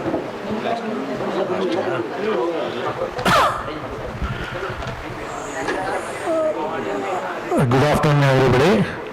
ನನಗೆ electricity ಸ್ಪೀಚಲ್ಲಿ ಮಾತಾಡಬೇಡಿ ಅಂತೇಳಿ ಕುಂದಿಸ್ಬಿಟ್ರು, ಆದರೂ ಬಿಡಕ್ಕೆ ಮನ್ಸು ಬರ್ತಾ ಇಲ್ಲ. ಅದಕ್ಕೋಸ್ಕರ ಬನ್ನಿ ತೊಗೊಂಡಿದ್ದೆ, ಕೆಸ್ಕೊಂಡು ಬನ್ನಿ ತೊಗೊಂಡಿದ್ದೇನೆ ನಿಮ್ಮ ಎದುರುಗಡೆ. Okay, I want to congratulate each and every person, teaching staff and non-teaching staff, for their dedicated hard work. Okay, we organized this conference within 2.5 months maximum. Okay, that is highly appreciated, but we took nearly 6 months to 1 year to organize a conference. We took it as a challenge and we organized it and successfully completed. Just today the professor from Rajarajeshwari Engineering College, professor, had come. The conference is also going on there, and he expressed, not this professor, the one more professor had come, he expressed that in their college also conference is going on, but they have not received so much of papers from other states and within the states. He expressed, really it is appreciated that you got a very good papers. Papers also very good, and all the participants from all over the states, they have participated, and country, really it is surprising. You continue it, sir, like that. He blessed and he went. Okay, this is how we have to, next time we need to improve again and again. Okay, there is here and there are some flaws.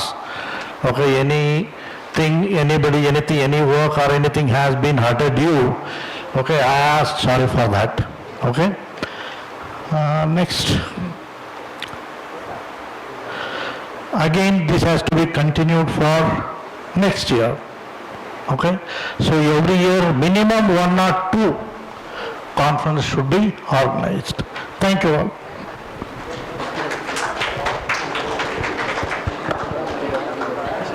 Thank you. Thank you, sir.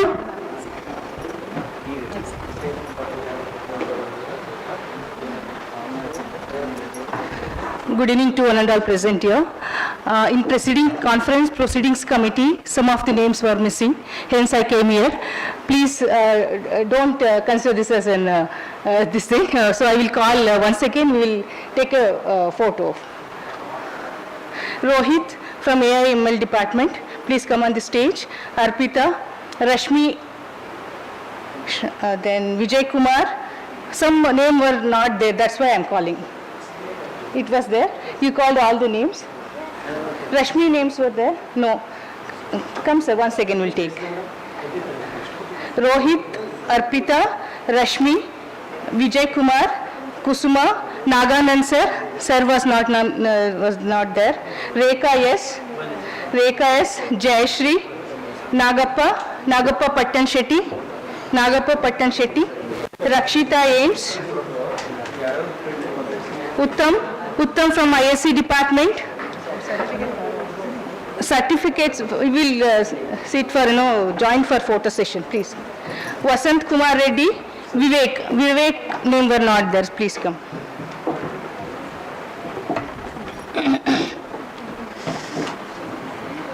These are all the members involved in preparing the proceedings, abstract proceedings. Thank you for all.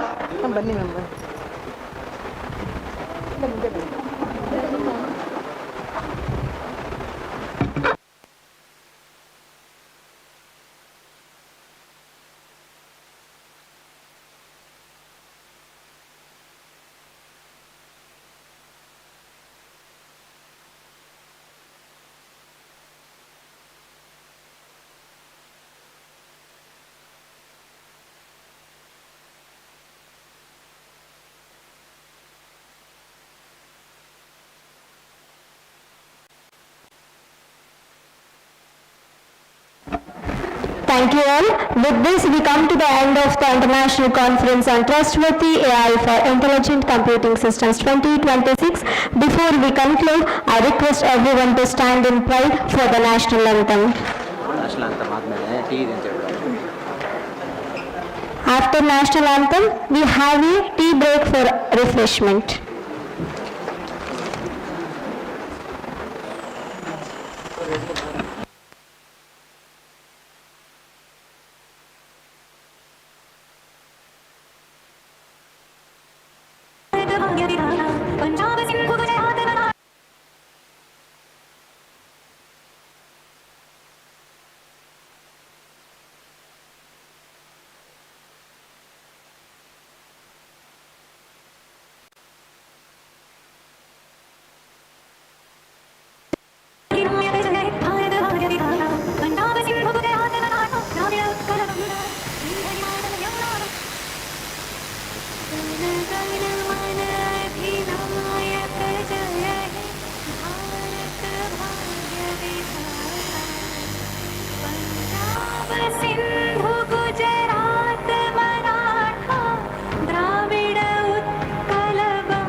I request everyone to join for the group photo, please.